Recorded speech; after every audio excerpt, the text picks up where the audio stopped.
Well, hello and welcome to the final round of the Jinx Shifters AOSC10, round number 16, coming from Bathurst. It's a big one, 650 kilometres, 70, or what have we got, 104 laps around here tonight, just over 6 kilometres per lap. It's going to be a huge one. Joining me in the commentary box is Daniel Leap once again. Can't wait for tonight. Yeah, thanks, Matt. Great to be back for the final round of This has been a fantastic championship season so far, and what an iconic Australian circuit to come back and conclude this season. And we're here for Bathurst, as you say, 4 hours. We've got some new entrants, which is going to be great to see, and some long-time guys that have been away for quite a while. That might really spice up the racing tonight.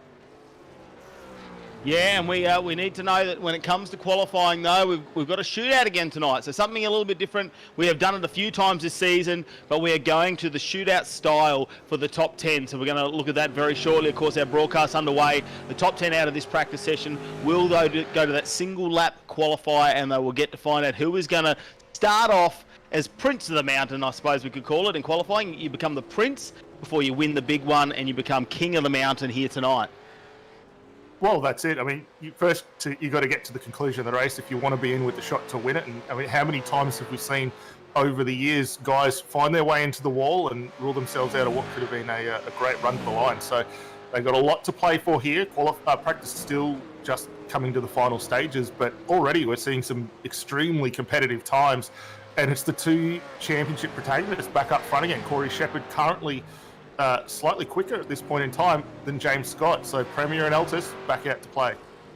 And I have to give it up. A 2:03.792 is a super impressive time. So it's going to be hard to beat that. Scott is, 0.08 of a second off that.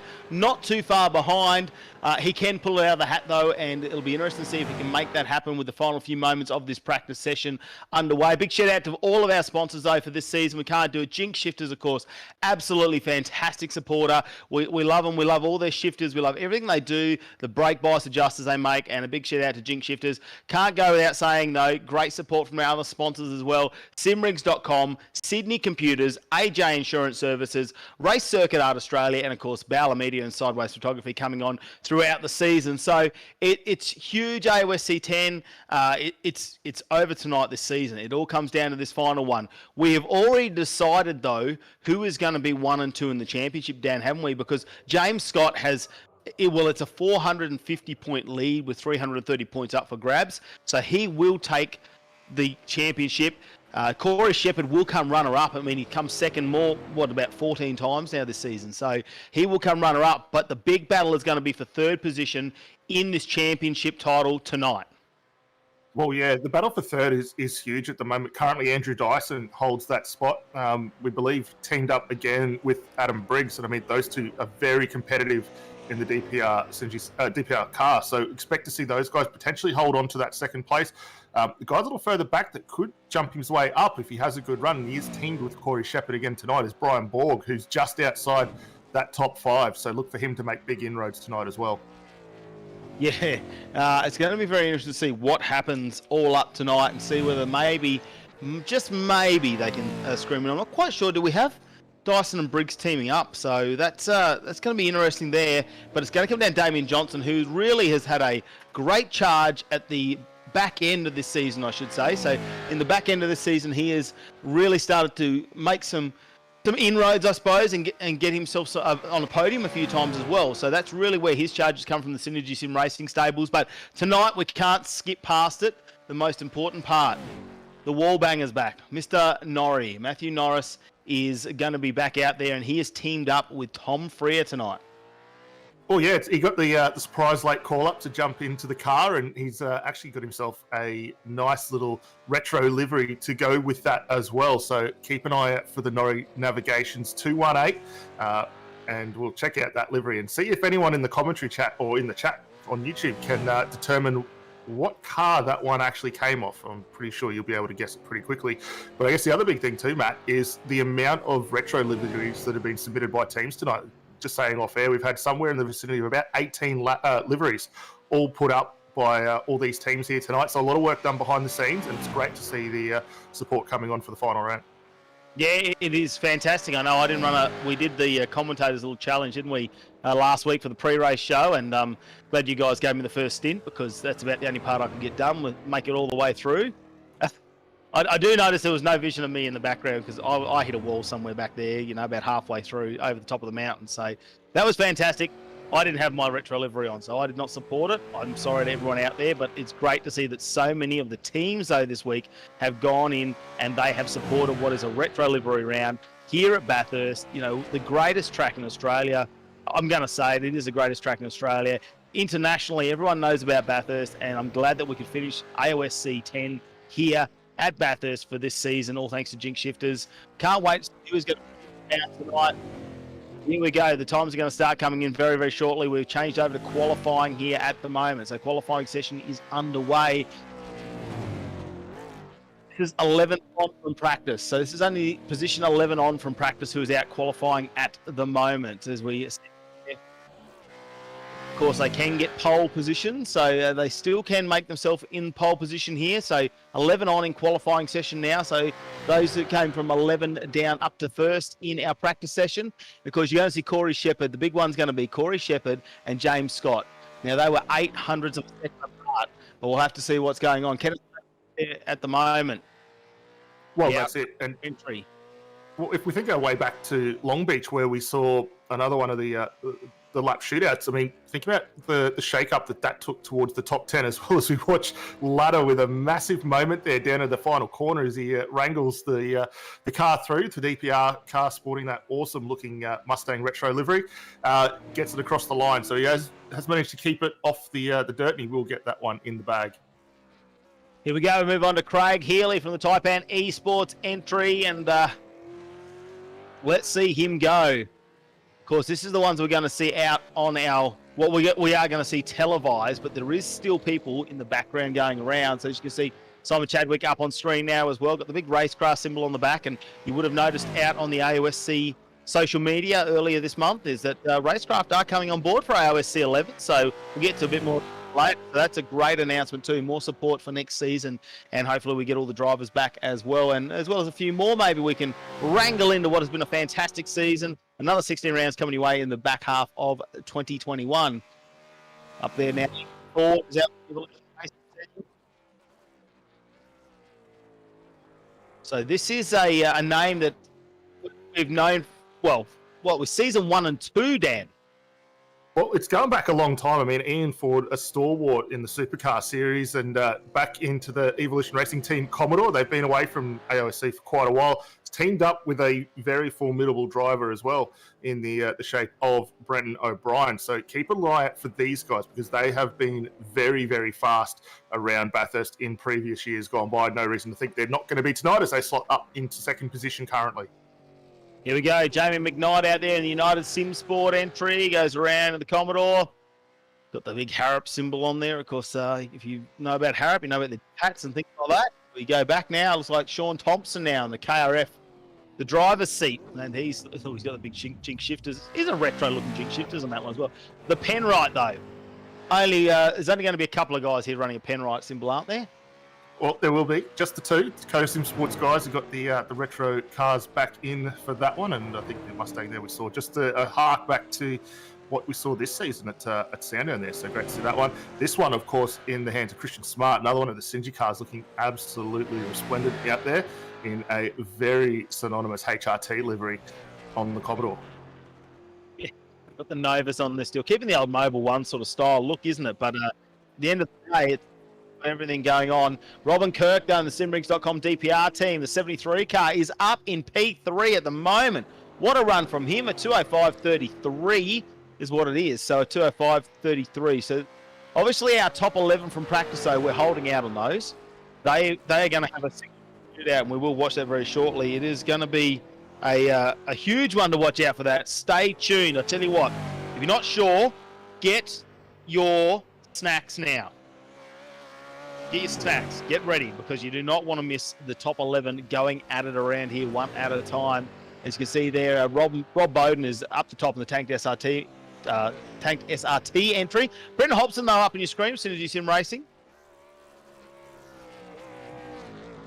And the car looks really, really good coming down off the top of the hill down through the dipper there. So that's going to be a big one to keep an eye out over the course of the run there. We've seen a lot of guys have a few big incidents down there. How's the lockup into here. No sign of it either. So that car looks very, very nicely balanced down in towards the elbow. Bit of a slide there, wasn't it? Just as he came out. You sort of expect that too. I mean, we talk simulator racing. That's what we see every time we go to the mountain when it comes to supercars. So not surprised to see him slide that out just a little bit on that corner as we see him go up. And Brenton Hobson's going to come around here. Foot to the floor here. Go as fast as you can. Head down into the chase. Only a couple of corners to go. You just got to keep your cool for these final moments of the lap here at Bathurst. You've just done 6 kilometres. Your arms are pumped.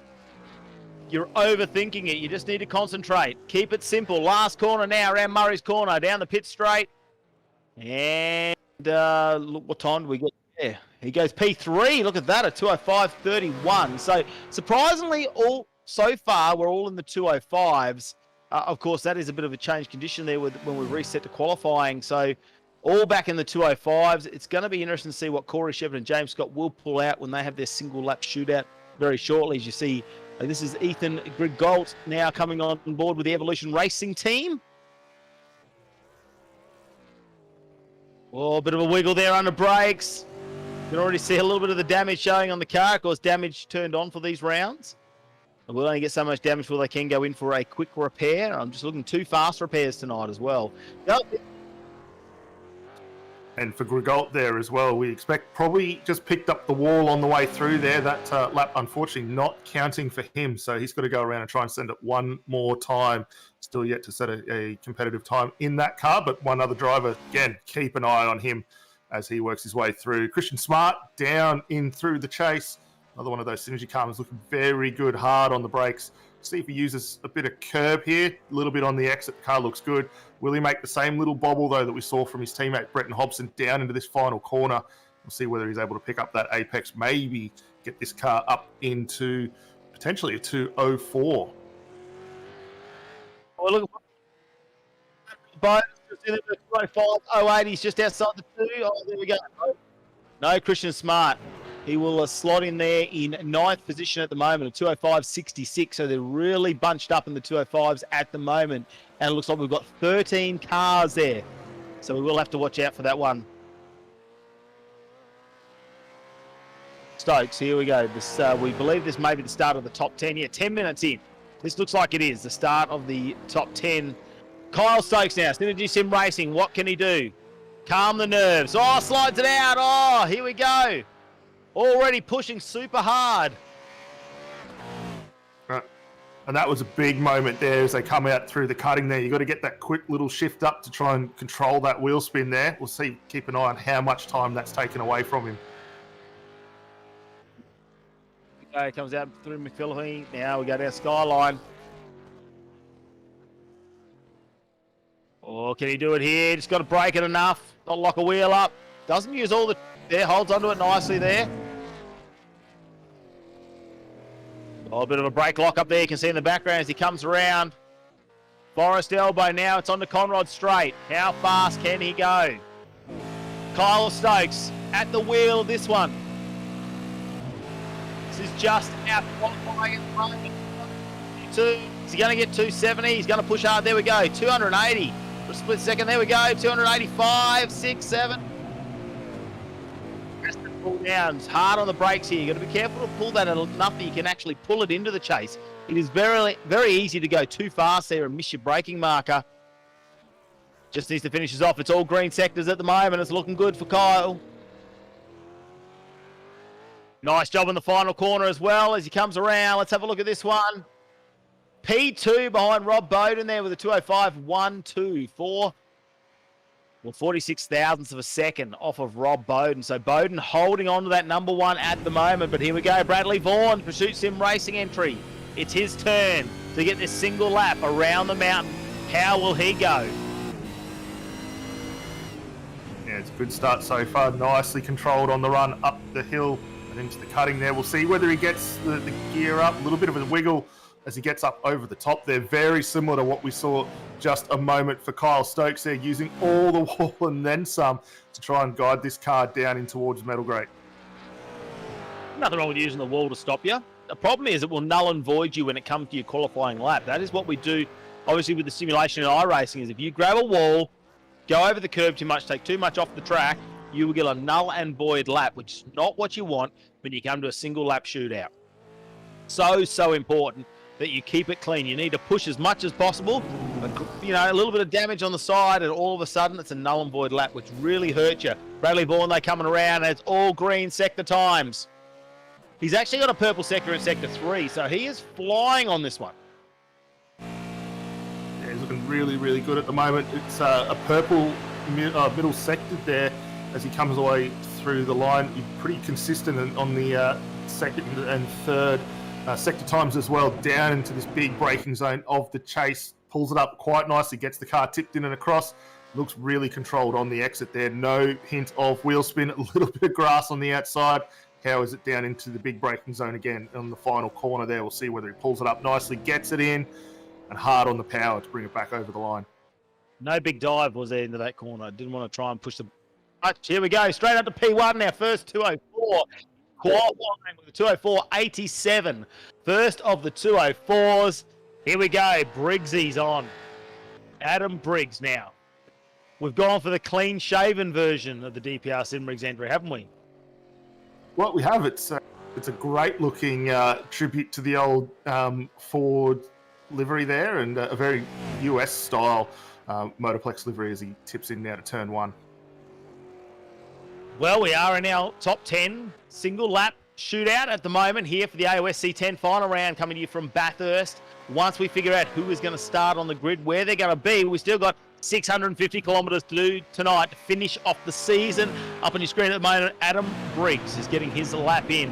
As you can see here, just got to be careful, maybe grabs a bit of curve. Doesn't get that close there actually, but it's the start of his flying lap now. He is on a big flying lap as he heads up to the cutting. Tricky under brakes here, pulls it in nice and sharp. Good seeing the big Ben Max on the guard there as well, and you can see they've incorporated that livery into the side, and it really does give that retro theme here, as it is a retro theme for the AOSC. Looks like he's pretty controlled at this point. He did lose a little bit of speed at the start of this lap. We did see him as he came out of Murray's corner there, slid the car out a little bit, but controlling it at this point now as they go over the top of the mountain.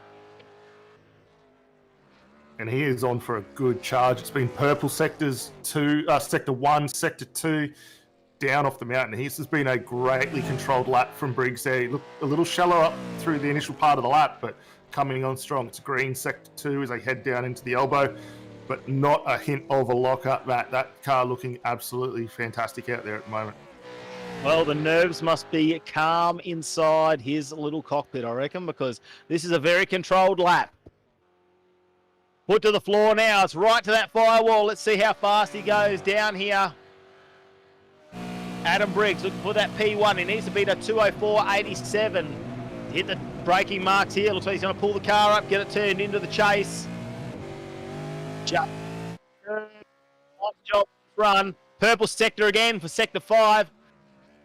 I'll be surprised if he doesn't grab this one to P1. What's going on? Let's have a look. Where does Adam Briggs end up? Number 1, 204.36. 204.36. That is absolutely flying. So that's a competitive time, actually. A very, very competitive time looking at what we saw in practice. I tell you what, the man with the biggest challenge in this race, he's teamed up with our co-commentator, Matthew Norris. And he's got on the Norris Navigation Mustang, but Tom Freer is the man who can bring this home. He is the man that can do this. He has to do... Well, he's probably going to do the maximum laps, I reckon, Dan, if you're going to take this down. Norris got to do, what, 35 laps in this race of 104? Well, yeah, he's got 35 to get the minimum drive allocation in. Freer has a big moment there, and that is a lap done for him as he finds his way into the tyre barrier. That's the big one so far. So Freer with a bit of a mistake there, and that's going to set those guys down to the bottom of the starting order. Well, yeah, what can you say? The essence of Norrie is in the car. It's got the big Norris Navigation on the side, and unfortunately we've seen a wall banger there in his single lap shootout. That is going to hurt him. It means they'll start down the back of the pack. I'm not too worried about that because you never know. Norrie is, when it comes to pit strategy, a good guy to team up with is Tom Freer. He's been very good on the pit strategy. He's been unlucky throughout the season with just some safety cars coming out at probably not the correct time for his strategy, but he's teamed up with Norrie. Norrie is also a man when it comes to pit strategy. So put those two together. I'm sure they can work this out. There's 650 kilometres, 104 laps to make it happen. And they will be doing the calculations right now. And, of course, we are going to catch up with Norrie throughout the race and get him on the mic just so he's got an excuse. He just wants an excuse for why he's going slow or touching walls. But he is going to get on the broadcast with us a little bit later, and looks like a fair bit of damage on that car. And Tom Frere really struggling just to finish this lap off, although the time will not be there. It's unfortunate, therefore, the Norwich Navigation Mustang, but he will complete this lap. Of course, Tom Frere, and if you only just joined us on the broadcast, yeah, a big moment there where he's grabbed the wall and unfortunately under brakes. That is his running lap done and done. So he will still be racing tonight. That's the best part. He will still be racing tonight, and we will see the Norwich Navigation Mustang back out with Tom Frere and Matthew Norris. So the next person to come, how is this retro livery, Dan? Well, they've done a fantastic job here for Synergy. They've got two cars looking very retro. Dick Johnson livery on this one looks absolutely stand out there, as Jordan Ross now is going to set the mountain on fire. Let's see what he's able to do in the Synergy Mustang.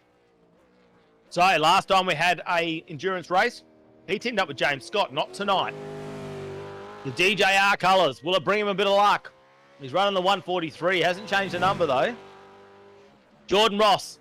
He's had some impressive moments this season. He's had some unfortunate moments throughout the series as well, but we've had him in here. We had him on the pre-race show. He's been on the podium a couple of times, and I do like that the 14 with the 3 in it. Really keeping with that retro livery there, the old Bathurst 1000 sign on the side as well.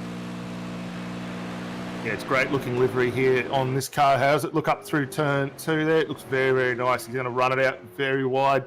Picks up a little bit of that curve on the outside. Jordan tonight, new teammate on board. He's got Matthew Brunt on board with him as they tap in through the cutting. That car looks really, really good. A little bit of oversteer as he plucks it up over the top there, over a little crest. This is a good start to the lap for him. Here we go now. It goes over the top of the mountain. He has to take this section on. Nice and smooth this time. You can just see the car moving around. He uses a little bit of curb here.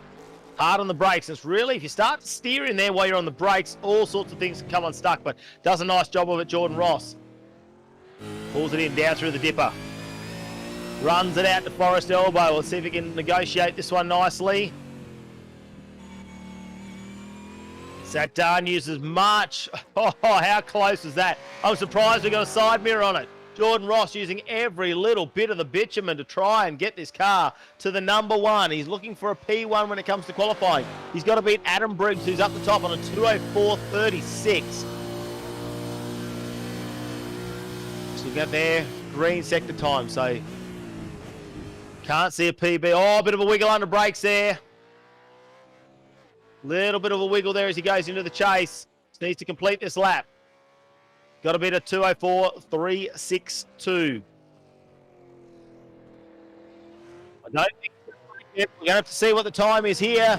Bradley Vaughan is second with a 2:04.87. Where will he come? Slots in the middle there. Jordan Ross, P2 at the moment, a 2:04.84. Beats him by 0.03 of a second there. So Ross will get him P2. And just looking, there's only a handful of cars left in this one to go. Yeah, not too many cars left as Dylan Rudd now gets up underway for his lap here in the 9.5 Sim Sports entry.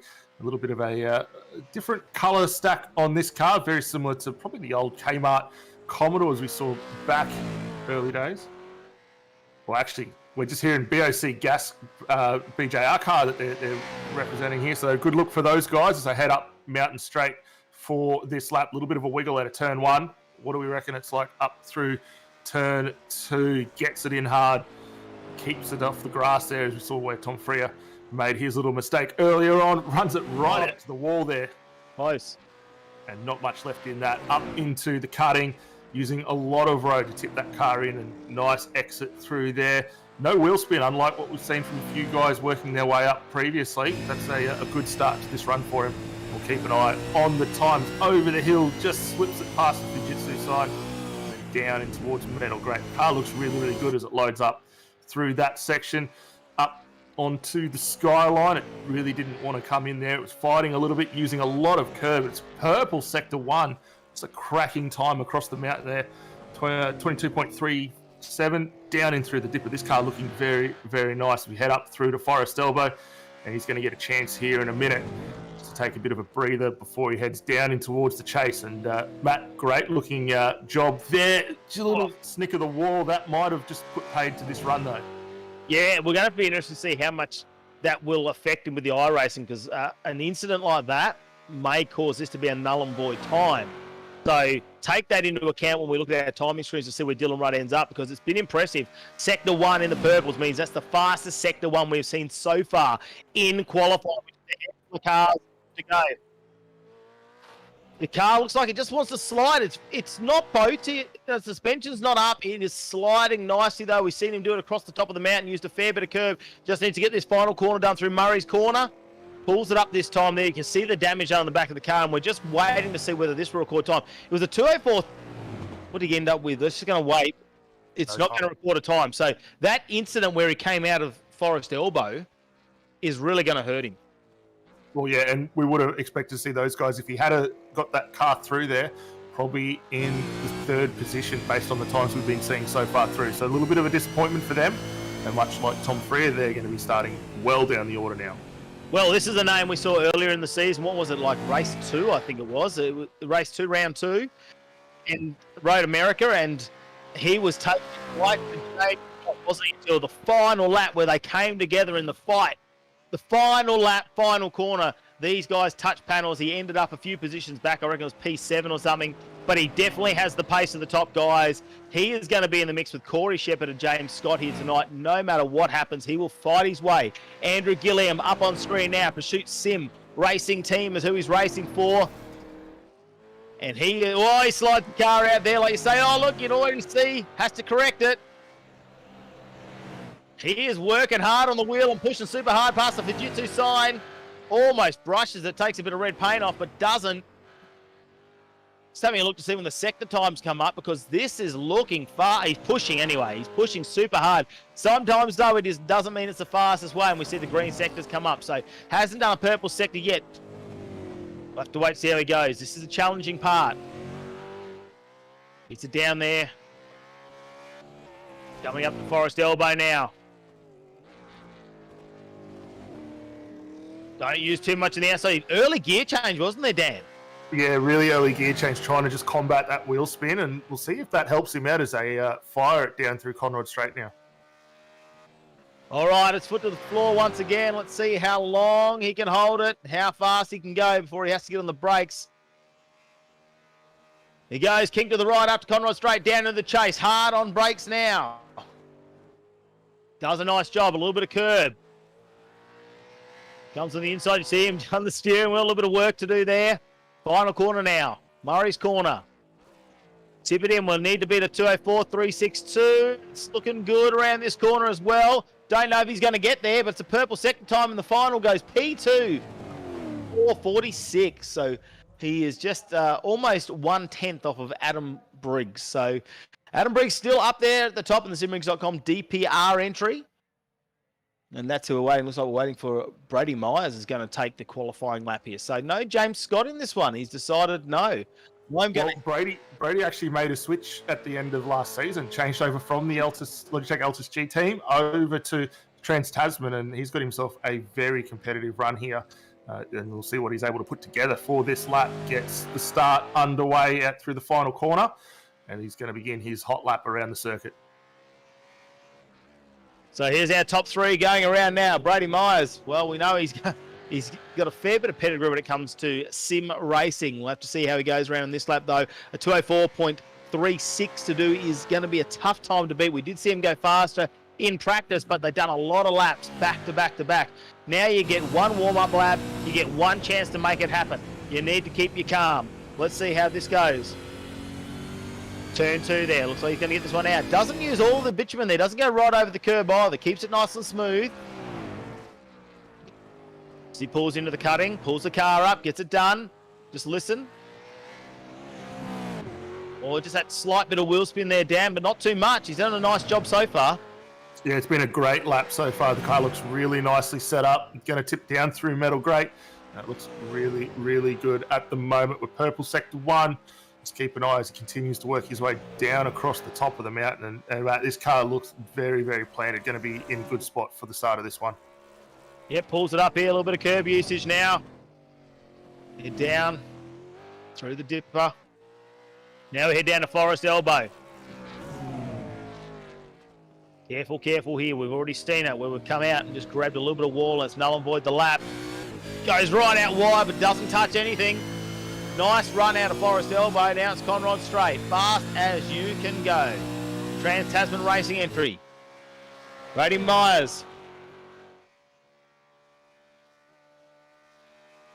Just waiting to see how it goes. All the bitumen on the outside. Down into the chase. Yeah, hits the braking markers, pulls it up. Doesn't use any curb on that one either. Notice a lot of guys just using a little bit of curb. Well, one of the few cars we haven't seen take that up. And actually, if anything, it's really set him up for a good run here down into that final corner as he fires it in for the last one. Nice drive from that car. A little bit of a wiggle on the exit. And that's a fantastic second spot or second last sector, second position for them. Yeah, look at that. P2 by 10 thousandths of a second. 10 thousandths of a second. That is nothing. Blink of an eye. Not even the blink of an eye.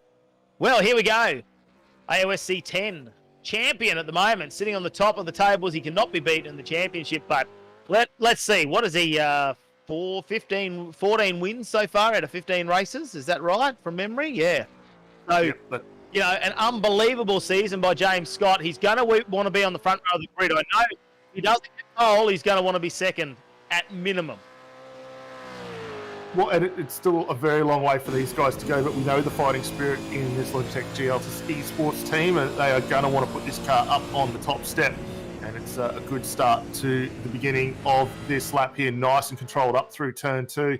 Uses a bit of curb on the run up the hill, and this will be a great testament to see how good this car is set up through here. Here he goes right out wide there. He uses all the bits of road there for the cutting. Oh, really jumps it over there, doesn't he? You can hear the revs increase. How close are you going to get to this Fujitsu sign? Slides the car out. Almost grabs a mirror. Really transfers all that weight onto the right-hand side of the car. You can see the suspension doing its work. Purple sectors already. 3 purple sectors. He is flying here, James Scott. He has left it all. Every little bit he had, he's hidden it through practice, and now he's turning it on. He did go 2:03 in our practice session. Green sector time here for sector number 4 by the looks of it. Using all of that exit there at the Forest Elbow. Nice run though. Let's see what he can do. James Scott just needs to complete it. We're probably about, really, technically we're 80% of the way through the lap here. Big Conrod Straight though. It's the final couple of corners really test you. Use a lot of curb on that one. Does he hit his braking points? Yes. Uses curb there as well. Really gets some air under the front of that car as he's using so much curb. Final corner. Needs to turn it in here. Yeah, we're here. He gets some nice drive there. Maybe a bit of throttle. Purple sector again, and he goes P1 with 386. 203.865 for James Scott. And there is only one more person who can beat him now. The final person here in the run to pole position. And it has to be his opponent for the entire season, the man who has taken it, pushed James Scott the entire way. Corey Shepherd now. Can he do it? Can he get the final pole position here for the Jinx Shifters AOSC10? Round number 16 here at Bathurst, and how wide is he at the moment? Don't grab any grass. We've seen it go wrong. Corey Shepherd put this lap together. He slides it in under brakes. Little bit of a moment there, Dan. A little bit of a moment. He's composed himself really nicely there. Gets the car well up through the hill. And if anyone can take it to James Scott at the moment, it's this man in this car right now. Corey Shepherd doing a great job up over the rise. Not much wheel spin as they get underway down through Fujitsu, and waiting on the sector times to creep up, just so you can get a look at how he is working through this lap. The car looks fantastic so far, down through Metal Grate and up towards Skyline. He was the only one faster in practice than James Scott as well, and it was by 8 hundredths of a second is how much he beat him by in practice here. They're all green sectors. I haven't seen a purple so far. He's going to have to push on, though. Corey Shepherd. I'd be surprised if he doesn't get alongside James Scott on the start of this race on the grid. He goes purple in sector 4. He's pushing hard. Doesn't go out as wide on that one. He's tucked it right in.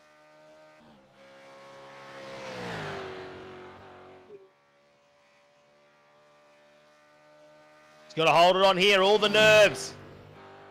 Grabs some curb. Settles the car down again. Makes it in through the chase nicely.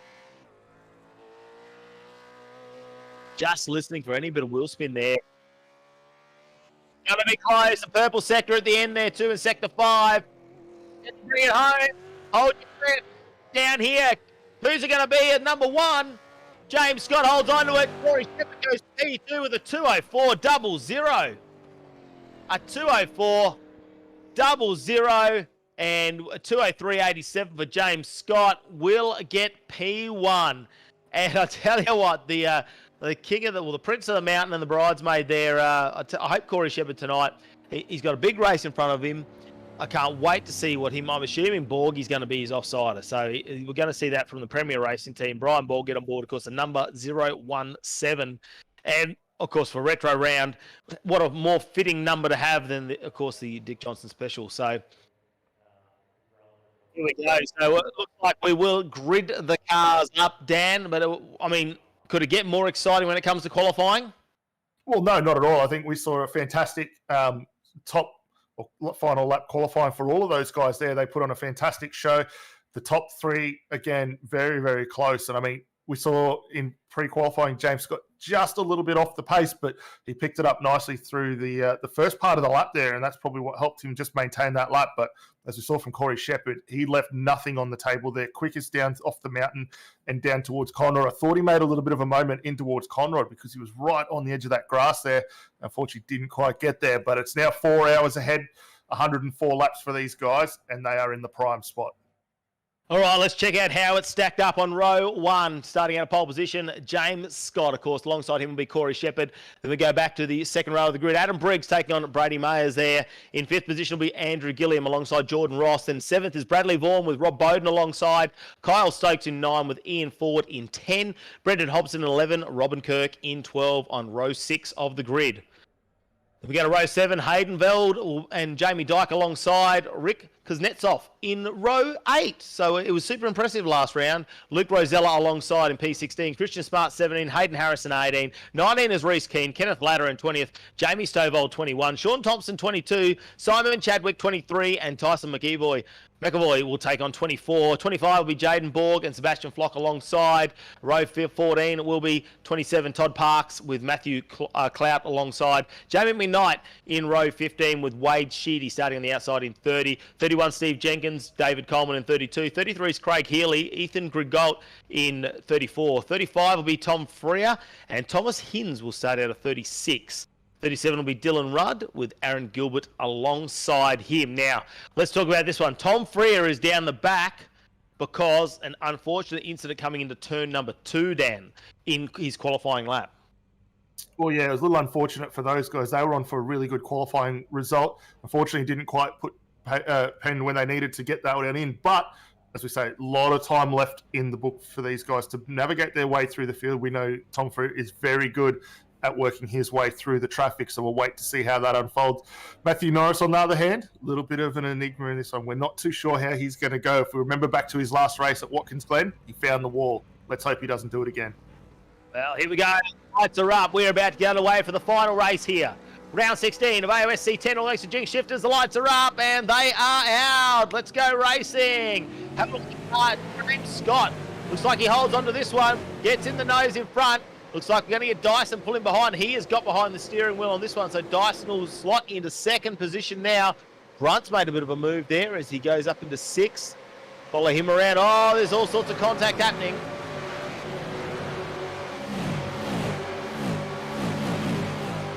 Half expected there to potentially be some form of an incident. We'll get a look back at that as this one settles it down. But out front, the guys are back underway. James Scott actually has handed over to his teammate, Sam Blacklock, in the Altus car. Brian Borg's taken over for Corey Shepherd one off as well. So those guys are in good stead as they work their way up through the cutting and down towards McPhillamy Park at the moment. Look at all the liveries come through, and for anyone tuning in, give us a shout out. We'd love to know what is your favourite retro looking livery out there at the moment as all these guys continue to work their way through. It's been a pretty interesting train of cars going through.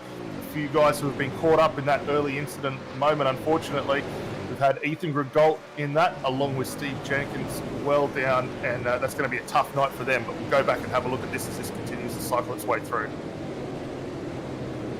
Yeah, Warren there in 4th position and holding on to the back of the string of the top 3. So Ethan Warren, the Trans-Tasman Racing, of course, joined up with Myers for tonight's race, the final one of the AOSC10.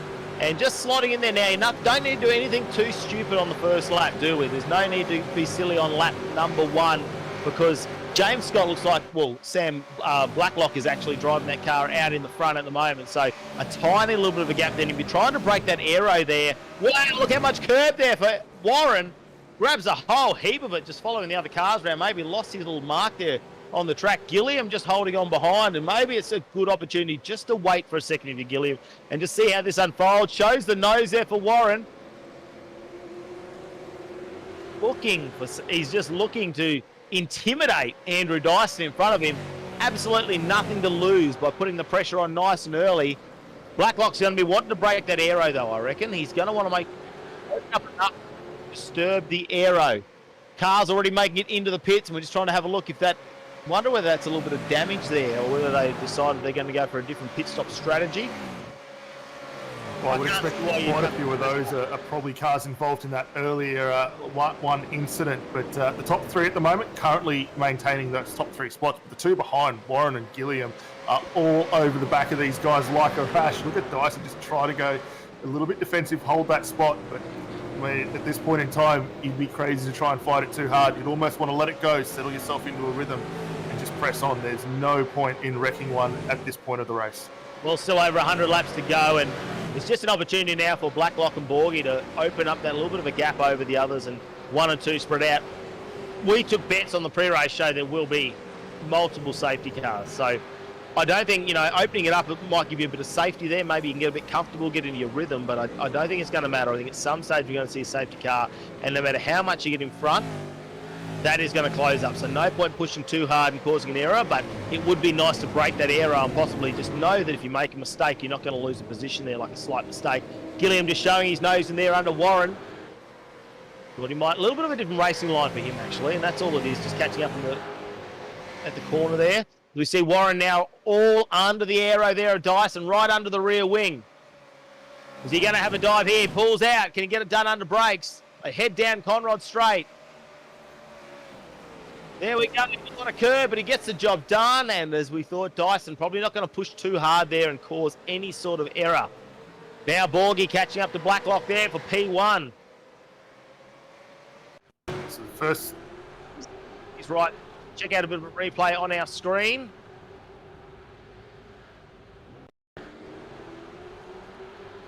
So it looks like we've got Ethan Gregault in that, the 126 involved in that incident as well. See if we can find a number for those guys. But that's down at turn 1 there. So for Gregault, who's back in the series after a long hiatus for ERT, he's got a lot of work to do to come back through. But here's a look as the guys get their cars away from the line. We'll get to see this all unfold in front of them. Freer with an awesome start, getting the Norris navigation entry off the line.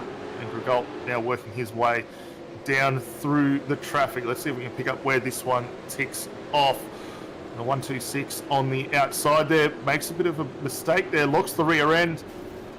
And we see quite a few cars involved in that. The 747 Penrite entry and was involved in that. Looks like might have been Steve Varga involved in that one as well. So big incident there. And actually, apologies to Tom Freer. It wasn't him getting off the line. It was actually the man, the myth, the legend, Norrie, starting the Norrie's navigation entry. So that was a superb start from him to get that car off the line.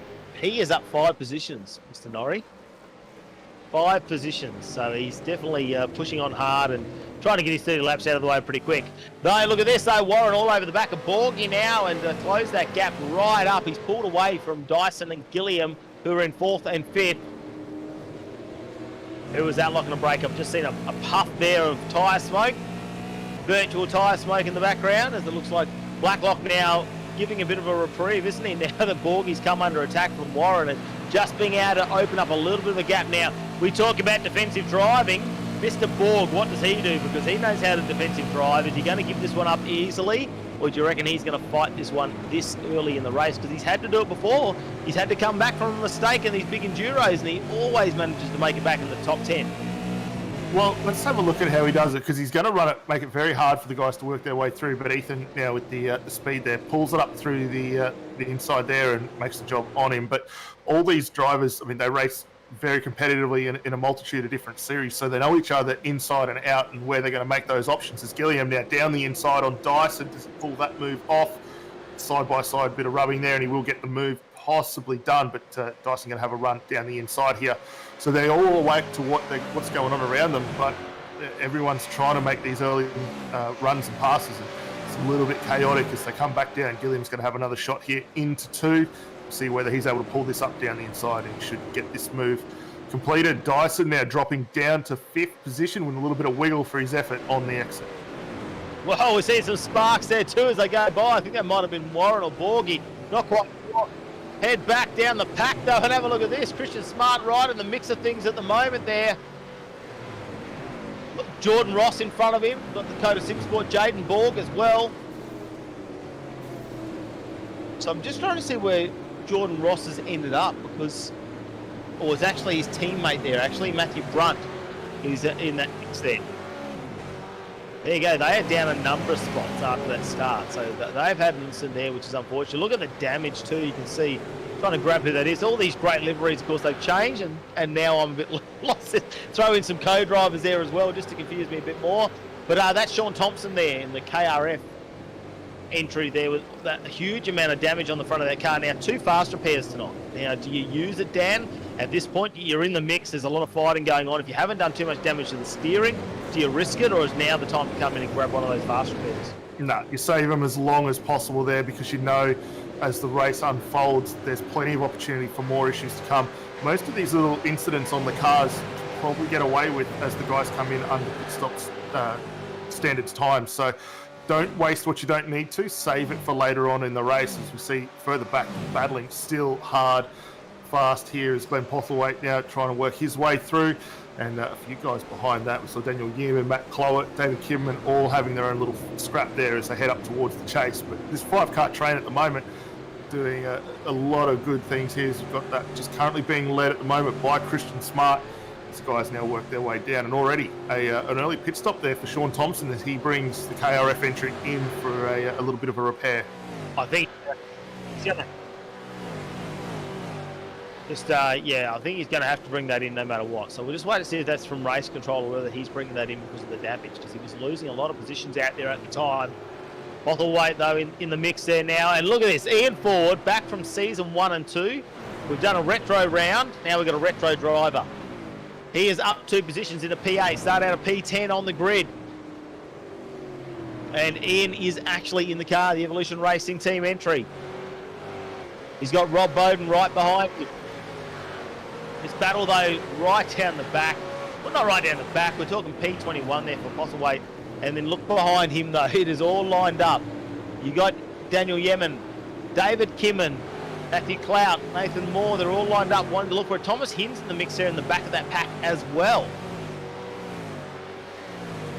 Yeah, it's a hotly contested little group of cars here as they all fire down over through Metal Grate. Plenty of rubbing has already taken effect down here as well. You can see the score marks on all the cars there. We have a look at Kidman with the damage down the side of the car. Clowett on the other front end corner of that Penrite entry there. And the guys aren't giving up an inch here at this early phase as they continue working their way down through the dipper. All the cars just protesting a little bit as the weight transitions through it. Will we see Matt down the inside?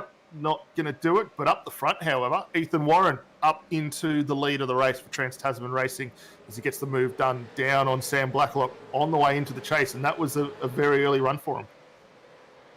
Yeah, not afraid to put the nose in there. I mean, James Scott has the championship wrapped up. He does not need to risk too much in this one. It is 104 laps. you can just sit behind there, maybe use the aero a bit to your advantage here. And Gilliam is another one who's made it past Borgie. So now Borgie back in 4th position there with Andrew Dyson behind him. They started 2 and 3 on the grid. But Gilliam doing a fantastic job to work his way through the pack. He does not want to lose the people at the front. And I think that's why he needed to push on. Warren, though, super fast at the moment. The best time of a 2:05.52 in race pace, which is about 0.2 of a second faster than Sam Blacklock. We go back to Hayden Veldo and the Ting Jinx Shifters car in P11 there. A beautiful red on the side of that. Looks like a beautiful HRT style. He's chasing down Michael Schreier, who's just in front of him. And we'll head back to another bit of a battle. Christian Smart, though, gets the move done. Goes past Matthew Brunt. Sim Racing in through the 143 car, who's teamed up with Jordan Ross here tonight. Ethan Grid-Gold now up on screen. You see there in the 5.43 entry. He's just in the back of this pack as they're going through, maybe pushing on a little bit. See the cars lined up, and I'm just having a look at that. It looks like maybe we've had... Well, let's remember that car involved in the earlier lap 1 incident as well, so a bit of a recovery drive for them coming back through the field, but Ethan doing a stellar job up 7 spots right now in behind Matt Clowett, so this will be a great little battle for these guys to continue as they work their way across in towards Skyline. But at the moment, as we said, the ERT car looking a little bit more racy.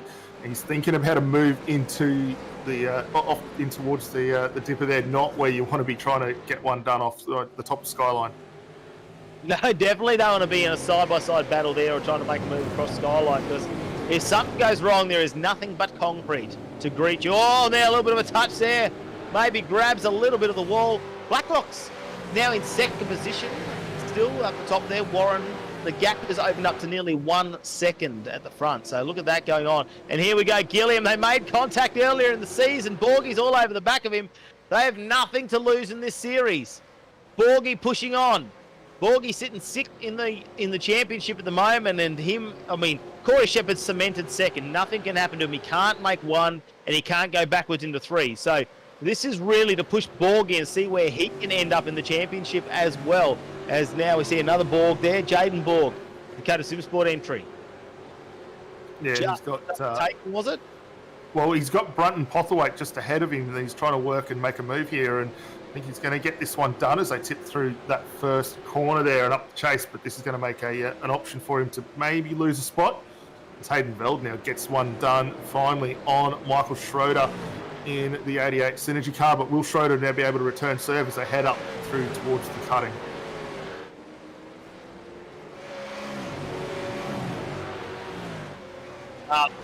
Hold on to that one, does a nice job after that one. But Borgie now, he put the pressure on to Gilliam. Couldn't make it happen. Now Dyson just waits for his moment in the background. One tiny little error and anything could happen. What I like though is you can see in the background there in the red car, Bradley Vaughan. Now, he didn't make it. He was 7th when it came to qualifying, but he is just in the background of these guys. We see any sort of incident, any error, and he is there ready to pounce. That's Bradley Vaughan back there in the 488 car. Kyle Stokes just behind him as well. So it's all happening at the front. Although our top 2 have really shot away, then it goes Gilliam and Borg. Well, Gilliam, our top 3, I suppose, and then there's another little pack. You can throw a blanket over the top 6 or 7, but a towel over those 3 that are together really at the moment. We head back now, back in the pack. Loves getting so close to that wall, makes a move there and pushes out the number 7, Nathan Moore there, goes wide, make sure there is no contact made, gives that position up, and it's Ethan Grid-Gold now pushing on once again up 9 positions. Yeah, he's on a hard charge coming back through the field. Thomas Hinn's another one, Dan, 13 positions. Dylan Rudd, he was another one in qualifying, wasn't he, where he had a null and void lap. He has 19 positions up at the moment. Yeah, he's really coming on really, really strongly in that 9.5 SimSports entry. And we've seen those guys work their way through exceptionally well as the championship's gone on. So they're in a good position here at the moment as Galt now gets one down the inside. And just quickly having a look at the back of that train, Matt, it is our illustrious commentator, Matthew Norris, just holding station in the back there and between himself now and Matt Clowett there. We'll see who's able to get the move done, and not really changing too much of a position there. But for Norrie, up 6 spots. It's been a great run early on for him. He just needs to bring that car home with no damage. If he can knock out, what are we going to get? We're going to get roughly 22 laps to a tank if they start on a full tank. So we're 8 laps in. If Norrie can knock out 15 to 20 laps in that car, bring it in for Tom Freer without any damage on it, especially 6 positions up, they've put themselves in a good situation. Because like I say, Tom Freer has been the man when it comes to strategy. He is calculated. He's been right on the money. He has just been let down by unfortunate timing with safety cars, which you never know when one's going to come out. So he probably hasn't got that. Hasn't had any luck come his way. Norrie is the other man who likes doing calculations. He's good with the maths. He likes to factor out exactly when he wants to pit stop. Now, those two get a little bit of luck with some safety cars, which we think will happen. But we're going to guess it's Bathurst. It's 104 laps. You think you get at least one. If they can sort their pit stop strategy out, just keep that car undamaged, just slowly work their way through, because he's up another position now past Nathan Moore, they're in a chance to get in the top 10 here tonight. Well, they're in with a good chance for it, as we see the side-by-side battling up the front between Gilliam and Blacklock as they switch positions coming through the chase there. That's not what you want to see for Blacklock, as they go a little bit of side-by-side and work their way around, but they get the positions changed through, and that will put the Pursuit Sim Racing entry up now into 2nd position. So those guys looking very, very good. But just turning back to Norrie, I mean, if he continues where he's gone, he's in for a good shot here as you see him move down the inside there, and he's going to run it off wide and into the back. That's Stephen Fargo. Thing from memory. I've seen a very familiar move done a couple of weeks ago, Dan. I remember a similar one. Norrie, mate, we talked him up a little too early. He got 8 laps further than we originally thought after what we saw from him at Watkins Glen, and he's had the big one down at the chase there. Let's see how that one gets adjudicated by race control. He kind of lost the run there. If we go back further up the field, Ian Ford back in that Evolution Racing Team car, having a strong run here. He's back on the tail of Rob Bowden, that tanked SRT entry over the top of the hill, and these guys are looking like they are not missed a day in the AOSC. Even though we haven't seen them for quite a few seasons, they are back on pace. Yeah, Bowden onto that 8th position in the Commodore there, and Ian Ford, well, what do? You put yourself in the mirrors of Bowden and maybe just wait for your opportune moment when you see a little error or a little bit of break. Maybe just follow him. No need to be too rushed at the moment, because they're still fighting it out up the front, and anything can happen. We're only 9 laps in of 104, so we're only on lap number 9 of 104 laps here for the final round for AOSC10. It's round 16 of Bathurst, the retro round. We head back to Dyke here, Jamie Dyke, the Fishy Motorsports entry. And he's got Reece Keane behind him, the Sim Rigs entry as well, right on the back of him. And just in front, they got a nice little pack going on. Luke Rosella, Robin Kirk, Michael Schreier, and Hayden Veld in front of these guys. So this is a little bit of a... This looks like he's going to get a move done here as we check out a replay now. Rob Bowden, Ian Ford. They're going down Conrod straight. Ford, is he going to put the nose out? Here we go. He's going to get the move done. Nicely done, Bowden. Make sure he doesn't get in the way of that one too much. Don't want to do anything wrong there at 280 kilometres an hour, that's for sure. And he pulls it up for the chase too. So he gets himself another position. Ian Ford, he's up to P8 now, up 2 positions from where he started. And at the moment, I can just see there, it looks like Warren from the Trans-Tasman Racing Team has opened up a nice lead, blown out to 3.3 seconds now over Gilliam, Blacklock and Borgie. Gilliam obviously with a few scars on the side of the Logitech Commodore. So he's either been brushed a few walls, or they've been rubbing a bit of liveries over each other. That's all. Yeah. Well, absolutely. I saw that earlier on that with Sam Blacklock behind the wheel. I think he made a little bit of a touch on the wall, which ultimately let Ethan Warren get the run there on him quite a few laps ago now, down Conrod straight. But he's holding in a pretty good position here. He's still just doing the team player thing. He's trying to get the points sorted. James Scott still wants to try and take as another victory, if possible, to conclude what has been a great run for him. But it's going to be a hard-fought challenge for him at the moment with Gilliam ahead, only just in front of these guys. And as you're saying, Warren has now checked out in that Trans-Tasman entry. But again, we need to say it. Big race. Safety cars will be a factor tonight. We just want to know who's going to cause them. Norrie hasn't caused it yet. I did say we'd have 3 safety cars, but 1 would be caused by Norrie, 2 caused by someone else. So we haven't won a bet yet, have we, Dan? Well, not yet, but we did see him just have that moment down through the chase there and got into the back of one of the cars down there. I think that was Stephen Varga down and in there in the United Sim Sports entry. So it's potentially we're going to see that car come down the lane after the contact. It's not a safety car. He's safe at this point in time. However, he will get a potential drive-through penalty as a result of his actions. Well, you can see the gap there now. Warren out in the lead. Then it's a bit of a grouping together there. Gilliam, Blacklock, Borgie, Dyson, Vaughan, Stokes. They're in a nice little battle now. That goes back to Ian Ford and Rob Bowden there. That is 8 and 9. Hayden Veld rounds out your top 10 coming through in front of another little pack. A line of cars there. Luke Rosella, Michael Schreier, Robin Kirk, Reece Keane, Jamie Dyke. Schreier up on your screen now, though. He's trying to get that move done over Rosella. Maybe he can take back that 11th position where he started. Rosella's now up 5 position, but it looks like he just moves away as they head down Mountain Straight.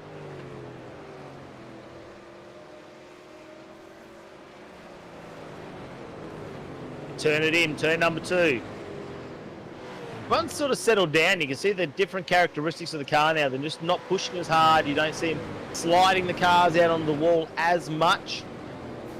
Getting into the bit more of the rhythm of the race. It's going to be very interesting, Dan, when we change over to the co-drivers or the main driver. We swap over, and you get the guys that haven't turned laps now for 20 minutes. They've had a bit of time off. Some of these guys did the shootout. Some of them didn't do the qualifying. So, potentially it could have been half an hour. They've been out of the seat, and we haven't finished yet. We're only on lap 11. So, pit stop strategy there. I mean, they're going to come out. They're out of rhythm. These guys now, it's a bit of muscle memory, isn't it, once you've done this many laps?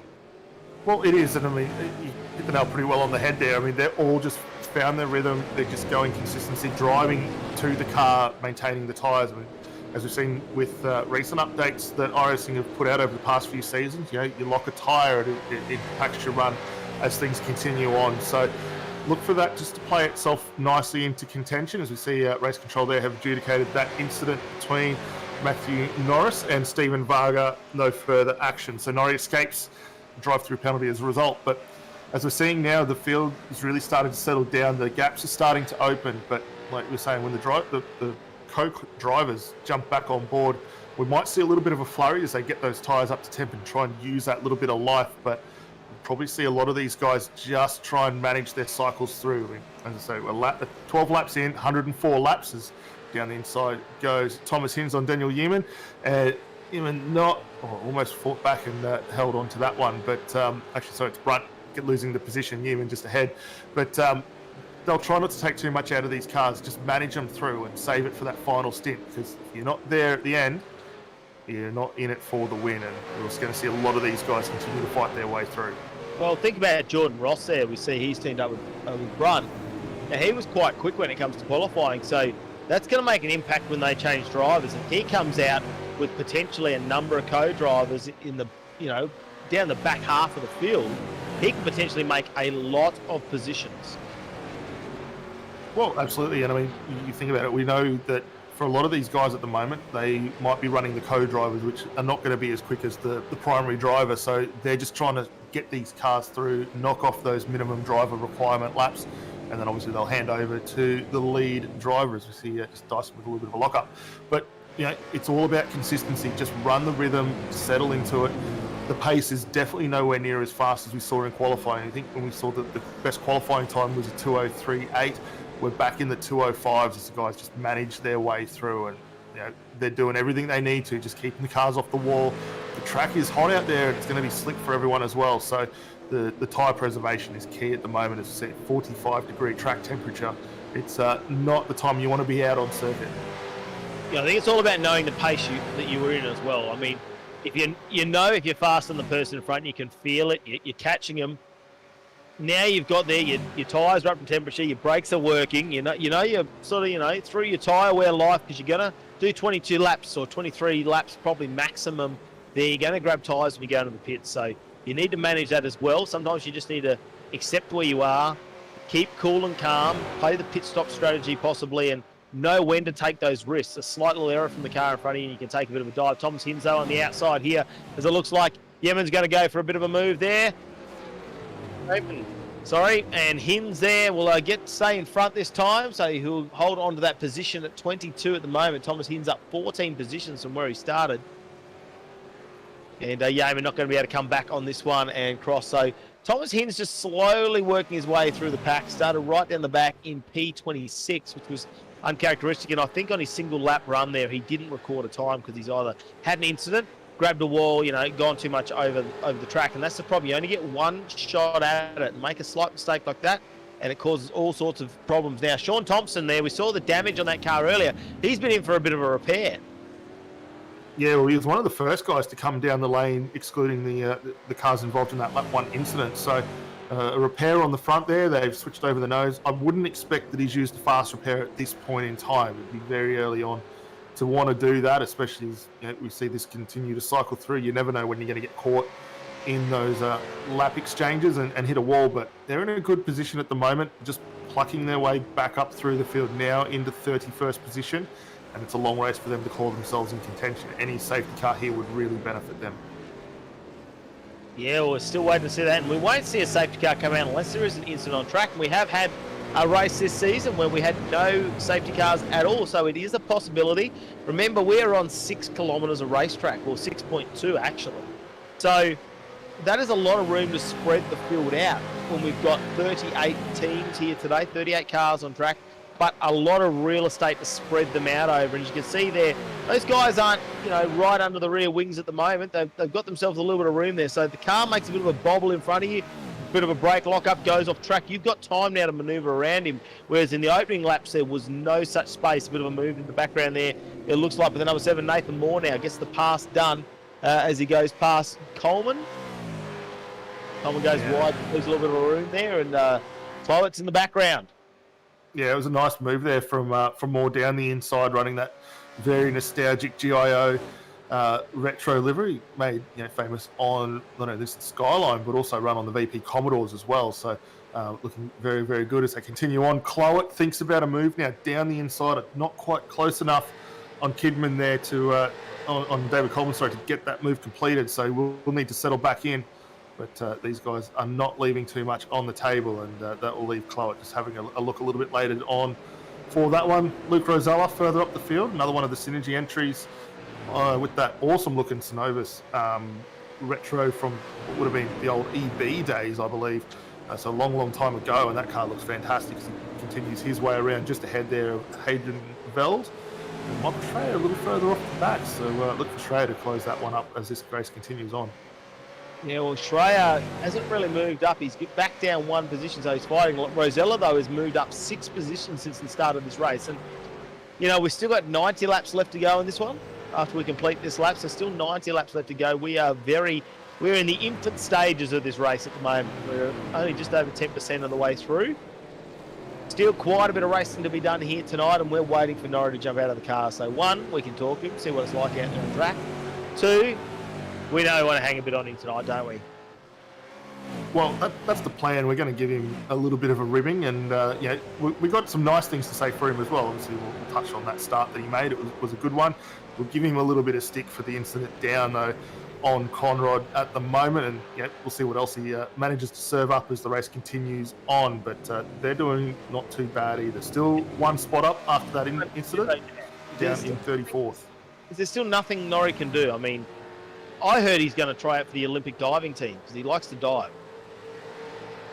Does he now? I'll be interested in seeing that. We'll maybe see if he can get the old back in with 1.5 in the layout position and go from there.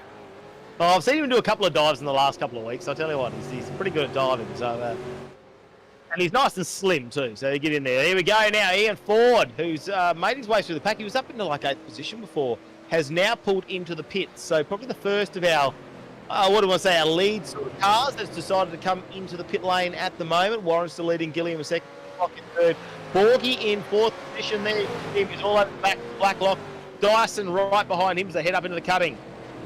Yeah, it's a cool. Horn, though. Well, it's still a great little exchange between all three of these. Nothing being left on the table. The top three in the championship fighting over those positions at the moment.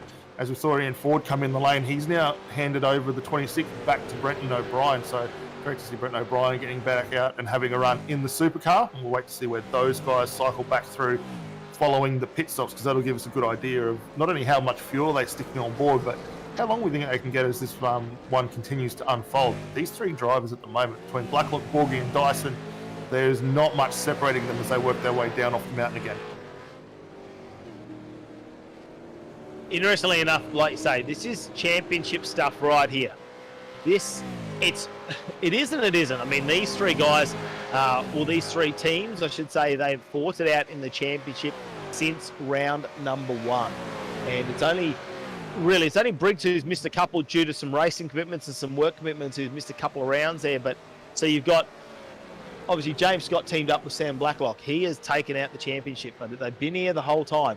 Borgie, well, he's teamed up with Corey Shepherd now. Corey Shepherd cemented that second position in the championship, but Borgie can still push his way up. He can go past Adam Briggs, and he can go past Damien Johnson, and possibly come as high as 4th in the championship, mathematically. So a big night for him. You never know what's going to happen as they push on. And then you got Dyson and Briggs, who have teamed up together. Dyson in 3rd, Briggs obviously back in 5th. So Briggs cannot overtake him. In no way if they're sharing a car, but Briggs also can move himself up into that 4th position and push Damien Johnson further down. So it'll be a nice little finish with the DPR guys, so they can come 3rd and 4th in the championship. A nice little finish to what is AOSC10 as a little car 554 to car 80 on lap 13. The chase in. Just going to have a look at the damage on there. Looks like the car 554 is Sean Lindsell.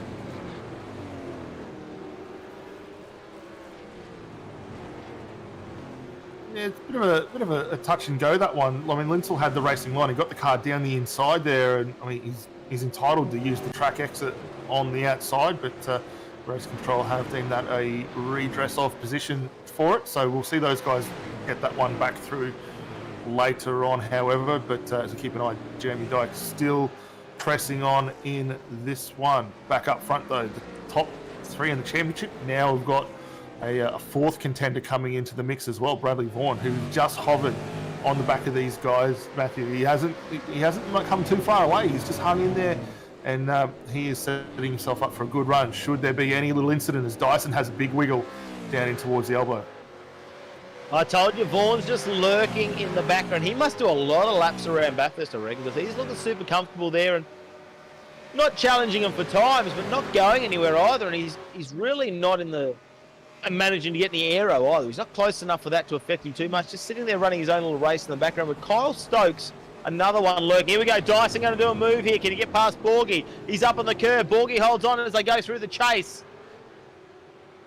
And Vaughan's in. Vaughan, well, puts his nose in. Dyson's on the inside, though. It's a big moment under brakes here. Murray's corner. Little puff of smoke there from Borgie. I think that might have been.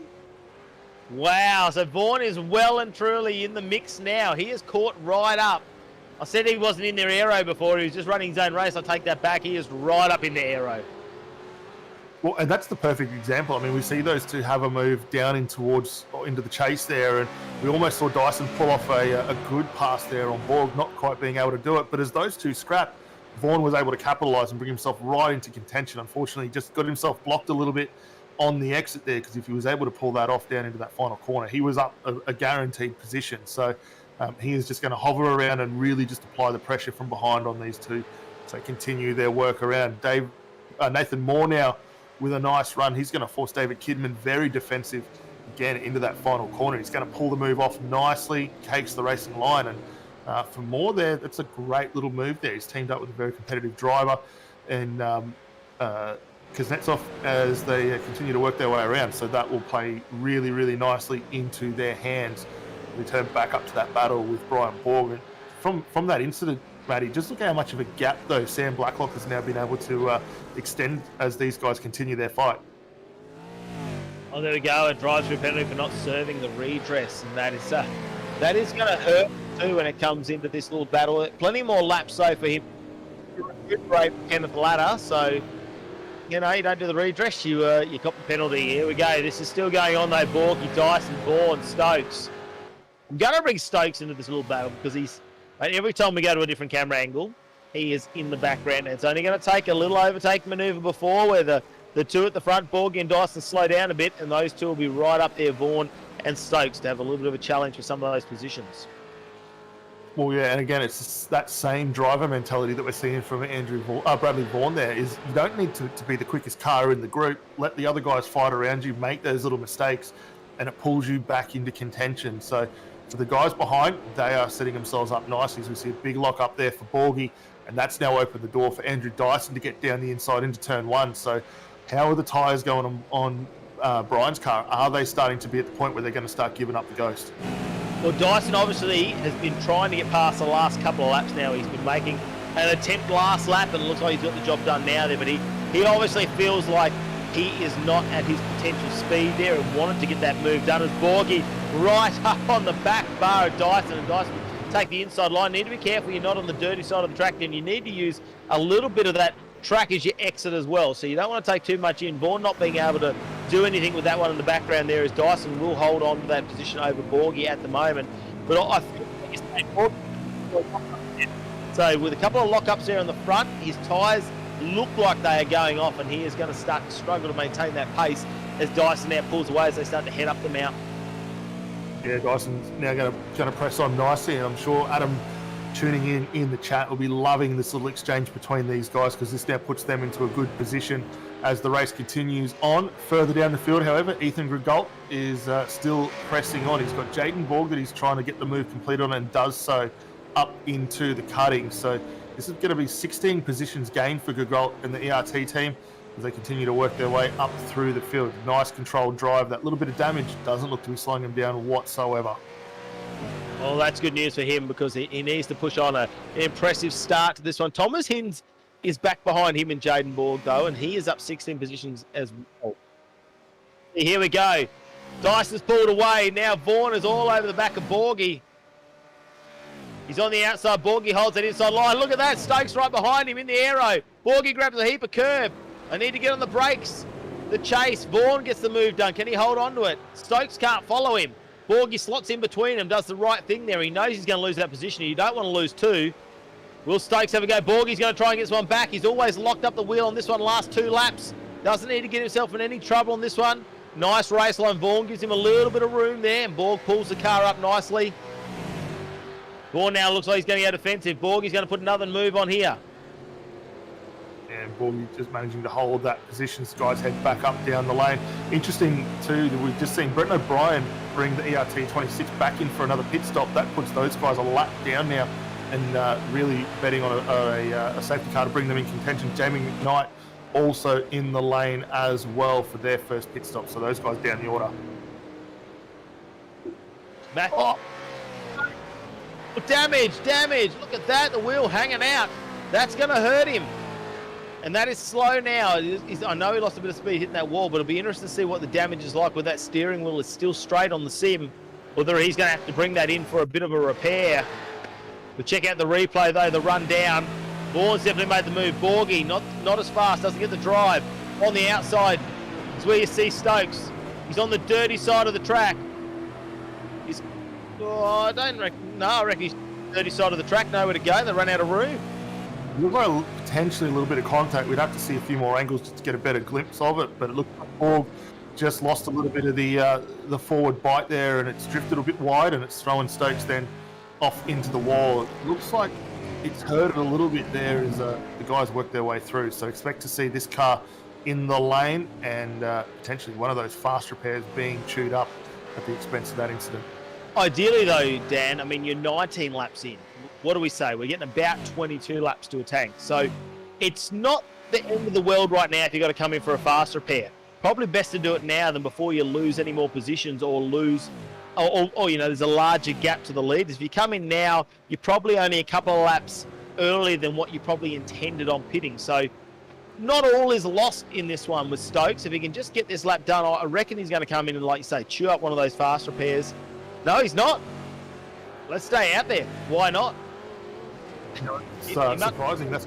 That's really throwing the door open there. We might have thought that car had come in, so maybe he's hit the car into the wall nice and square, and he's been able to save those tyres and the steering, and that's got him continuing on. Postlewaite trying to chase him down under brakes. Oh, in the background, they got to watch out. Did we get a move done there? Oh, he's pushing through, isn't he?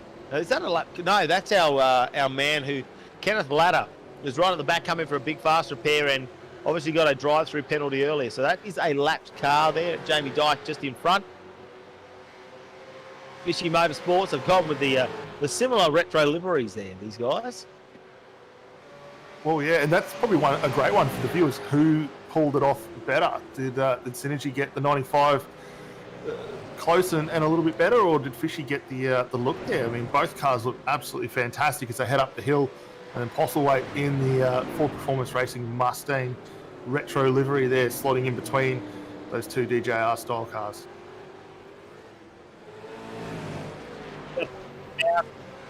Check out the little battle going on now between Hayden Veld, who's holding off in the 53 car over Reese Keane behind him. The Simrigs entry. Careful under brakes at this point. You really need to be careful you're not turning under brakes. You will lock the car up very easily. They get it through this section.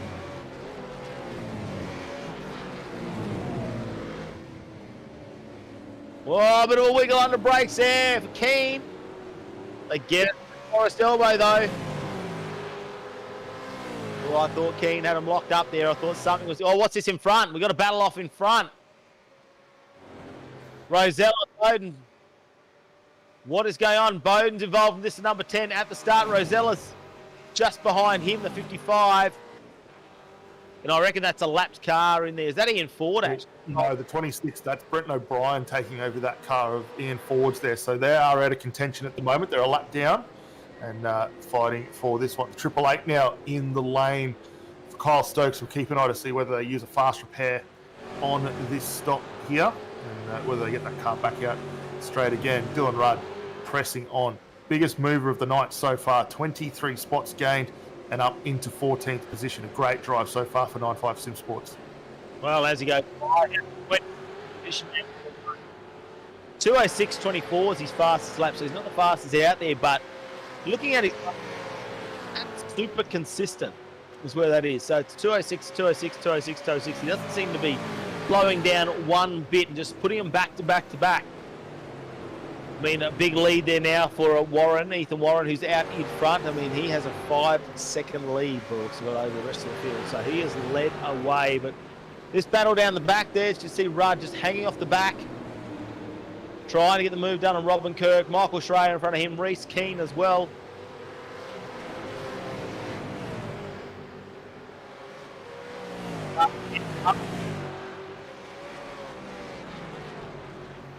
With this, he's all over the back. He wants to see if he can get this done on Kirk. I tell you what, our leader is right out in front. Ethan Warren, the Trans-Tasman racing car. This thing is on rails at the moment. It is just leaving the rest of the pack. 5.1 second gap. I mean, this thing is super fast. They weren't number one in qualifying, but it didn't take long. It was only about by the fourth lap they had the lead of this race. They're taking on the AOSC guys, trying to get a win here tonight in the 650 kilometre, 104 laps around Bathurst here for AOSC10. Let's jump on board and watch a lap with our leader.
Well, what a lap to sit in there with Ethan Warren, and definitely did a fair bit of work behind the wheel. That car's sliding around, and the tyres we're on lap 23 now. He can't get too many more laps out of this car before they runs. We check out a bit of a replay now. Kirk, look at this. Oh, no.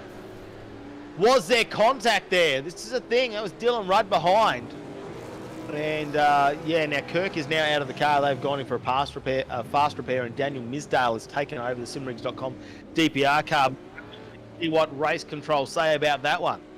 Oh, reversing down the road. I get what they're trying to do and clear the car and move it, but wow, that's really fortunate the guys behind were able to miss that one, and they've got that car turned around. They have come into the lane. There has been a driver change on board for those guys, but just go back quickly to Ethan Warren. I was watching that onboard lap there and just how smooth and consistent the throttle applications were as he got that car around.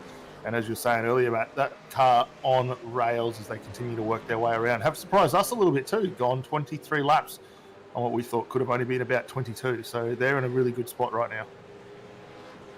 Geordie Sinney, get on board with the Triple Eight car. It's a move done there over David Kimmins. Starting to push on. We did see him show up actually in round number 15. And few laps on. We can't be too much longer till we start to see the pit stops. That's what has to happen now. We did say about 22 laps to a tank of fuel. They've probably pushed on a little bit here. Maybe some fuel conservation for some of them, but at this point, I don't think they can go too much further without taking a pit stop on this one. So expect to see a mad rush for the pits. I did see a couple of guys just jump in the pit lane there just before. So they're going to start powering through. We're going to see the timing boards change. We're going to see people change positions, but it won't matter. We'll just let it all settle out because it's all going to have to happen in the next 2 laps, or we're going to see some cars on there just running out of fuel. There we go, drive-through penalty for car 950 for causing that collision, which is Dylan Rudd. Up 26 spots, and we did think there was a little bit of contact there with Kirk, and exactly what our race officials have said as well, and he will get penalised for that one, a drive-through penalty for him, and will hurt him in his 26th position he has made. Here we go, Warren is now in the pits, Gilliam's in the pits, look at them side by side. Shame you can't have right now, look at Gilliam. I'd love to see the dive he made into the pits there because he has got right up close to him because there was a 5-second gap there before. Yeah, and they almost come in virtually identical into the pit stops here. So let's have a look at it. Gilliam with a nice run in, and actually it's a big moment on pit entry there for Ethan Warren. He's made a meal of it, and Gilliam nearly got that positional change just as they head in towards the control line, and for the car there is able to get it through. So we're going to see the first of our driver changes between both of these guys, between Griffin Gardner taking over the number 1 entry, but nothing between them. You've got to be careful on those entries. Yeah, well, and we did see pit entry was an issue for James Scotter in the season, didn't we, on a couple of races? So, you know, oh, look at that. He just goes off. Here we go, the replay there. And Ethan Warren.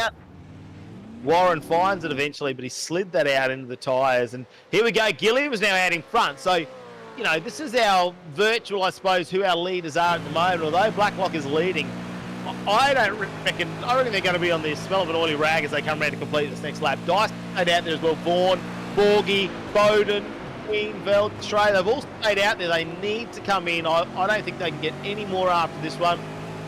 But I have known to be wrong. Just ask the other half. I've been known to be wrong. But Gilliam, what a move this is. Well, yeah, I mean, this is a great run here. So Gilliam has handed over to Griffin Gardner. Broden Bayers has taken over from Ethan Warren. So not only have we seen a role reversal in this, we've got the co-drivers in the car here. And this is a good chance now for Griffin to see what he can do in the effective race lead. They're down in 14th at the moment with still a lot of guys ahead yet to come through the lane for their pit stops. But as the co-drivers work their way now into this race, it'll be interesting to see who's a little bit stronger, how these cars feel, and how they're set up as the guys now work their way down through off Skyline, down through the dipper. We keep an eye on that suspension, working extremely hard as the compressions come through, and then down in towards the LB. Just see Myers just shift off just a little bit, sets up for the run, down onto Conrod straight here. They use all the road on the outside, up against that Falcon tyres, concrete barrier there, and then down the long straight here onto Conrod. Will we see the Trans-Tasman car get a run here and see whether he can get one over? Well, here we go. But Gets the move done on Gilliam. Can he hold on to it, though? He's very fast here. They need to get on the brakes. Pulls the car up, too, into the chase. Gilliam grabs a heap of curb. And there we go. Gets that move done once again. And Myers now at the wheel. Gets it done. He was out there in qualifying. So they get that done. I shouldn't say it's Gilliam, actually. It's Gardner actually at the wheel now for the 201 car. So Gardner has taken over. Schreier stayed out there. I'm just having a look. He has not done a pit yet, as everyone else now is in the pits. We'll have to see on pit exit exactly where they fall in as they start to head out. So Briggs now comes out in third position. Scott in fourth. Move on there. Yes, yeah, so James Scott getting back into the 34, Jordan Sini into the 888. So we saw the 888 come in with that big lot of damage after the contact with 017 up into turn 2. We expect the quick repairs gone on for that car there, but they have managed to get themselves back out and underway. So for Scott, he's in a good spot. But the big mover of the top 3 of the championship and what was third, fourth, and fifth is Adam Briggs. He's jumped on board after taking over the car from Andrew Dyson in effective third position here as the guys cycle their way through. So that was a cracking stop for Simrid's DPR, and they've promoted themselves up a couple of spots for their effort. Trying to have a look at the times actually in pit lane. Doesn't look like they've done anything silly there. They haven't really undercut them too much in pit lane either. Get over James Scott. So James spent a couple of extra seconds in there, obviously grabbing some fuel there. But now it's Briggs that can push on. He's going to have to watch out because James Scott's super fast there. Obviously the Autos Logitech entry, the Logitech G Autos Esports entry too, James Scott. See what he can do on this one. Here we go. Now, just having a look, see if Borg. No, Corey Shepherd has jumped back in behind the wheel of the 017. So Corey Shepherd now in behind Geordie Sini. So over them, they dropped back a little bit as well. Lost a couple of positions there. Borgie seemed to be really struggling with tyre degradation throughout the final stages of that stint, but he held on as best as he could. And Corey Shepherd, no surprise, gets the early move done there coming down. And he will make that happen.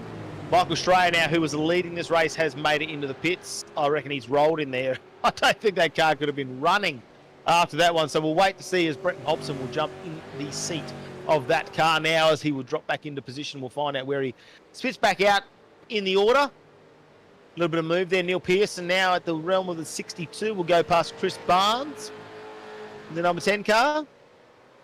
Gets himself a nice little position there, and he will be chasing down Scott Nolan now in the Synergy Sim Racing number 55 just in front. He locks up to the brake a little bit there. You see the puff of tyre smoke.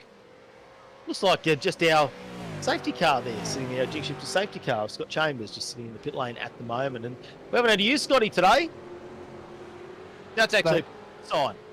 Well, yeah, he'd be loving not having to be out there at the moment. We have seen the safety car come out quite a lot throughout the course of the championship so far, and fortunately at Bathurst, which is a little bit of a surprise, we haven't seen him yet 54 minutes into this 4-hour event. Still plenty of time to potentially see the Jinx Shifters AMG Mercedes get a run here tonight. As we watch the fighting still continuing. Nolan makes a bit of a meal of turn 2 there, runs very wide on the run up towards the cutting there, and that will then see Neil Pearson gain another position. Back out the front, however, Griffin Gardner pressing on further and further in the 021. The quickest time out there last time by for him, a 2:05.40, at 6,000ths of a second, or 600ths of a second, sorry, quicker than Brady Myers just ahead in that Trans-Tasman entry. Yeah, tell you what, the attitude of the car there for Gardner just seems a little bit more sedate, doesn't it? Myers looks like he is pushing on just a little bit there, and last lap not really paying off for him, but he is in the lead at the moment. He got that move done nice and early while he had fresh tyres. Get in front, because as the tyres start to wear, it's going to be harder and harder to make those moves and get under brakes. A little bit of a brake lock up there. I think that probably was Neil Pearson in Inrigs.com DPR entry, just out in front, you can see. And in front of him, it looks like we got a couple of people. Neil Pearson, the Bailey Fritted is back in the car. Now, what I want to know is, where's our good mate? Where has Tom Freer is back in the car, position 28. So Norrie's Navigation is back in P28. So good on Norrie for getting him back up into the mix a little bit there, and we'll have to wait and see how that goes. Here we go, though. Wow. They keep the fight on, don't they? Scott Nolan. He's not giving up Chris Barnes. Nolan got the move done earlier, but Barnes is going to stay on him. A little bit of a lock up at the break there.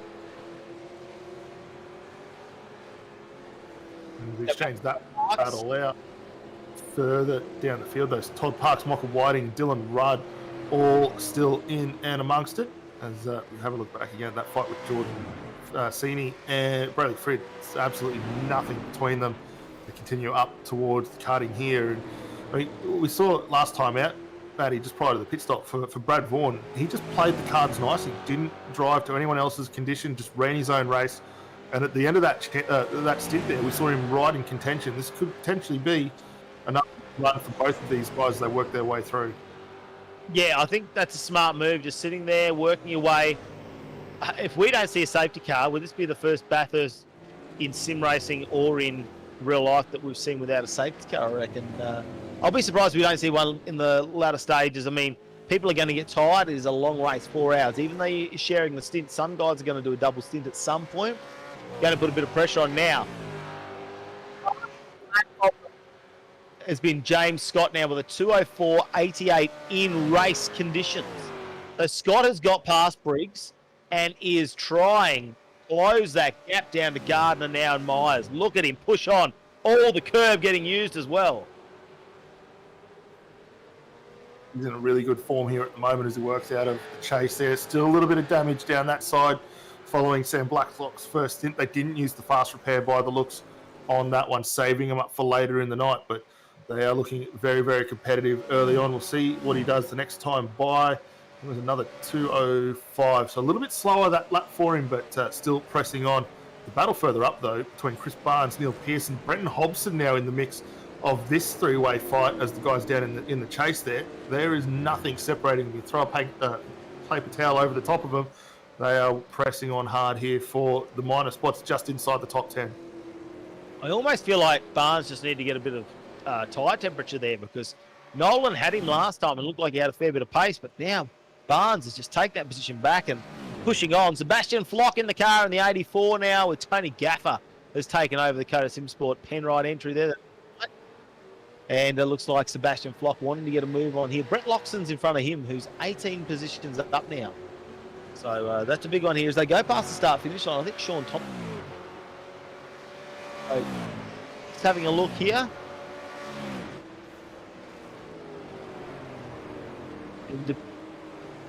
Shout out to Henry King. Having a birthday today, mate, the Jinx Shifters car there. And nothing would beat a birthday wish than like a bit of a win here at the mountain, I reckon. Dan, it'd be great for him to see. What is he young? He's got the double digits, 33. Well, he's on for a good run so far, although as we have a quick look at him, he gets a bit of a wheel wobble on the exit of the cutting there and gets back on the business. But yeah, happy birthday to you, mate. Hope you have a good one. We're going to keep an eye on how your progress goes throughout the night. For the team itself, 25 spots up from the opening exchange. They are in good form here and knocking on a potential top 10 as they work their way over the top of the mountain. And a little bit of a different livery for this. The old, what looked to be the Green Eye Monster now on a Commodore. That's a little bit contentious there as the guys work their way down the hill. What's wrong with that? Corey Shepherd up on your screen at the moment, and they move back a few positions. He's gone past Geordie Sinney, who was out in front of him as they came out of pits after their first pit stop. Now, looking at his times, would you believe it? He has actually gone 0.04 of a second faster than James Scott went on a couple of laps ago as the best lap. So he now has the fastest lap of the race. We're going to have to watch out as who's that? The triple eight. Let's check out the replay here. It's going to see how Bailey Frid went with this one. Bailey Frid comes in. Whoa. We're going to might have been another angle, don't we, on the back of the car? I think it might have been a slight contact on the initial run-ins. Frid was almost there. This is going to be a good telltale shot of it down into that final corner. But Frid sticks the nose out, just gets it tipped in, and it's a little bit of contact there that's unsettled the Triple Eight. That won't be good for Bailey Frid. I'll tell you what, Bradley Vaughan will be biting his nails at the moment, waiting to see what race control say about that one. We'll have to wait and find out. Sydney, though, gets back into the race. Doesn't look like any damage taken to that car either. Nothing sustained. So we'll see if there's maybe a bit of a redress there. We'll find out. We'll let race control deal with that as we head out to this little battle going on now between Jordan Ross and in front, of course, Rick Kuznetsov.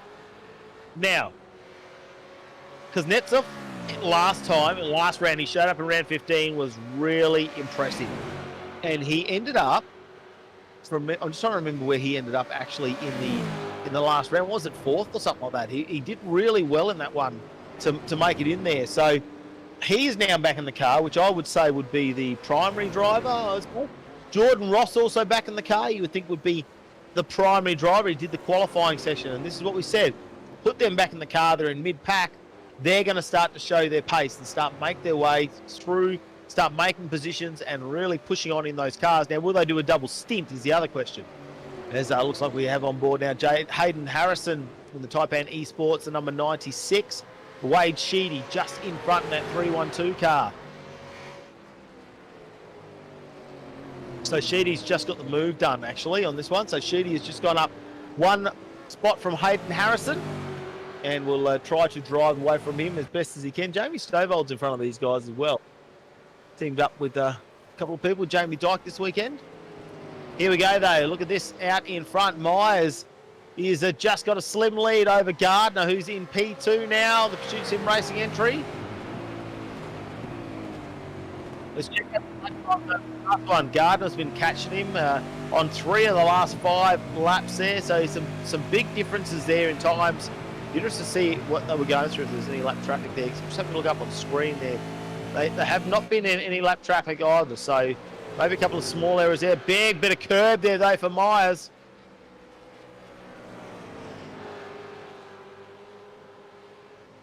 Everyone seems to have their own little bit of real estate at the moment.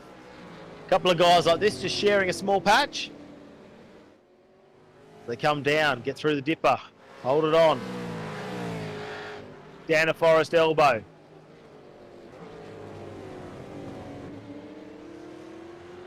Yeah, nice and smooth, but the run really goes to Myers. Look at the run he's got as he goes on a Conrod straight. Opens the gap up. Pushes on. We are 1 hour into this, 4 hours. 30 laps done of 104 at the moment. It's been a great run for all of these guys so far. We've got what appears to be a car stationary down into the cutting. I think they've just managed to get that going again, so we might not see a safety car. Here's a look at the replay of what's unfolded. It's the 53 Jordan Gallagher, Sebastian Flock in behind. Actually, it's the 950 involved in this one. And a little bit of contact on the outside there. So for Gallagher, he's going to have to try and get this car turned around. He's waiting for everyone to filter their way through it. That is the most precarious spot in all of Bathurst to be parked at on the cutting there. It's a blind entry. He does well to get that car back underway and turned around. But for Dylan Rudd, potentially another penalty coming his way following that contact. Yeah, we're waiting to hear in a couple of cars to see exactly what is going to go on. But this little battle, well, it's a battle, and it's just first position. They are 7 seconds in front of the rest of the field, and Scott pushing on hard to see what he can do. His last lap of 2:05.65, so he is still lapping faster than the guys out in front.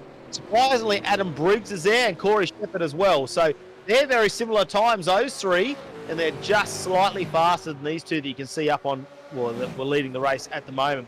We head back now to Rick Kuznetsov and Jordan Ross. Kuznetsov, though, just gets past on Tony Gaffer there in the number 9 car. Jordan Ross has opened up a little bit of a gap on him, actually, after he got past him. And who's that off in the weeds? That's the 073. That's Daniel Misdale coming back onto circuit as well. So he's had a little bit of a blunder down in the chase. And here's a look back at this one. So the 143 involved in this one, as we see that drive through for Dylan Rudd. Let's see what happened to the 73 there. He's done it all on his own, missed the braking marker, runs it off into the grass. So doesn't pick up any damage with the wall. Will get a little bit of a slowdown for his troubles, but that's going to drop him a little bit further back into that battle with Kuznetsov and Gaffer. Now you're going to go car 950 now. Going to get a drive-through penalty for causing a collision. So that's Dylan Rudd there. Like you said, you expected to see that penalty, and now there you go. Race control haven't acted on that one. Drive-through penalty going to hurt him a little bit. We know he's moved up quite a number of positions, but it could have been worse. Henry King enjoying his birthday up 27 positions down to P11. So nice little job there done for them.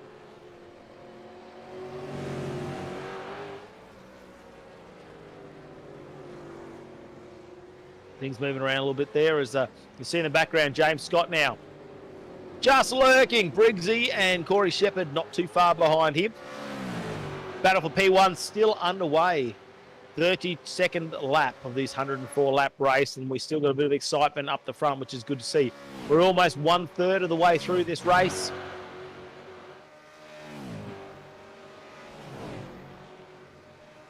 Wow, check that out. Big speed there as they come down Conrod Straight and head down towards the chase. They need to hit their braking points of this one. Scott Nolan pulls the car up. Michael Whiting will have to follow him in the Fishy Motorsport entry and unfortunately loses the position there. But Sebastian Flock in the 84 car now puts it out on the inside. Can he get the move done here? He's trying to get past Jordan Gallagher. He will get that car down and Gallagher will get off the pace a little bit. Jordan Ross just behind him. Watch out for him because Jordan is super fast at the moment, and I reckon he'll probably have a dive down here as they head down to Murray's Corner. I wouldn't be surprised if Jordan Ross puts the nose out. He's not going to quite get down. No, it makes a bit of room for him too, and Jordan Ross will get that move done too. So he has made up a number of positions since getting back behind the wheel of the 143 car as well. Yeah, driving very, very nicely. Just picking the spots of where to get those passes done and dusted as he gets that move completed. We did see Dylan Rudd also come in the lane to serve that drive-through penalty for the contact up into the cutting as well. So that's that penalty checked off. As we go further back up the field, the Fishy Motorsports entry of Michael Whiting, one of the other Shell retro liveries up on circuit at the moment. Brett Lock is right in behind him, and looking at the times last time by for Loxton, it was nearly 0.7 of a second faster across the top of the lap, and he's brought himself right into contention now. These guys are scrapping over 12th position as they head up on towards Skyline and then fire off down and towards the Dipper. Well, I think Myers and Gardner must be talking to their co-drivers because they have all picked the pace up. Last laps are all 2:05s now for everybody in the top 5, all the way down to Corey Shepherd. So Myers, Gardner, Scott, Briggs, Shepherd, all in the 2:05, around the mid 2:05. So they. We go battle down the pack here. Wade Sheedy, position number 30. That's 312, and who do you think is going to take him on? Well, it's not Norrie, it's Tom Freer, of course. You can tell by the attitude of the driving there. A bit more stable. And look, Freer's not trying to join the Australian diving team like Norrie is. So we'll have to see how he goes in the Norrie's Navigation Mustang here. But he's on the back of this pack. As we watch the guys come off there, it's a great segue from not only watching Freer, but the man on the bonnet there, Mr. Norrie Norris, jumps in and joins us in the commentary following his first stint. So not only have you given him a serve while he's been on circuit, Matty, you've given him another one while he's here having a listen to us. And the bloody champion is in the box. Norrie, how was your opening stint? It was brilliant until you guys started talking me up, and then I decided to have a bit of a dive, and it didn't work. It was through the run. You got an awesome start off the opening lap there. You managed to gain yourself a few good positions.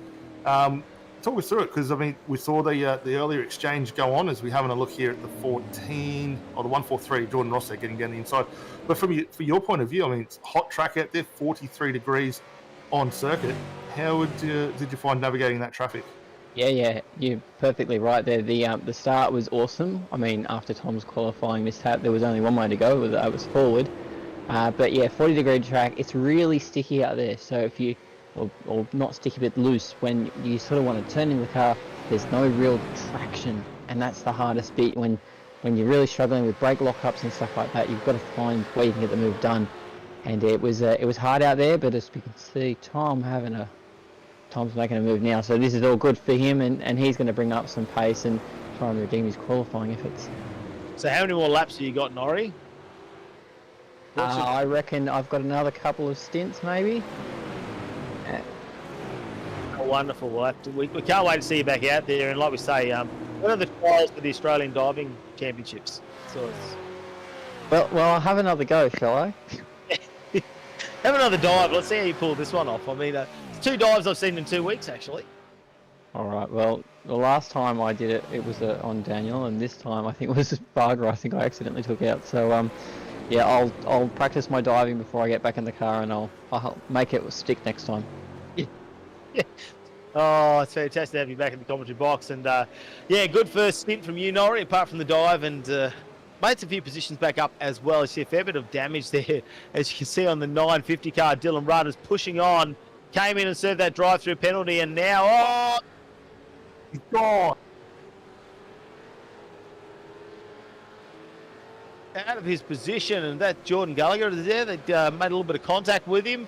Mizda goes through as well, so wow, he almost had the move going through the chase, but pushing super hard there. And look at Tom Frere, though. He has gone right past Wade Sheedy and was definitely keeping his pace back. So Frere now is going to have to start to catch up to this little pack. They slide it out a bit through the chase. One small mistake, and Frere can grab himself 3 positions right here. He doesn't need to be involved. Just watch what happens. Ladder. Looks like he's going to take a dive there. Maybe he's being a little bit defensive. McKnight in front. Hayden Harrison in front of him. Frere on the outside. You need to be really careful at this point. And Norrie, how nervous are you watching Tom Frere at this point? Because it's easy from this side to say, don't do it. But when you're in the car, you want to do it, don't you? You do. You want to take the move. And I know Tom, he was dirty on himself about that qualifying incident. So he will want to get this move done. As you can see, he's just playing a little bit cautious here. I think we're trying to watch the strategy, because we want to get these moves done, but we want them done cleanly, and that is not entirely clean, Tom. Yeah. Oh, he's looking for any bit of daylight he can see between a wall and a car. If there's a gap there, I think he's going to put his nose in it and try and push the Norwich Navigation Mustang all the way through. But these guys, I thought we were going to see a couple of mistakes there, but we haven't seen that, have we? Jamie McKnight, Kenneth Ladder's got the move done over Jamie McKnight, so maybe we can get McKnight first. Boy, he's so close, right up under the rear wing now. The move's going to happen. It's going to be at Forest Elbow. Yeah, after doing quite a few laps out there, I want to get 20 laps in.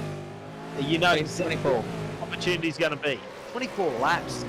Really pushing the fuel strategy at the moment, aren't you guys? We are. I mean, when I was falling that far down the grid, after my diving efforts, we had to push the fuel strategy. And there's been a number of people do that as well. So you're not the only one. Schreier and teammate, they went all the way too. So everyone's sort of pushing that 20. So Todd Parks enters the pits now. You can see that on our screens. Here we go, Frere down into the chase. We're waiting for a bit of a wiggle under brakes. Hold your breath, Norrie. It's held. Yeah, Free will have to adjust that brake bias. Start rating the dives. Should we start scoring them? You can. You should. If you can go in backwards, Norrie, and pull it out, that's a 10. Well, I haven't practiced. It's a good chance between the stints, but look, before we let you go and get back and help Tom through, without being biased and picking your own car, we've seen some fantastic liveries out there so far for this event. What's one of your favourites? Oh, I do love the Crompton car. I also love the Dick Johnson retro shell liveries. So there's a couple of good ones out there. There's too many to just pick one, I reckon. Yeah, it's a fantastic job from all the teams, as I said earlier on, getting out there. But I guess for all the viewers tuning in as well, leave your comments. Who do you think has, or what is your favourite livery out there as well? But Norrie, keep it up, mate. You guys are looking pretty good at the moment. Up 7 spots, down in that 28th position. And not far off gaining a couple more here as this progresses on. Thanks, boys. I'll check back in with you soon. It's good to hear Norrie in the commentary box again, and after giving a bit of a ribbing, it's great to know that he can hear us. We're not afraid to do it in front of him and be part of the crew. We have a bit of fun behind the scenes too, especially when we do those pre-race shows. So it's great that he could actually be out there for the 650 race, and Tom Frere gives him the call up to be his teammate. And well, it didn't start off well for them, but they're back in the race now, and we'll see how they end up at the end of this one. 25 laps up, 25 positions up, I should say. Brett Loxton is a big mover at the moment. We head back down to this battle, though. Kenneth Ladder He's taking on Ashley Davis there. Sorry, Hayden Harrison. Done. We'll have to go back to 27th. Tom Freer now, who'll be the one who's looking for the move on. Does he put it on? Can't get it done. Has to pull back in behind Harrison. Freer is looking really, really raced here at the moment. I mean, came in for the last stop on lap 25. So it was only recently that he's been in. I mean, say recently, it was 11 laps ago. So the tyres are not too bad considering who he's racing around. The guys in front of him, a little bit newer as far as tyre life is concerned. But I mean, it's not slowing him down at all. He gets the move done around the outside there, swings it across the nose of Hayden Harrison. That's a great move up. Gets himself now up to 27th. Hasn't lost touch, however, with Ken Ladder as they head up towards turn 2. Yeah, won't let him get away because he seems to have a bit of a race pace as well. As see in the background there, another move done there. And Harrison, McKnight might get this one done on the inside. Harrison goes wide. It's loose out there in the rubble. And McKnight will get through, and Tom Freer can push on now. Obviously, he needs to chase down Kenneth Ladder, who is in front of him. But yes, just pushing on there, Tom Freer, and looking quite comfortable in the car at the moment. So we'll see how those guys end up at the end of this race. Matthew Clowett now in the Dakota Simsport entry, and behind him is Jamie Stovold, who's teamed up with Dyke for this weekend here for the 650. It's quite rich for these guys, really. I can't see Stovold doing a move at the moment. Just doesn't seem to be right up on the back. You never know, though. If they come down, it's going to be a go through Forest Elbow and then see how they get a run down Conrod straight into the chase. You just never know. Oh. He's rubbing off that livery on the side of that car is what I reckon. That's what he's looking for. Here we go, Tony Gaffer now. Got to watch out. It's a Byron Phillips going by. The Mac 1 Esports entry there gets the move.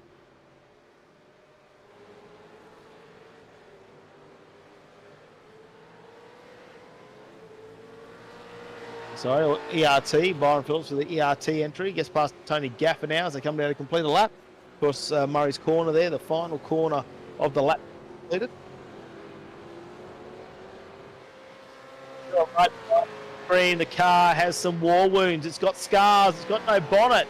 Can't be helping the air of that car. Dylan Rudd in the 9.5 Simsport entry is up 19 positions down. And can you believe that that's after 2 drive-through penalties? I mean, they've driven the wheels off this thing early on in the race. And as you say, we did see those couple of incidents which were minor that led to some rotations of a few cars, but they've progressed on well. The lap pace has been exceptionally good for these guys. And I mean, 9.5 Simsports, we didn't see much of them in the opening start of the season, but they've really come on strong throughout this championship and quite a few others, and it's really starting to play into their strengths here at the moment as they continue pressing on. So imagine where they'd be sitting at the moment if you take out those couple of extra drive-throughs. And when we consider drive-through time here is around 25 to 30 seconds to get down through the lane, they could be well further up the placings, probably inside and around that top 5. Well, we check out Barnes now as it comes down Conrod straight with the number 10 entry, and right under that rear wing, Michael Whiting pulls out, gets the move done too, makes it as they head down to the chase. So important moment under brakes. That done. Brett Loxton's just in front. Looks like he's holding on, and he's doing a fantastic job as well. Loxton up 25 position. Brody Myers, having a look up there, he has just done a 2:05.15. So that's the fastest lap he's done of this stint as well. So he's done 14 laps in his stint, and he's only just done his fastest lap. Still holding out Griffith Gardner.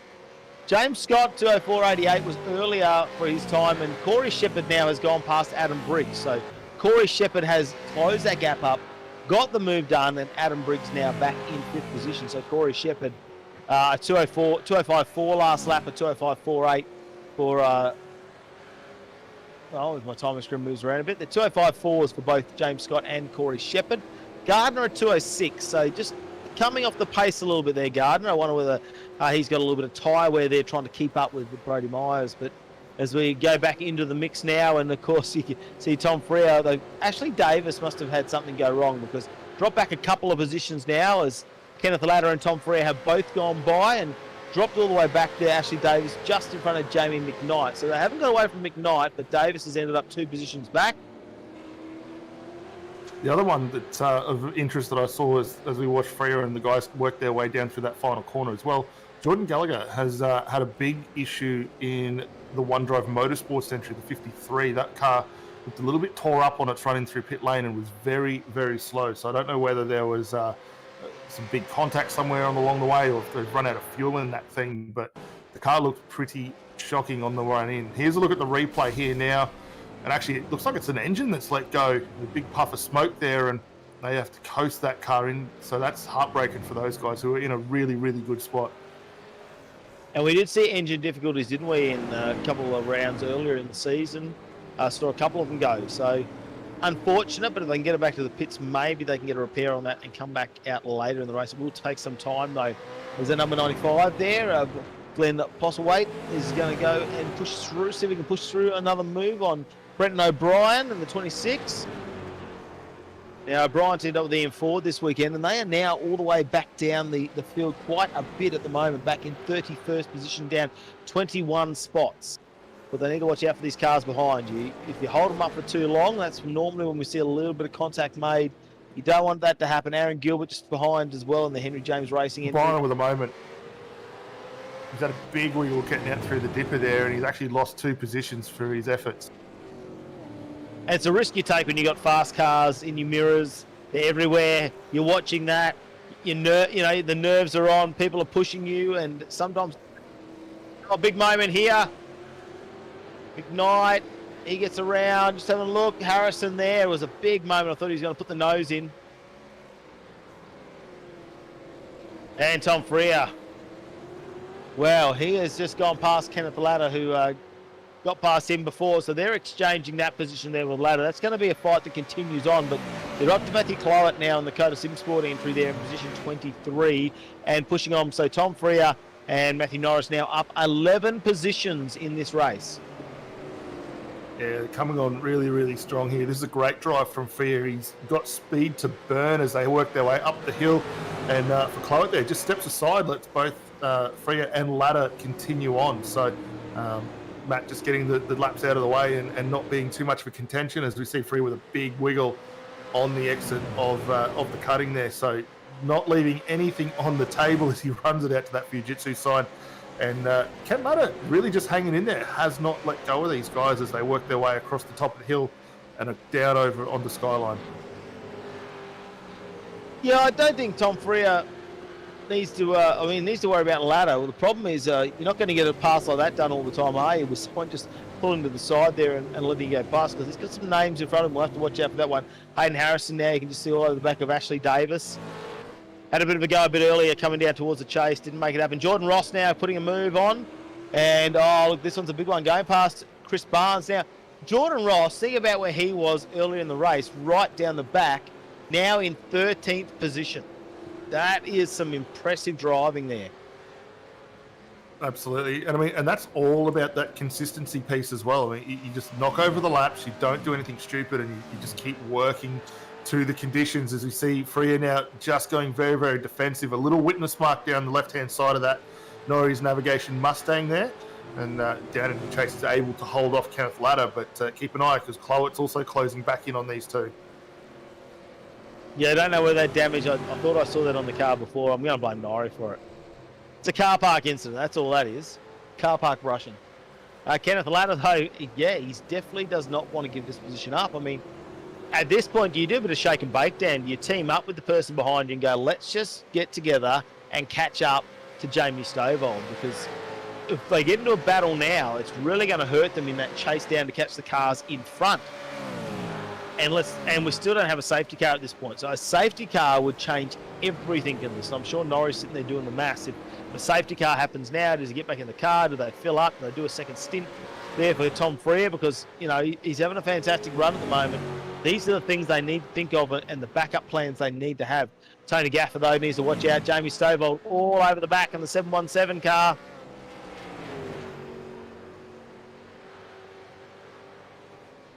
So Gaffer, what's he going to do in the Penrite Coda Sim Sports entry?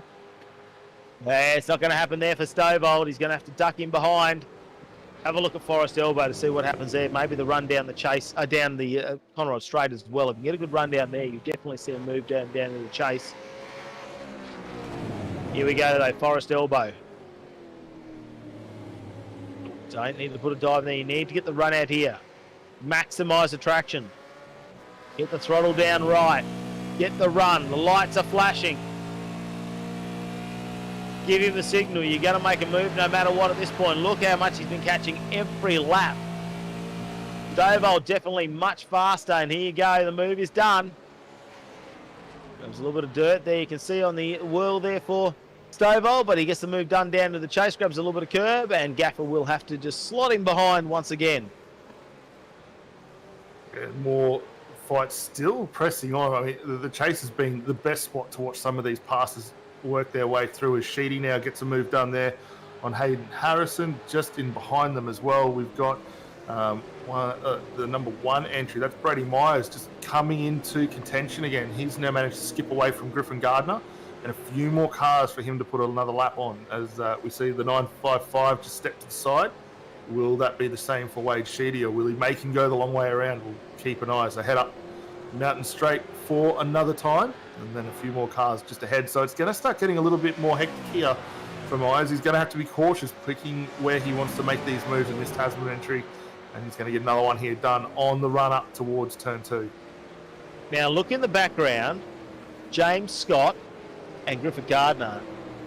He is catching up to Gardner quite quickly, and looking at the last lap, he's caught up by almost 1 second, just shy of 1 second on the lap. So you look at the lap comparisons there, he is making moves every lap. He is just clawing back as they opened up. So watching the next, well, they're going to come into a stint issue here, because you have a look at the laps we have done so far. Will he have enough fuel to get this move done? Will he have enough fuel in this stint, 42 laps in now, to catch up to Gardner? I think he might be able to catch him, but can he make the move? And then what's he going to do? Is he going to do a double stint, or is he going to change drivers again? But James Scott definitely clawing back any sort of advantage that Gardner have at the moment. And I'll just wait another couple of laps to see how far apart that gap is. You can see up on our screen there, it's only down to about 1.5 seconds at the moment between Gardner and Scott. So we'll have to watch that one as they go. Because that's off in the Premier Racing Team entry. The number 7, currently sitting in 15th position. I was going to say, if we continue keeping an eye on what James will be doing, I mean, he hasn't set the world alight as far as the lap pace is concerned. We did see that big purple sector for him quite a long way into his stint before he managed to do that one, but he's just picked off the pace between the guys up in front. We've seen Myers really now start to extend that difference, but I think the big telltale has been Griffin Gardner in the pursuit car. We saw him out early on take a lead following the pit stop, but it looks like the tyres are just starting to fall off the wagon there, and it's really dropping them back into contention with the guys behind. So that'll be interesting to see. There's only a lap difference between them as far as the tyre strategy goes, so we'll keep our ears pinned to the ground to see how that one works as we watch the scraps further down the field. That was the 950 getting through on Nolan, and as we go back up to the lead of the race, you can just see how much Griffin Gardner continuing to fall. He is losing time hand over fist to James Scott. Admittedly does have some lap traffic ahead of him, but it is not falling at the right time for him to work his way through. No, absolutely no advantage there with the lap traffic to be able to use that. James Scott, though, knows exactly what to do there in that situation. You can see he's picked his timing just about right, but we're coming to the end of the second stint. He did say about 22 laps. We have seen him push 24, even onto the 25 laps in the first stint. So running right on the ragged edge, and that might be a bit of inflation there, but I think we will see them start to pit very soon. There's Zach Hobson in the pits, I do see. Brent Hobson is in the pit. Geordie Sinney's in the pits as well. So a couple of cars already starting to pit, which we would expect around now. Somewhere after lap 40, they come in for their second pit stop of the race, depending on where they pitted in the first stint and what their strategy they're going to stick with. Probably comes down a bit to how they're feeling in the car at the moment. Now, Dan, I suppose if you're Griffin Gardner, you're losing time, you're caught up in the lap traffic. James Scott's all over the back here. Is now the time to come in and pit? You'd want to say yes, but you're still 4 laps shy of where you need to be to make your strategy ultimately play out. And as you see him make a move on some traffic here, that's got to be in the forethought, because this is not really working for them to the best of their advantage. And unlike a lot of traditional circuits where we go and do some endurance racing, you know, you think back to Sandown or to Spa, for instance, there's not the room across a big portion of the slap where you can get a move completed. So for Gardner here, if he picks up the traffic in the wrong spot across the top of the hill, he's a sitting duck there. And for James Scott right now, he is in the position to do that. So if you're Griffin, you probably want to take that stop, get the fresh tyres, try and pick up a bit of pace as we see a few more guys entering the lane as well. But you've got to be cautious though, because if you do get a safety car a little bit further down the road, that's really going to throw out your strategy. Well, another half a second on that lap. I'm just looking at the previous lap times. Another half a second to Scott. I don't think you need to be in traffic to be a sitting duck with James Scott behind you like that. There's a move about to be made. Scott puts a nose out. What happens here? Corey Shepherd in the background. Bit of a wiggle there as they come in. Gardner will try and do the crisscross this time. Scott slides the car out, but he's on the inside line for the left-hander. They head up into the chase. Sorry, into the cutting. Come around this corner, and it looks like James Scott is going to hold on to that position now as they head across the top of the mountain, heading up the hill. Slides it right out to the Jitsu sign. McPhillamy Park goes across. Wow, he is using all the road. Very aggressive there for James Scott. Up into Skyline. Hit the S's. Oh, I tell you what though, James Scott though gets his move done into second. All over the back of Myers. That's the next person, the next target he's got. It's going to be hard though because they're very similar lap times at the moment. Because Netsop though in the background, right in front of him though, Dylan Rudd. Well, these guys, they've got no bonnet. They've driven the bonnet off this thing. They can't wheels off it. They've driven the bonnet off this car. But he's been up and down, a couple of drive-through penalties, and they've still managed to maintain that position. Well, they have, and they're doing a really good job here, and this is going to play nicely into their hand, especially if we get a safety car later on. We'll wait to see how that goes. But you know, as we said earlier, imagine where they'd be if they didn't have those two drive-throughs following those bits of contact. But further down the field, Greg Sharp, Stephen Varga, who continuing on their fight. Varga, who we saw involved in that earlier stint one incident with the diving Norrie down into the chase there, made a bit of a meal of that one and took him out. But it's been a good drive here from Varga. He's paired up with Jamie McKnight, and they've just come in for their pit stop just a few laps ago, switched over again. And on that fresh tyre, this will put them in for a good start to their third stint now. Jordan Ross now up into P10. What a move that is. They were down. I'm going to say they were down. I'm trying to remember actually now. 14. So they were down 18. They were down to 28th position when Ross got back in from memory. So that's very interesting. Jordan Ross gets back in there. Now we're starting to see some of the front runners get back in. Bailey Frid has entered the pits, coming out of what was P6. Well, watch this on track though, Varga. All over the back of Greg Sharp. This is the battle now for 29th position. Sharp holding onto that one in the Penrite entry. Varga tucked right up under that rear wing. Schreier in the 88. Misdale behind. Scott Nolan not far behind that. Misdale's not going to have the speed here to make a move as they head down into the chase. Schreier's still there. Oh, that looks like a wheel off. Oh, and in the background there you see the 55. Scott Nolan will duck into the pits. So Nolan will check out a bit of a replay now.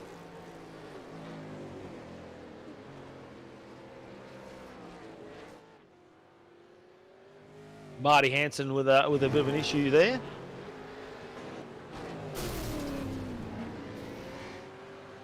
Oh, a bit of a ping pong effort there, I think. Old Party Marty. That's not good for him, Marty Hansen. Taipan Esports entry.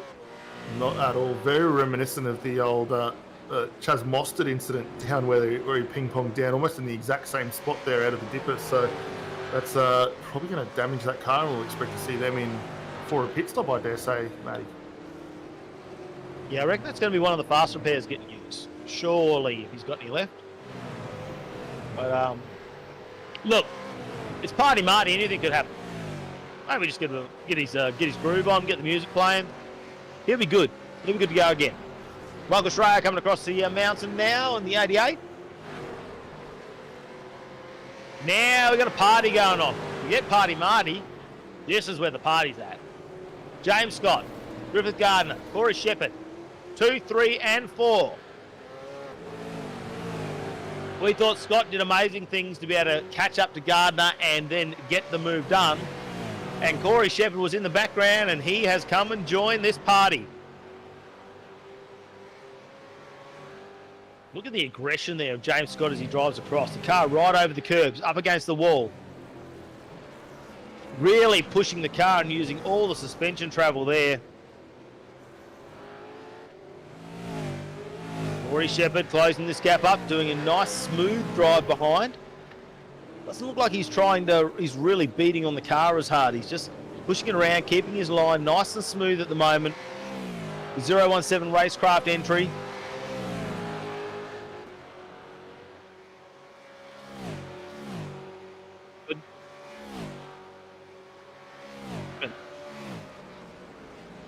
Can he catch up to Gardner at this point? They head down. Here we are into the chase. Hard on the brakes. He's definitely not close enough to make a move, but closing that gap up. Bit by... All right, who's going to take in the pits? None of these guys. It is not going to be anyone at the... So Tony Gaffer's going to go in the pits by the looks of it. He is going to pull in. That's what we've seen in the background. And here you see the lap times there between Gardner and Shepherd closing it down every lap, much like Scott did before. So Corey Shepherd with a similar pace there to James Scott. They are going toe-to-toe when it comes to previous lap times. Just a little bit faster than Griffith Gardner. Still, though, out in the lead, Brodie Mayers, and I don't think anyone's really got something to take to him at the moment because Brodie Mayers is maintaining the same pace as the other drivers, but he already has that commanding lead at the moment, which is blown out to nearly 5.5 seconds at the moment. So dominating once again as we watch Corey Shepherd as they head up the mountain. Interestingly, looking at this, so you can just see the tyre differential between these two. Looks like Corey still has a lot more front end grip available to him. He was able to get right up nice against the wall there through the cutting. Does lose a little bit over the top there, but as we're looking back, you can just see the slide that Griffin's starting to get into that car. He's not able to place it exactly where he wants to, and I think that partially is really what's holding his run here as they head their way down through the off the mountain, down in towards the dipper there. And you see again that tight line for Corey behind. He's right able to place the car where he needs to and close in for an opportunity. As they come down into the elbow here, he sticks the nose in. Almost a little glance at the wall there on the inside, and he's going to be in for a run here down off Conrod Straight, you dare think. Well, we'll have to wait and see what Corey Shepherd can do on this one. He's not as close as he would like to be to have an overtaking manoeuvre done here as they head down into the chase. We're on Conrod Straight at the moment, looking at the back of Griffith Gardner's car. Here they are, the brakes. Close it right up, but not close enough to get a move done. It'll only be a number of laps, though, because he is just ever so slightly faster on every lap, Corey Shepherd. He's not going to want to let James Scott. They're all in. Scott's in. Brodie Mayer's in. Look at the carnage as they go in. Well, looks like everyone managed to get through nicely on the entrance there, and for Myers, that's what he needed to do after we saw what happened to Ethan last time by, where he had a bit of a blunder getting through the entry there. They've got it nicely stopped, and that'll play well into their favour there as everyone else continues to cycle through the 950 with Aaron Dodds now back on board, gets the move done into Murray's corner there, and that's on Aaron Gilbert, and another positional change for those guys. Put their bonnet back on too, mate. Yeah, it looks like maybe fast repair for those guys. They did come in the lane only on lap 45, so only 3 laps to go for them. It was a pretty quick stop, 45 seconds stationary and back underway, and a driver change. So it looks like one of the first fast repairs out of the way. And as we close into almost half race distance, that's not too bad of thinking. No, I think it was time to repair that car. Probably hurt him with the aero a little bit. Here we go. Move getting done now. on Greg Sharp. Stephen Varga is going to push on through the number 87. So not a bad move there too. He's got a little bit defensive too. He knows Greg Sharp, very experienced racer. Probably trying to do a bit of the crisscross there. All right, now they've exited. Our leaders have exited. Adam Briggs still out on track leading this one, as you see up on the boards, but forget that. He has not pitted yet. Warren still is back in the car leading. Gilliam now back in Blacklock now back in the car. Borgie's back in the car, so complete driver change there for our top 4. Well, not only driver change, also position changes as well, as Gilliam gets back in front of these guys. Blacklock just slots back in behind, and Borgie just holding station. So this will be interesting to see fresh tyres on all of these cars. The gap still 5.6 seconds in favour of Warren at the moment, and the Trans-Tasman team as they come out from that second stop. Briggs, though, rolling the dice. He's pressed on for another lap. Last time in lap 24. He has got to be at the end of this stint and right on cue. He's in the lane to get the next pit stop done. And we would assume Andrew Dyson will be back on board the DPR entry. Yeah, I would assume there will be a driver change, much like we have seen. Wow, Gilliam is using every little bit of real estate, isn't he? He's including the walls. He's not just worried about the ground real estate. We'll take the walls as well. But yeah, putting it through its paces there, the Commodore. And just opening up a little bit of a gap now over Blacklock. Borgie, well, he's on fresh tyres, and we know what Borgie can do on fresh tyres. Expect to see him. Everything's just got to get up to temperature, though. They've been out of the car now for what has been about 40 minutes. Had a little bit of a break now after a big stint early on. Had themselves a rest. They just compose themselves. Now they just need to get back into that rhythm. So no need to do anything stupid at this stage, because we are not quite halfway. We're still under halfway in this race. And they are still in contention, and we've still not seen that elusive safety car here at Bathurst. 650 kilometres. We are 49 laps.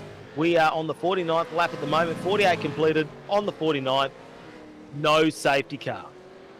Super impressive from all of the drivers here tonight to make sure that when we have had incidents, they've managed to get out of the way. We haven't had enough that we've had to drag Scotty out, wake him up. He's sitting in the Jinx Shifters safety car there having a bit of a snooze.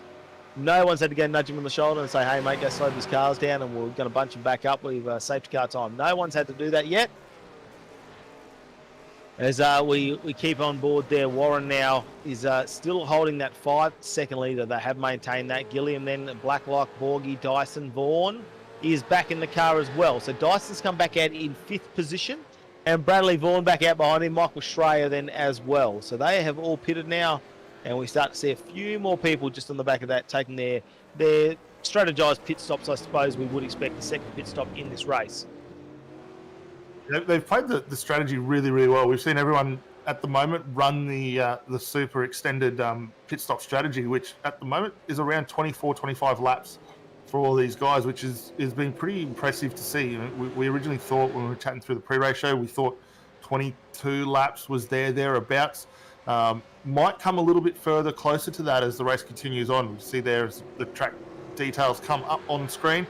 The track's starting to really cool off now. It was 43 degrees last time we looked at that, and that was partway through the first stint. We're down to 37 degrees now, still partially cloudy, so it's really getting into good time for these guys.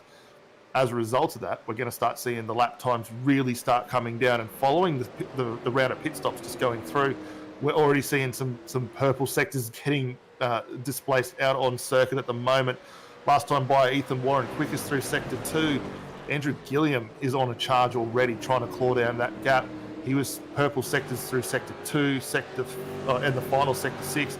And as Warren gets across the line now, he sets a 2:04.79, only to be quickly dispensed of by Gilliam on a 2:04.54. So the guys out front are not messing around. They are using up those tyres while the track is in their favour.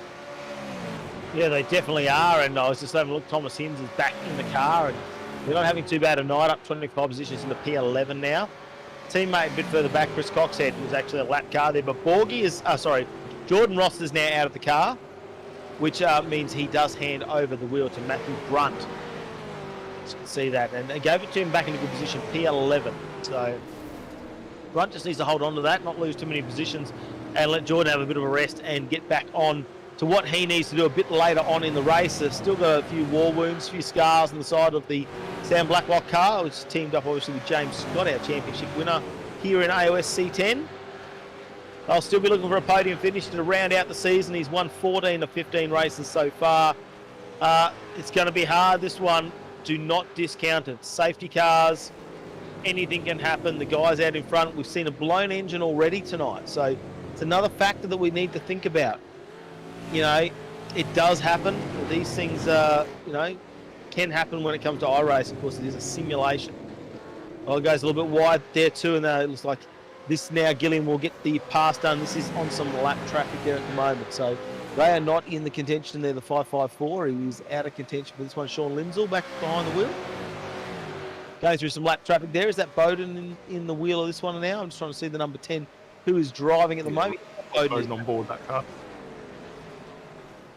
And those guys looking pretty well. Gilliam now down the inside, gets another move done there at the chase, and that's good timing for him as Scott now is going to come up onto these guys into that final corner as well. So a little bit of a role reversal, which is really the ebb and flow of what we've traditionally seen in any form of an endurance race, whether it's supercars, GT or whatever. You always get that ebb and flow of where you pick these cars up. And at the moment for Gilliam, he's picking them up at the right spot, unlike what we saw at the end of that last stint for his teammate there, where it didn't fall in their favour and they lost a huge amount of time, which really brought those guys behind back into contention.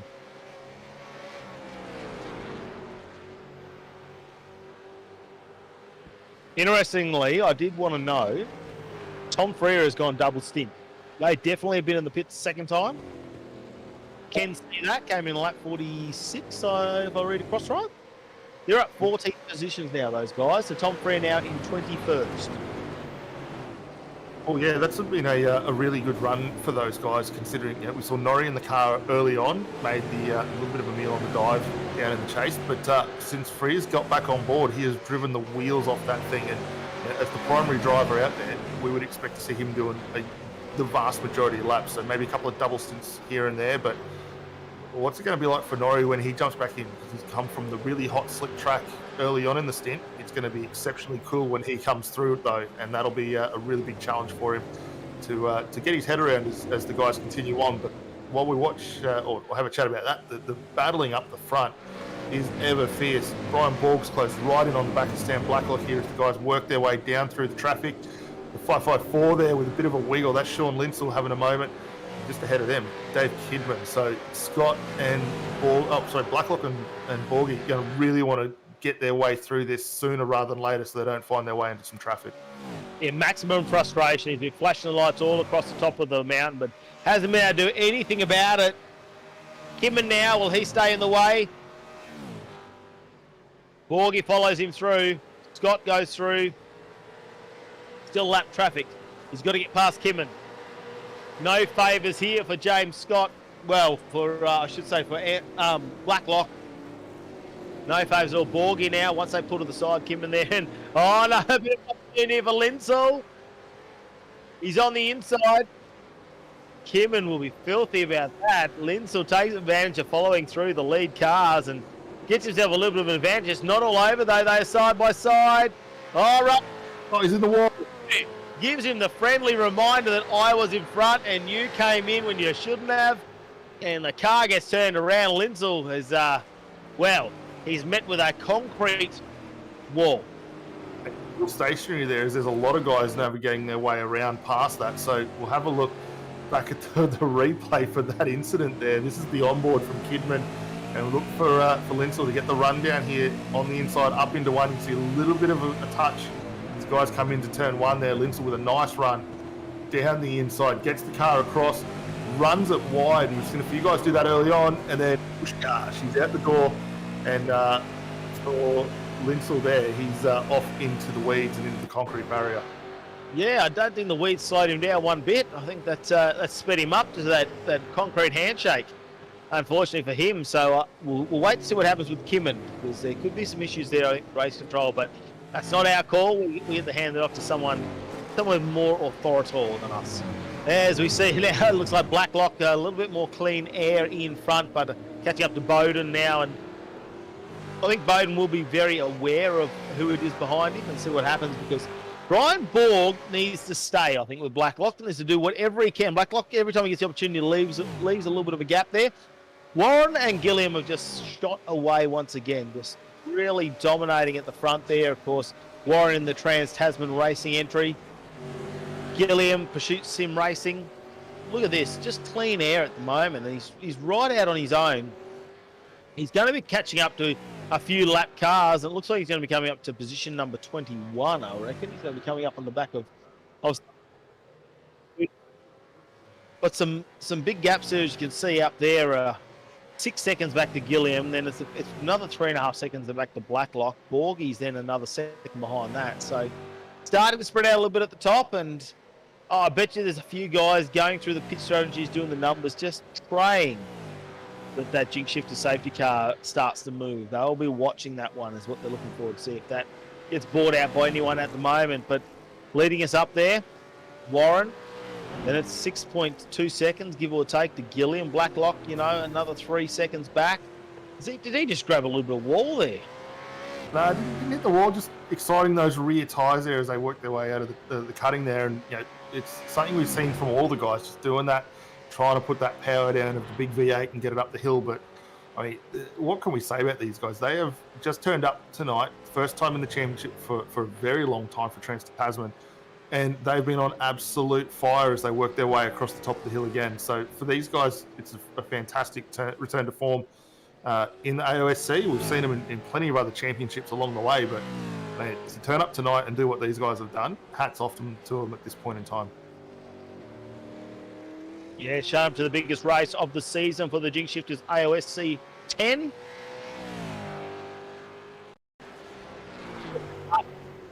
Moment to check out a replay. Oh, here it is. Ethan Griggold. Wow. Few sparks. Shaves a bit of the metal off. Oh, up in the curb, head first. And in the wall. Look at the pebbling that's come up on track too. He's had a big reset too, I reckon. He has hard reset that. Well, he jumped out of the car, so that's potentially going to be a penalty along the way because, I mean, where that car was precariously placed, that would have brought out our first safety car, which really would have shaken up the event there. And, you would expect to see that. The guys don't race in the championship and haven't for quite a while, so maybe not quite up on the that no exit rule. So I'll wait to see how race control adjudicate that one, but that was a hard hit for him. It was, but importantly, it has not brought out the Jinx Shifter safety car. So a good moment, I suppose, for the rest of the racers who are running their own race and have their pit stop strategies where they want them to be. Probably a bit of an advantage for them. Just looking at Aaron Gilbert up 21 positions at the moment. Aaron Dodd 23. He's just done the move on Michael Schreier. So there is plenty happening. Aaron Gilbert just in front of Nathan Moore. And yes, the number 3 car's done 21 positions tonight. That is a huge, momentous occasion. Yeah, only second in favour though, actually third in favour compared to Thomas Hinds as we have a look at him coming down the run here, up 25 spots into 11th position. He's got his teammate just ahead there in the 208. So those guys are looking very, very good. And for Hinds, I mean, we had a chat to him earlier in the season in the pre-race show. Very content young man. I mean, he's found a good form now in this supercar. Got very accustomed to it over the years, and they are looking very, very good as they press on to just on halfway through this event. Yeah, we've ticked over the halfway mark. 54 laps of 104. We're on the 54th lap. And, is that a navigation car? I can see a Medicab media sticker. That's the only way I know it at the back. Good old Norrie's navigation Mustang is definitely still getting around. A few scars on the side, but is well and truly in the fight, is what I should say. And he's just behind there goes Aaron Gilbert, Nathan Moore, Tom Freer. 16 positions now. 16 positions. It was all bad luck for him from the start. He single lap there, feature up on the broadcast, and turn number 2, just dropped a wheel out in the grass, got sideways and found the tyre barrier. So started way down the back. I think it was in the second last row of the grid back in 27th or something like that. So he has had a massive improvement there, Tom Freer, and there he goes. Gets a move done. Another one for Tom Freer. 17 positions now up in 18, so he's 25th when he started the race. Yeah, they're in a really good spot there. So the 955 just looking at a move. That's Simon Chadwick on board the 95 Sim Sports entry, just thinking about a run there off the back of Greg Sharp, not quite able to do that in turn one, as Greg's just going to hold the line there. But for the 955, looks like a fresh car for those guys. So a possible fast repair for them as they make the move up into turn two there. Sebastian Flock, Stephen Varga just ahead of these guys to head up the hill for what is the 55th time of the event. Yeah, you're right. That car's looking a bit too fresh not to have a fast repair done. That one for Simon Chadwick. 95 Sim Sport entry. Just holding out Greg Sharp, who's stayed in the car there. I'm trying to see. Yeah, they've had their second pit stop. Yeah, a little bit. About the same time. Lap 42. But Varga just in front now of Sebastian Flock in the 84 car. Flock all over the side mirrors there, just waiting to see what happens. You can see a few of the marks here on the track where a few cars have come off already.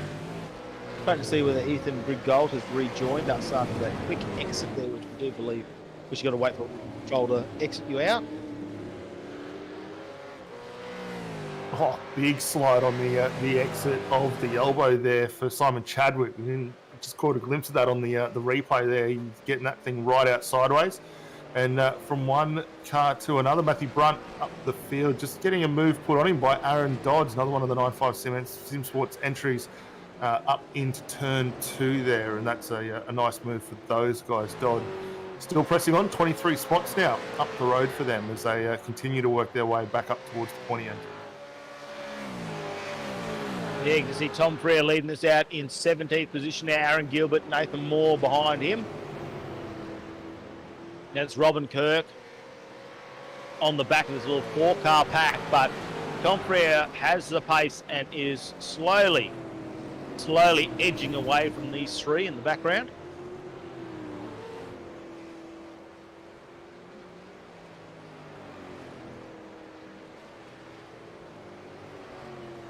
Sebastian Flock in the 84 there still hasn't got the move done over Stephen Varga. Needs to watch out Simon Chadwick in the 955.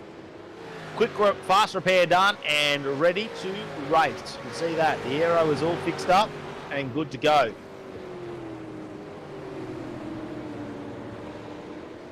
Six laps now completed this 104 lap race. Looking as they go up the field there. I'm just having a look. Is that where has Hinz ended up actually? Just having a look to see where he is. Thomas Hinz. I just want to see where Thomas Hinz is floating around. Still holding P11 at the moment. Yeah, that's a nice drive from him, isn't it? He's done well. The gain, yeah. You know, he's always hovering around the top 10, somewhere in there.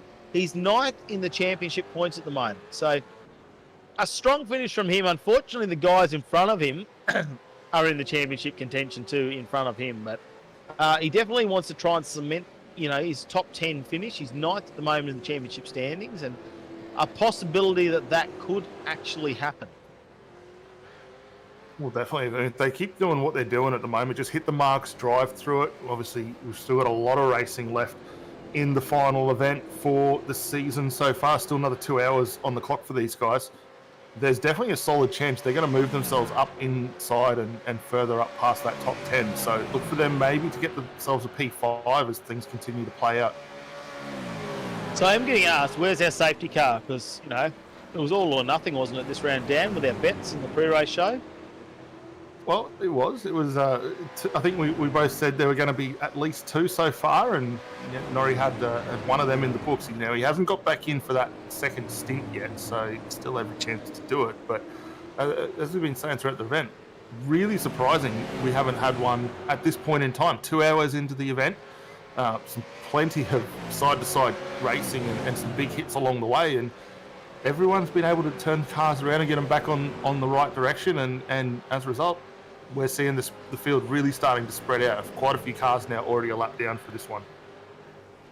So Ethan Warren's still leading this one in the Trans-Tasman Racing entry. He's out in front, and look at that, it's blown out to nearly 7 seconds, as you can see up on the board now. Robin Kirk in the 073 car, the Simrigs.com DPR entry. Nathan Moore just in front, but looking like he's about to lose his position as Kirk now closes that gap down. Is that Aaron Gilbert just grabbing a little bit of concrete in the background? I could hear it sound like a bit of metal on concrete. He's not going to get it done this time though, Kirk. He's not close enough, I don't think. You never know though. Bit of aero here, a bit of shake and bake. No, he won't get him done at the chase either. They'll pull that car up though. A bit of curb there at the moment from Nathan Moore. Just maintaining his line. Kirk goes a little bit wider, maybe he can get the drive off this one. Maybe he just missed the braking mark actually a little bit. Sometimes when you're stuck behind the driver in front, you just miss those braking marks. See what we can do as they head onto the mountain straight. They start a fresh lap. Fresh on lap number 58 at the moment. 57 completed. Here we go, there's a bit of a move, no. Puts the nose out. Now lock up, and Nathan Moore. Wow, Kirk would have had nowhere to go at that point. Probably best that he pulled that up as we head up to the cutting. Another moment right there, hold your breath for a second.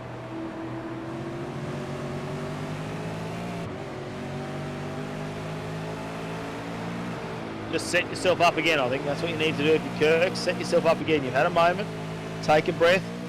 Get back into the rhythm, wait for your opportunity.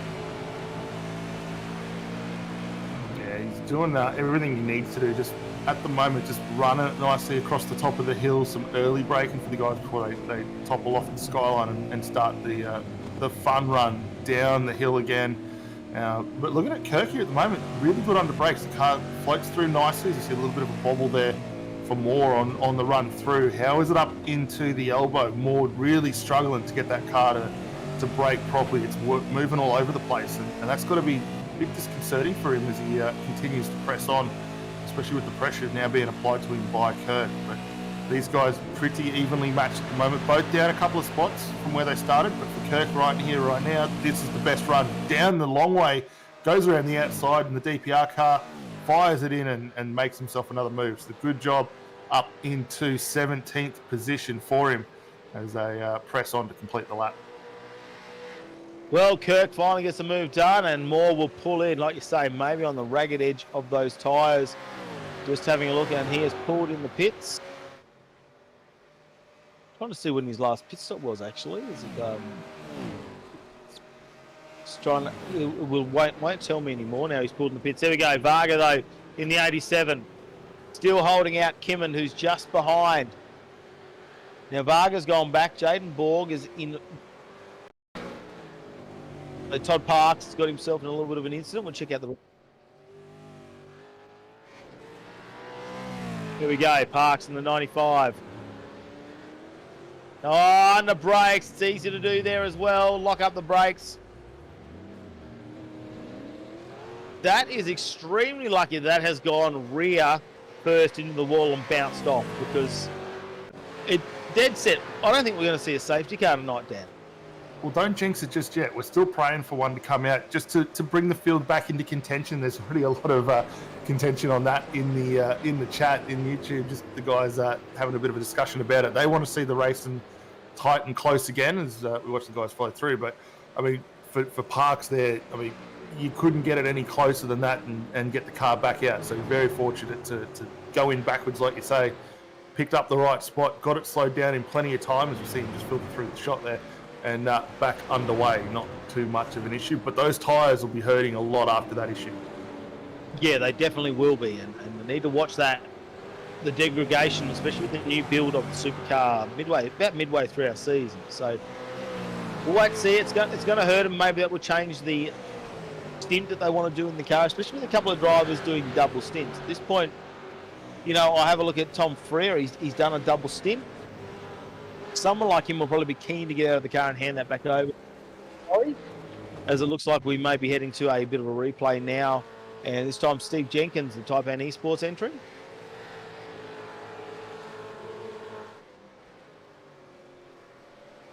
Have a look at this one. Down in the Murrays there. A little bit of a wiggle on a lockup. Takes the tour out towards the Motorsports Museum, flicks it around, back underway. So, I mean, the guys are trying to give us a safety car, just not being able to quite pull it off yet. They're trying. Unsuccessfully. Kim and Chadwick now caught in a battle. Chadwick comes back down the inside, return serve. Gets the car around. Kimmer needs to watch out. Will this be the same thing that happened last time? Be careful, Sharpie. We didn't see anything actually happen from that incident, did we, Dan? We did not see a race control message. Well, no, I've been keeping an ear on the channel as well, and I didn't hear any call to have that one investigated either, which was very, very surprising following the severity of the incident. But yeah, no, they've allowed it to play on. Greg Sharp, though, going very, very defensive on the run up into 2. Parks the Penrite entry in the middle of the road there, turns it in, holds on to that spot. These guys probably not really where they want to be for all 3 of these cars, not really where they want to be. Well down the order, down outside the top 20 at the moment, as a bit of a smoke signal from the guys ahead working their way up into the cutting there. So a lot of work for them to do in this final 2 hours. Well, where has it gone? We're on lap 60 and we all came in around the mid-40s to pit. So for most cars, they're on about 15 laps now on these tyres. Our leaders were on lap number 47, so they're about halfway through their stint already. That has happened really, really quickly. Cross skyline, it's sideways, out on the grass. Oh, need to watch out for that one. Also, Simon Chadwick there. He's been able to pull that up, so fortunate for him there, not too much of an issue. Here's another look at how this one unfolded as he works his way down towards Skyline here. Keep an eye as he runs it wide through. He's quick there. The car really not wanting to turn in at that point. And unlike the guys earlier, we saw him not bouncing off the wall there and ricocheting. He was able to pull it up just in time and continue on the run. How good do these 2 cars look? The 2 Synergy Sim Racing entries running the very retro HRT Commodore livery from about 1996, I want to say, with Lowndes and Brock, very famous, those 2 ones, and the cars look absolutely fantastic going around on circuit. Yeah, I'm going to put it back in the VRPS days. Yeah, definitely. Christian Smart, though. Kyle Stokes. Teammates. I don't want to get too much of a tussle here. Smart still leading this one up 9 positions.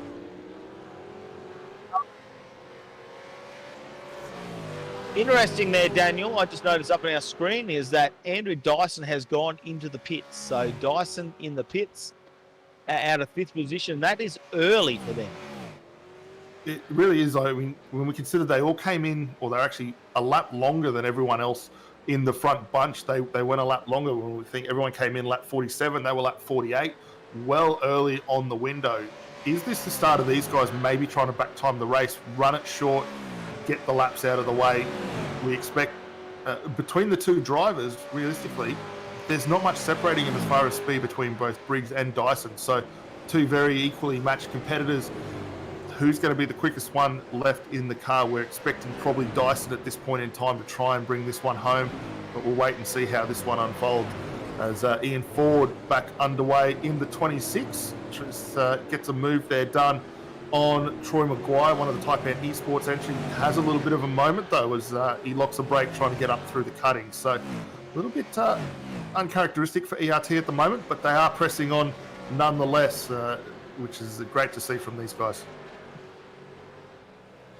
So Briggs rejoined the race there, and he has only lost himself 4 positions, back out in 9th position at the moment and holding on to that one. So, wow, just grabs a little bit of concrete, shades that one down a little bit there. It was smart. Yeah, Briggs back out there, and I think you're right. It's turn it round and see if we can go backwards from here and take a bit of a risk. I mean, you would think that if a safety car came out now, they would be in the box seat. Really yourself up. See. Check out the replay now. David Coleman.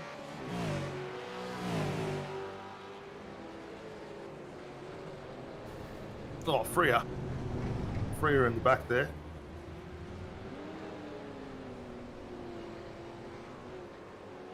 Has Coleman got any damage as a result of that one? Because that was a hard hit into the wall there. On board that car was Tom Freer. Haven't heard anything across race control yet, however, so we'll see whether that one does get an investigation as well. But don't know whether that was some netcode or not, but certainly looked like Freer made the late lunge to try and get down into turn 1.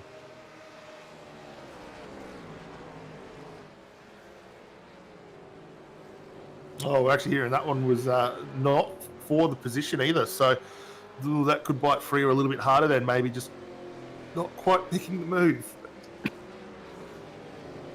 Yep, and Borg just goes past Tom Freer there. Well, it looks good as he moves a bit down. We'll have to see exactly how these guys come out on that one. So, I know they're still there. It looks like Freer holding on that 16th position at the moment, so we'll just have to wait and find out exactly how that unfolds there with race control. So, in 6th position there, just holding out Keane.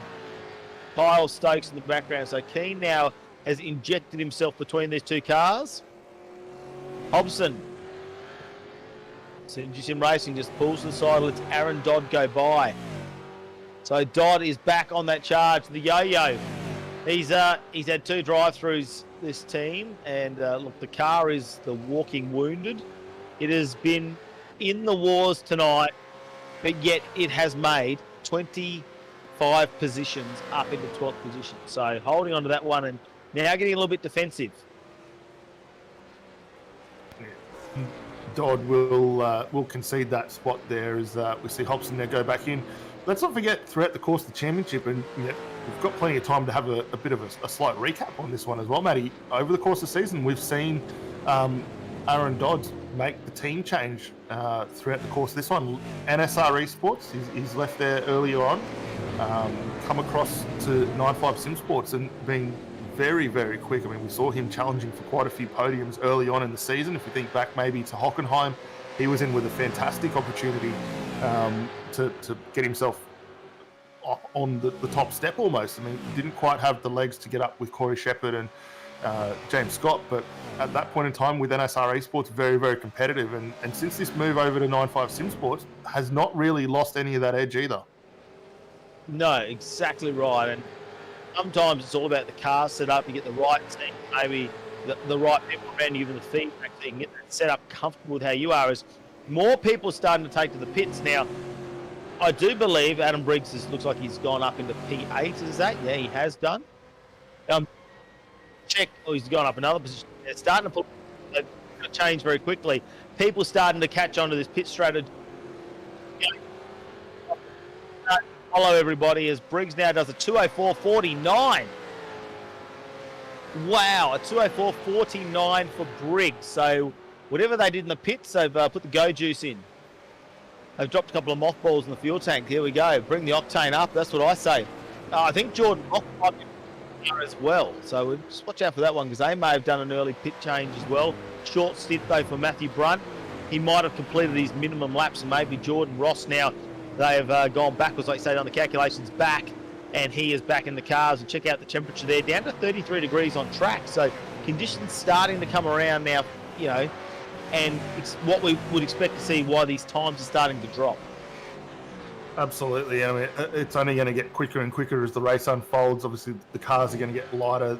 The only big concern here as the track does cool down and grip up is it's going to mean more throttle input for these guys. They're going to burn a little bit more fuel, which is really going to start to play with the strategies as the race progresses on. We've still got 41 laps left in as we see the guys really struggling to work their way down off the mountain there. That was a lap car having a little bit of a moment in front of these guys.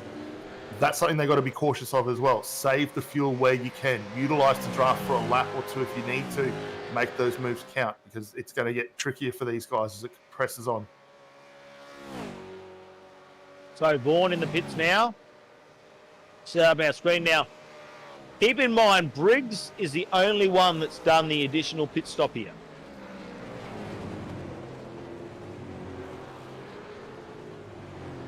So Briggs is the only one who's already pitted in this sequence of events. So as they come in, how much further up the chain will he go? That's what I'm looking at. See him start to move. Frid's now in the car. Briggs goes back up into 5th. So, just trying to see there, what are we going? Plus 1.25 seconds. So he's quite a distance away from our leader. But Gilliam, Blacklock, Borgie, it's going to be close, I reckon. What's our travel time in the pits? Well, we're looking at a total transit time of around 1:25, 45 seconds roughly thereabouts for the pit stop to take effect. Right down to 1:10, you know, on if they want to go really slim on the fuel. So potentially he may undercut Borgie and Blacklock.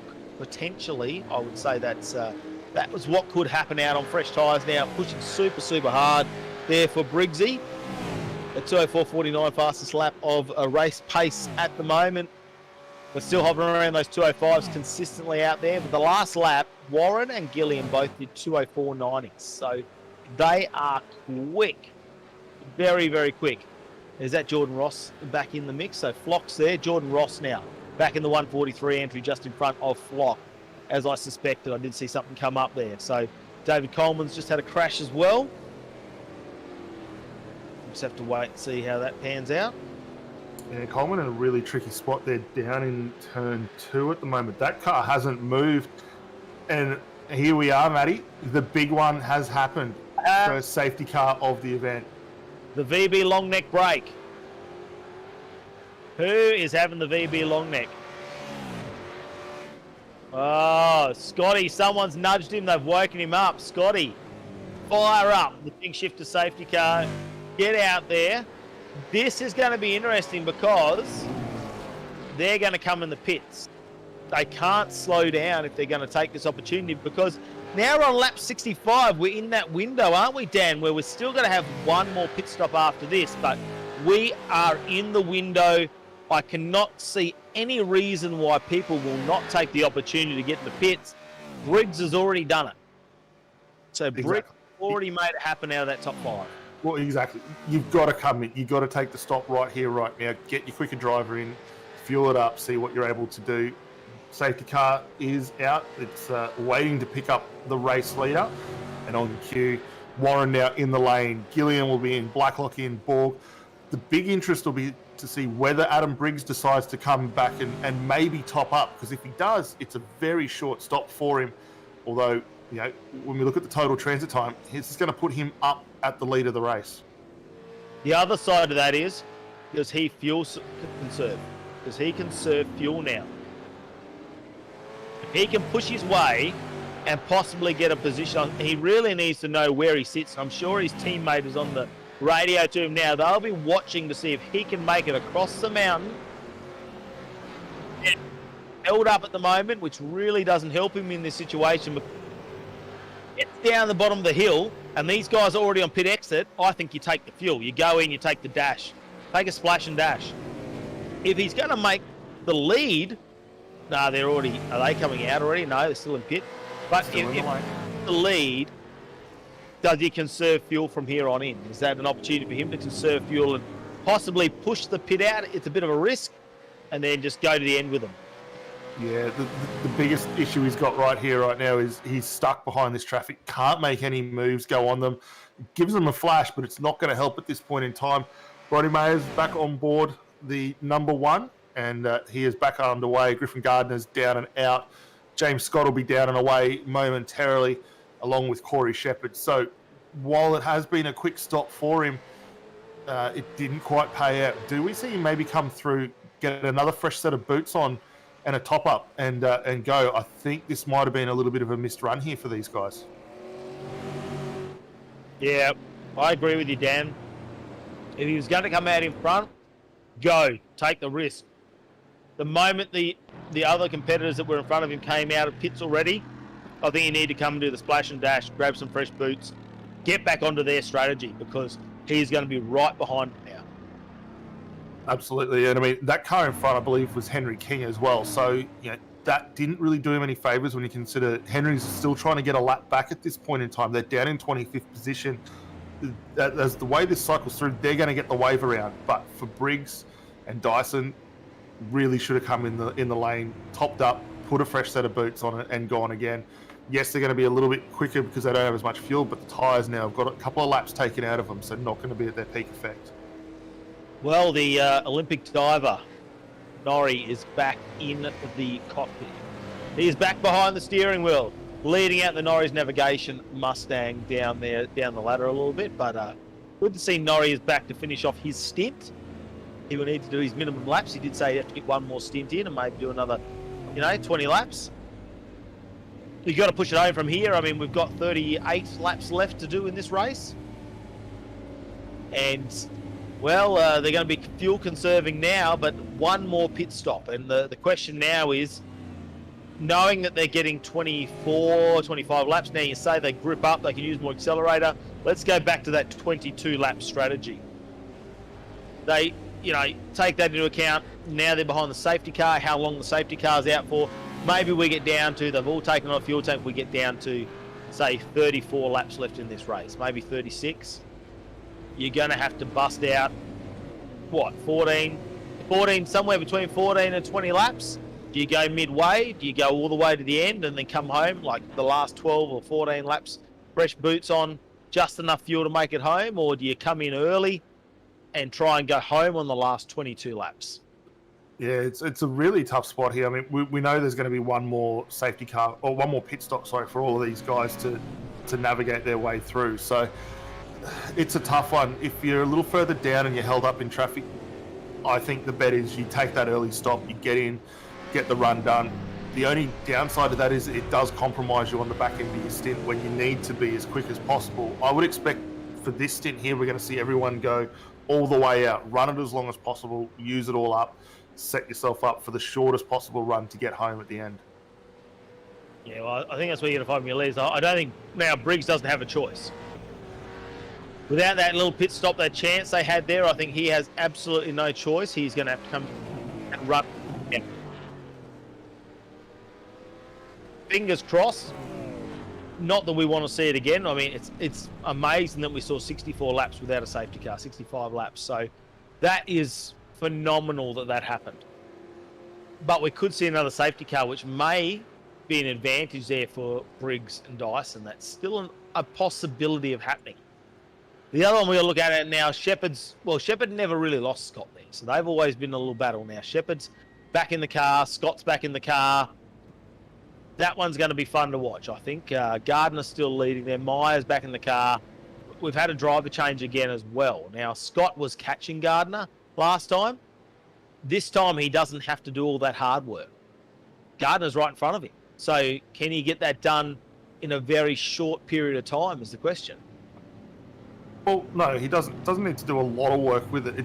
In this part, it's all about maintaining distance and not losing touch. I think the biggest thing, well, if we go back to that second stint that you're referring to, Griffin really used the tyres up early on, trying to stick with Brady as the guys worked their way around the early lap. At the end of that stint, that really compromised him. I mean, we saw the gap between Myers and Scott still sit around that 5 seconds mark, but it was, for Gardner, it was the tyre usage really hurt him, and he just fell like a stone towards the back end of that stint.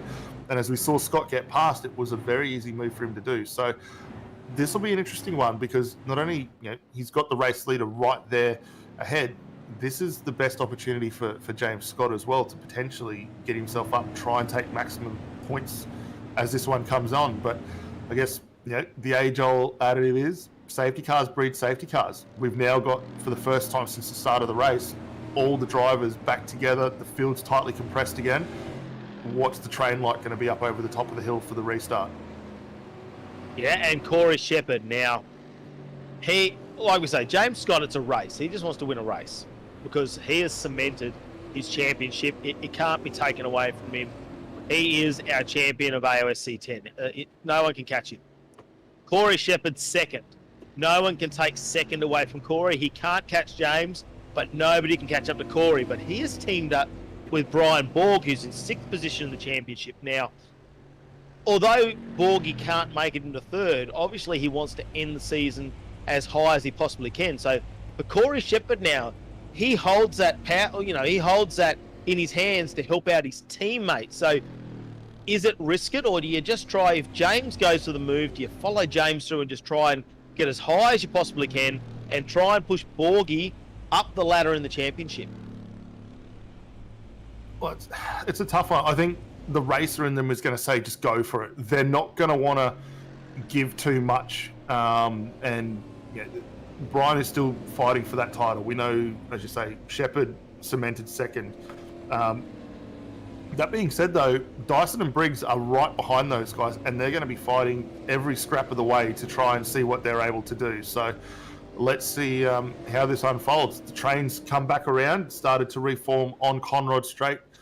The lights should be off next time by, we're expecting here, and this will be a really exciting restart for all involved. But I think if you're Corey Checkered at the moment, yeah, you want to take the spot, maybe get yourself that race win along with Brian, because, I mean, think about what happened to those guys at Silverstone. Right there and thereabouts. Again, Dyson and Briggs were involved in that, and let's think about how that one unfolded. Unfortunately, it didn't quite work for Briggs or Corey and Brian, and it was James Scott and Jordan Ross at that point getting the victory again. Yeah, it was. So, I mean, look, I think you're right. Shepard's got nothing to lose. Borgie, well, he knows he's not going to get in a podium when it comes to the championship, so he's going to want a podium in the race. I'm sure the word to Corey is go, go, go, bring this home, do whatever it takes. But yeah, don't get yourself involved in an incident at this point. There's still a bit of time. We've still got one more pit stop. There's still a little bit of strategy that can be played out here. Just having a look at this one as we go into lap 68. So if they're conserving fuel now and we don't burn too much, we've seen them push out to 25 laps, but obviously the track cooling down. Accelerator there, but the possibility is we should see pit stops around lap 90. We have a bit of a chat with our Olympic diver here, Matthew Norris. You've joined us back in the commentary box. And how are you feeling? You're back in the car. Back in the car, ready to go. Who have you got in front of you at the moment? Rick Kuznetsov. Kuznetsov. Can you say that faster? Yeah. No, I can't say it faster. I'm too busy concentrating on a fuel number right now. We don't want you to crash while you're doing a lap behind the safety car, right? Look, mate, big conga line in front of you, but you're up 15 positions, no stress, mate. You're in P20, so it's not a bad way to be with Tom Freer. What's the strategy from here? You just finish off your compulsory laps and hand the keys back? Yeah, I'm just doing what I got to do and giving Tom the car back. Tom knows he's got the pace to get the job done, and I know he's got the pace to get the job done, so now it's just up to him to prove it. I've just got to get my compulsories out of the way so Tom can go and do the magic and get us up on the podium. How many you got? We're going to let you go, actually. What we might do is catch up with Brian Borg. I believe we're going to drag Borg into our commentary chat here. Mr. Borg, what a night. Yeah, how are you guys? You've given the keys to Corey for this stint. Are you going to get back and finalise things, or is Corey going to do a double? We'll leave that up to our team boss, which is myself, but Yeah. Yes, all done. All done. So it doesn't matter. This is a choice you can make now. You don't need to get back in the car, but you can get back in the car, is what you're telling us. Yeah, and I don't think, obviously you don't need to have rocket science, who's the faster driver, but you want the faster driver in as soon as possible with the last stints at Bathurst. Look, let us know. Were you expecting 64 laps or 65 laps without a safety car? Yeah, you know what? I was actually, if there was no accident, I was expecting a clean race up until there was an accident. So yeah, I was. Well, race is about to get back underway. Brady Myers back in the car. Griffith Gardner to lead things out. James Briggs, the safety car's taken off, all thanks to Jinx Shifters. And here we go. We bunch them up. The restart, Borgie. I'm sure you're watching this one. We'll see how they get away. Corey needs to stay on the back of this pack. Briggs, he came in early. He's got a few laps under his belt before these guys came in and pitted, but now he's caught right back up to him. James Scott, will he have the pace? He's been the king of the restart. Will someone get the restart on him this time? We come down. Here we go. Murray's corner. Then will Myers get started again. The Trans-Tasman racing team gets underway. They all go. The big conga line. No one tries to overtake anyone there. They're staying there. Scott right up under the rear wing now of Gardner. They turn onto Mountain Straight. Let's have a look in the background. Any incidents that we can see. Looks like it's all clean at this point. Scott does not want to leave any daylight between himself and Gardner now. The battle for P2. Oh, Gardner a little bit defensive there. Scott shows the nose in. Shepherd follows him into this corner. Turn number 2.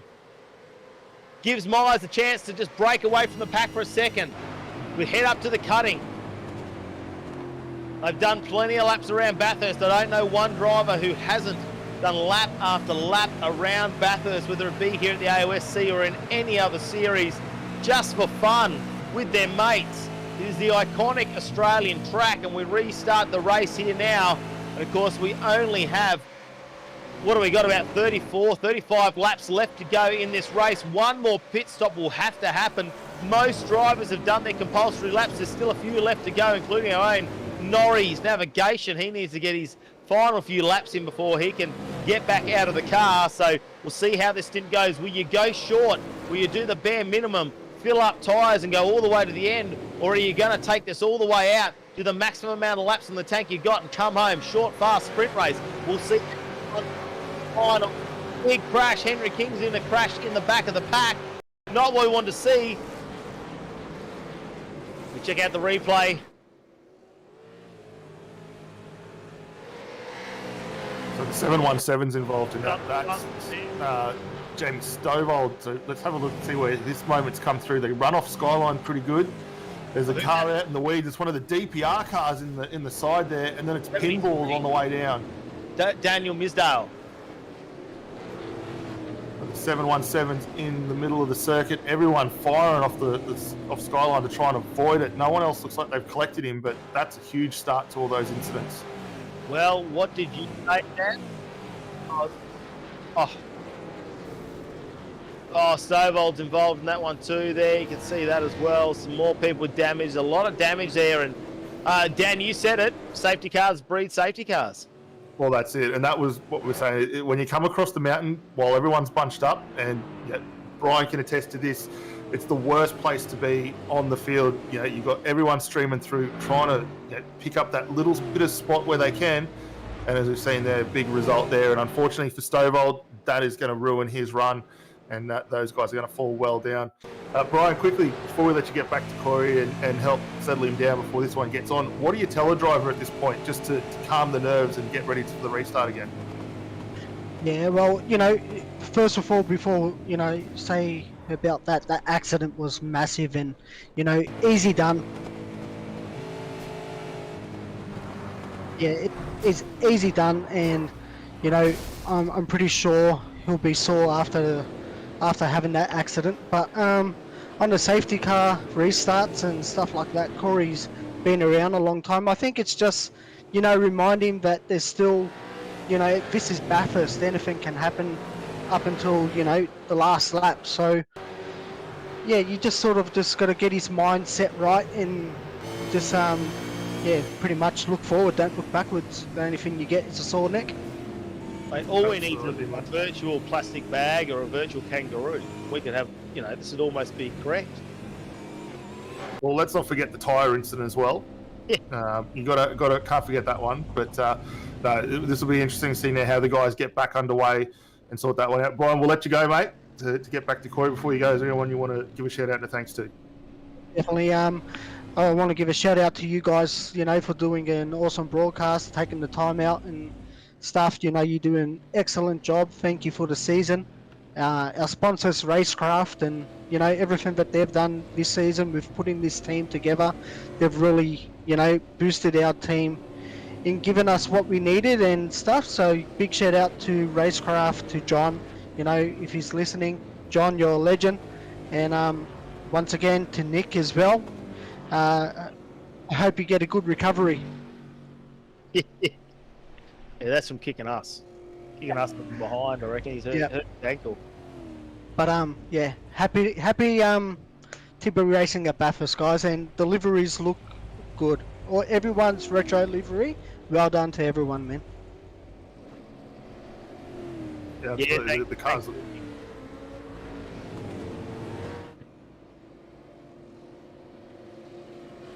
Leave that one right there. And looks like everyone's still falling off the back of the train here. No one's really caught up to the safety car as everyone gets back into contention. But yeah, I think before we hit the nail on the head, everyone done an outstanding job getting the retro liveries out there. The cars look absolutely fantastic.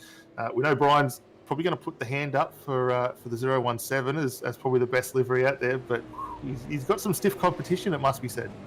I got to tell you, I reckon it was the most time-consuming paint job I've ever done in my life. So, yeah. But you know what? As I said, you know, I'm not a biased person. There's plenty of good paint jobs. So, I don't know. Maybe you should do a vote. But look, I reckon there's plenty of good cars out there, man. I know what effort goes into it. So, well done to everyone. Yeah, absolutely, mate. Couldn't say that any better. And for all the viewers out there, whether you're tuning in on Facebook or YouTube, it'd be great to get your thoughts on best livery of the night. Chuck them in the comments, and might even tally them up and see who takes the Viewers' Choice Award at the end of this one. Well done, guys. Good luck for the rest of the broadcast. Thanks, Cheers, mate. Ryan. All the best.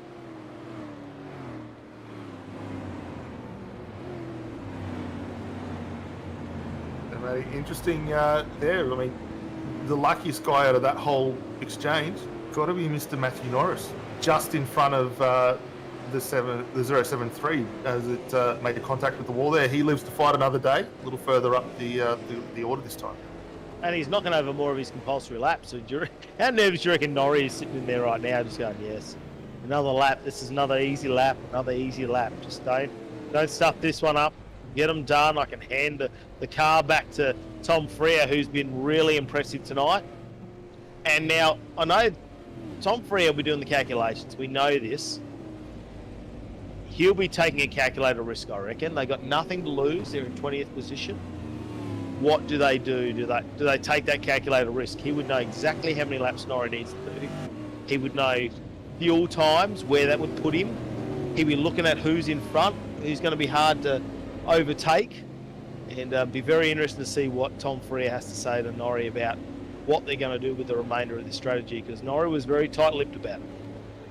Well, he was, and I think the biggest thing that Tom will be trying to do right now will just be getting him to calm the nerves. Just think about working the car across the top of the mountain. Don't do anything too untoward. Just pick and choose the spots of where you need to place the car and get the run. It's all about getting through the first 5 laps following the reset, and then it'll be right as rain as we see the safety car now pulling away from the field. Brodie Mayer is going to have the field back under control for what was the second safety car of the night in as many laps, and it'll be interesting to see how these guys get away now. Yeah, Ken James Scott get another fantastic restart. Will Corey Shepherd follow him? Briggsy, though, in 5th position. Probably working into his favour a little bit now, because he is about 5 running laps more than these guys. But now with the safety car, he's been out of fuel conserve just that little bit, save a bit, try to get back on that same strategy as everybody else. The tyres would have gone cold by now. Scott grabs a gulp of fresh air as he just pulls out and shows himself in the side mirrors there of Gardner. Look at them as they come through. They're all single file. Norrie now puts his nose out and says hello. What are you doing? Here we go. 4 wide. 2 down the back. Who is that? Wow. 4 wide as they started to push themselves into Murray's corner. Well, I think that was O'Brien through the wide way around. Yeah, it is. Here we go. And now we see the Mustangs go side by side as they go up turn number 2, heading up to the cutting. How good are some of the shots thanks to track cams for gourmets this season, just giving us a few extra cameras as Gardner slides the car out already. Cold tyres, just put a bit of temperature in. You need to keep pushing, but not too much. Look at them all. Synchronised sliding at the moment.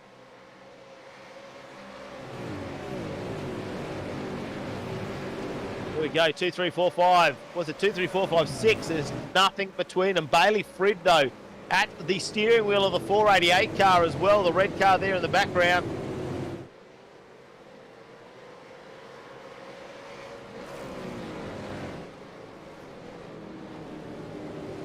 We're just watching this, looking at the event screen here and finding out if anything goes awry in the background, because we want to stay pinned to our leaders at the moment. They are bunched up through a very small section. They've got 6.21 kilometres of real estate, and they've still got 32 laps to spread this out. One pit stop that everybody's going to take one. Who was that trying to make a move in the background? Oh, it's the teammates there, Hobson and Johnson, is it? Yeah, those guys just setting themselves up nicely now. They've got a little bit of breathing room just behind them as they work down. Scott, very racy as he comes down into Murray's corner for another time. We'll see whether he's able to get something done. Matt Clowett just had an incident. He's through some contact there. The 26 involved in that one as everyone stacks up trying to be turned around. And that's O'Brien facing backwards after that one. He's going to get the car turned around. Not too much damage, but that was an awkward spot for everyone. Yeah, Ashley Davis there was the one sideways there in the 955 in front too, and I just gone out sideways, managed to recoup that car and get it back on track. But yeah, a little bit going on down the back of the pack at the moment. Look at this. Bit of shake and bake. Use the aero, boys. Hobson, Johnson. Followed in there by Brett Loxton, who's just behind in the red and white Commodore. Loxton up 26 positions. Dylan Rudd behind, up 26 positions. Biggest movers tonight so far. Can they hold on to this one? We're hearing in the background, Norrie has done the dive. He has stuffed the dive up. He has crashed and burned. We'll find out what's going on with him very, very shortly. Check out the replay of the Norrie's navigation. There we go. I'm already getting over it. It's been a long race so far. Norrie's navigation. Wow. Goes the, oh! He's made a meal of it. Lost the rear. Is that almost very similar to what happened to Tom? Oh, and another one in as well, the 037 as well. That almost looked the same as what Freya had, didn't it? I mean, a little further inboard though, not right on the grass, but the rear's going around again. And he was only saying that before he had to reset the brake bias and didn't work out well for him. Here's a look at the 037 to see what unfolded there. And again, just had a little moment similar to Norrie, just in behind the number 9 of Tony Gaffer there on the run up to turn 2. So 2 cars just dropping down out of contention now. Well, good news is they're not out of the race. Not too much damage, but it looks like it's sustained with cars, so they will be able to get back on track. And Tom Frere now will be calculating the minimum laps, I reckon, for poor Norrie. Just finish them for us, Norrie. Get out of there. Just get out. Let me back in, because he's done a fantastic job tonight, Tom Frere. So has Norrie, though, in the background. We're not the most experienced racers, us commentators. That's why we are in here in the booth. Brett Loxton right in the mix of this one, in 10th position at the moment in the 209 car. And you can see him a little bit further back. Our leader there. Then it's Gardner Scott. Scott just doesn't have the pace, though, to make a move at this point. 204 on the top three. Myers at 204.30. Gardner at 204.96 last lap. Sorry, 204.90, sorry, for Myers. A 204.96 for Gardner. A 204.97 for Scott.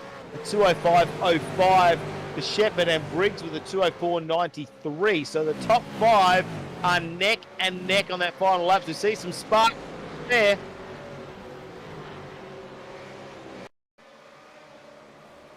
Check out the replay here. We're hearing about Rudd. He's already had a few moments in this race. He was up 26 positions. He tries to take a move on. Oh, no. No one's liking turn 2 at the moment, are they? No, not at all. That was an awkward one for him. He just trying to reset the car and then makes a really awkward return around and rotates the car into the front of someone else there. And that's almost job done there, you'd have to think, for the 955. Didn't see who that other car was. I'm not sure whether that was maybe Hayden Harrison or one of the others. We'll have to see who was involved in that one. But yeah, certainly not a great rotation around. Well, Scott trying to get a move down there. You can just see him come on the inside. He wants to get this done. He's on the inside or outside, if you want to put it. The crisscross done. Gardner stays in control of this one. And it'll be interesting to see where those cars stay on track, because Scott's going to want to get a move done if we're going to get another safety car. He won't want to be stuck behind him for another safety car incident. We haven't seen it. You and me said 3 safety cars down this week. I said Norrie was going to cause one. He hasn't. We've had 2 safety cars already. Well, it could happen. Let's see if the cars are still on track as they head up now, Mountain Straight. Up over this little crest. He'll try and get a little wheel spin here as they hit the bump. They go under the big Petter sign. Look at Scott trying to use all the aero possible. Ducks out at the last minute. Be careful, turn 2. A few people have come unstuck here already tonight. He's on the outside. He's out in the loose pebbles. Not where you want to be. Corey Shepard almost takes advantage of that one. Now look at the run Shepard's got. Scott has to be defensive. Lost his momentum there on the back of Gardner. Gives him a bit of a reprieve. Shepard now putting all the pressure on Briggs just in the background, waiting to pounce. The battle for second position on your screen at the moment. Less than 30 laps now to go in this race, Dan, and it's going to come down to this. One pit stop left. They're all fighting it out. We're starting to see people now. They're tiring. They're getting a little bit frustrated. The mistakes are happening. Wall contact. Who was that with the wall strike? Gardner. Was that Gardner with the strike of the wall? It hasn't hurt him too much. He's still continuing on, but I mean, these guys are absolutely, they're fighting over sheep stations at the moment. They're firing options every which way possible. For Scott, he got really fortunate on that run as they went up through Mountain Straight not to lose the position there to Corey Shepard, who just tucks in and keeps an eye. But I mean, it's only going to take one little bobble for any of these 4 guys, and it's going to be a world of hurt for all of them. Off the back there, Bailey Frid just hovering again, much like we saw in the opening stint, just waiting for these guys to make a mistake before he pounces. As all 3 of them now down into the chase there, Shepard with a big lunge up over the curb and going to try the long way around on James Scott, who just slices across the nose of the car. I think Shepard does need to stay out of the way, because if these 2 make contact, and Gilliam and Scott are no stranger to rubbing panels, they will take the risk. And Shepard needs to make sure he does not get involved in that. He is so close behind him. Another one I'm looking at, Ross is up to P8. So Jordan Ross back in the car. Hopefully his co-driver, Matthew Brunt, has done the minimum laps there, because Jordan Ross now into 8th position, worked their way back through the pack, and they are on a charge as well. So we've got a little bit of gaps. A little bit of a gap starting to open up between these guys at the moment. Scott not giving up on Gardner here. Briggs is tucked in nicely as well, but while this fighting goes on, Brody Mayer's got to be smiling just under the helmet there. He's started to gain a bit of a gap out to 1.7 seconds as they continue to work their way around, but there is nothing between any of these guys. Bailey Frid just coming back into position now as the guys continue to make this fight, but they've really started to pull away from the crowd. We're starting to get some big gaps opening up early on as everyone continues to fight their way through. We're not going to leave this battle, though. It is one of the best on circuit at the moment as the guys work their way across the mountain again. Well, it's really hurting them having this battle, because looking at the last lap times, at 2:04.68 for Myers, the rest of them are on mid-2:05s, all around that second, all the way down to 5th with Adam Briggs. They're all on mid-2:05. So while this is happening, Myers is just getting that little bit of advantage, just taking, half a second to a second per lap to just extend that lead, which is going to make it hard, because if they don't have any opportunity for a safety car again, just see them moving all over the track, trying to break that aero. Gardner knows they are all behind him in that aero. What does Corey Shepard do? Does he follow Gardner? Does he follow Scott? He's behind Gardner this time. Gardner's going to be on the inside as they run down. Maybe a little bit of livery rubbing there. Oh, up on the curb. Scott stays on the inside. He's going to get the run now too. Pushes contact. Little bit of contact there. Does he grab a bit of tyre as well? He pulls back in front of Corey Shepard. That was lucky as well. Gardner goes back a number of spots, back into P5. Briggs gets through as well. Aggressive driving here from James Scott. Yeah, great battling all around. Did you hear a quick call from race control just to have a look at that one, but I don't think there was much involved in that at all. They're all battling super hard here and just giving a little bit of room. Here's a look at the onboard shot from James Scott's momentum.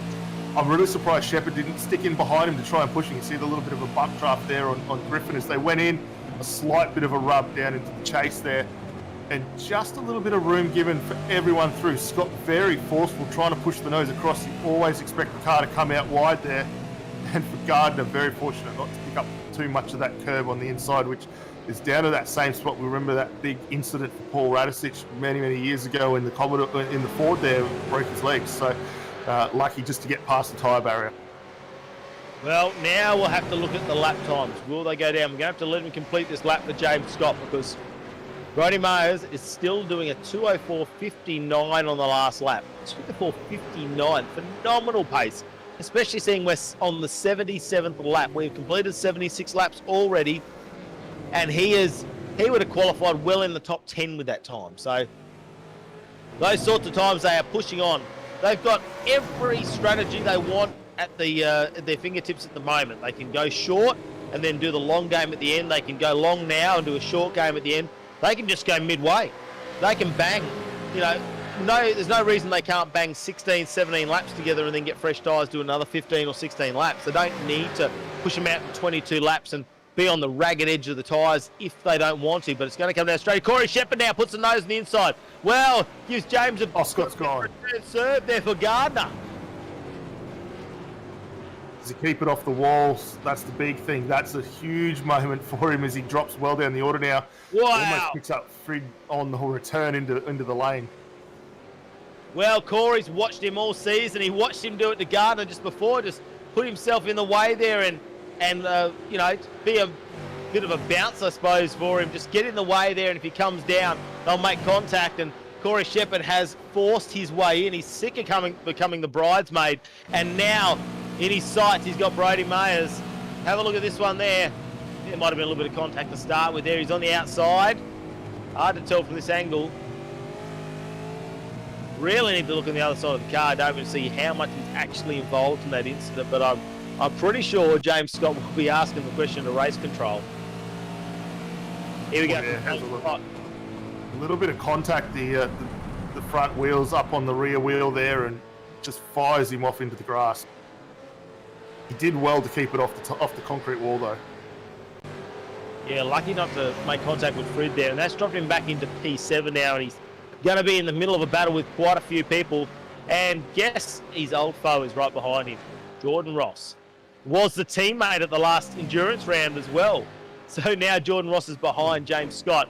And grab a bit of wall. There was that Corey Shepard there, just giving us a few sparks. They knock the mirrors off these cars because they should.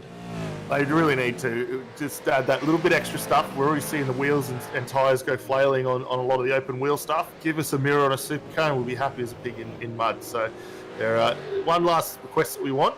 No, these guys are absolutely battling on race control. Going to have a good look into that incident and see how that one unfolds. We'll wait for their adjudication on that. But for Corey at the moment, getting a little bit of a gap over Adam Briggs and Griffin Gardner, who down in that fourth position. Fight still further on down the field, however. Hayden Veld having a look here on Scott Nolan. These guys scrapping over 15th position at the moment. Good run for both of them tonight. Yeah, Whiting now into P10 behind Johnson. You can see there, just ducks him behind. Michael Whiting, well, he holds on to it. It's a bit of looking out in front. Damien Johnson up there in P9. Jordan Ross, James Scott goes up to 7th. Oh, I'm just having a look there. Is that the number 37 car? So that's actually a lapped car. That's Harry Dodds. And he had a little bit of a crash earlier as well. So, yeah, he felt a bit sorry for our Olympic diver, Norrie. So he has done that. So as we have a look there. Oh, Sydney's back. Geordie Sydney's back in the seat there in P11. You can see in the 888 car as well. So Geordie Sydney holding on to this one at the moment. But it's going to be a battle up the front. Corey Shepard, can he catch up to him? Last lap, a 204.64 for Mayers, a 204.55 for Shepard. So pushing on now.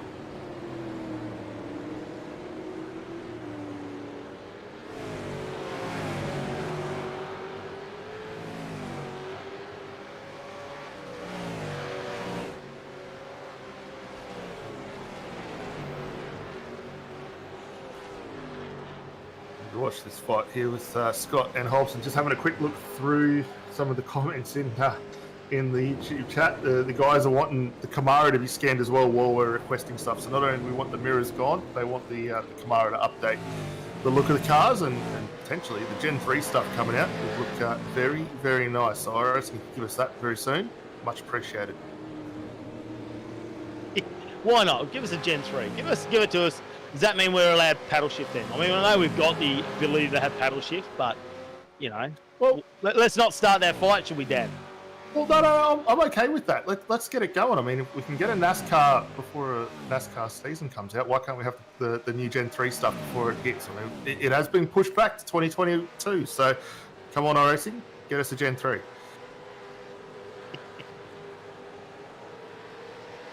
There we go. That's the next thing. Jinx Shifters will have to come out with some billet paddle shifts, I reckon. Oh, James Scott's not all over. He's still going to start pushing on this one. Brenton Hobson will get super defensive. And, mate, not often they get a chance to see James Scott down in their little pack. So I'm sure they're not going to repay him any favours. As it looks like Geordie Cine in the Synergy Sim Racing entry. Oh, no. Contact made. Oh, who was that? Is that Rick Kuznetsov behind him in the number 7? I think so, but race on that one. So it looks like Cine was already going around there. He took a huge amount of curb on that final corner there. And unfortunately for Kuznetsov, not a lot of room to go. So has a look back to see how that one goes from Rick's car. You see him come in. So big lunge on the curb there, and Kuznetsov just taking the racing line. I don't think there was much he could have done to avoid that one.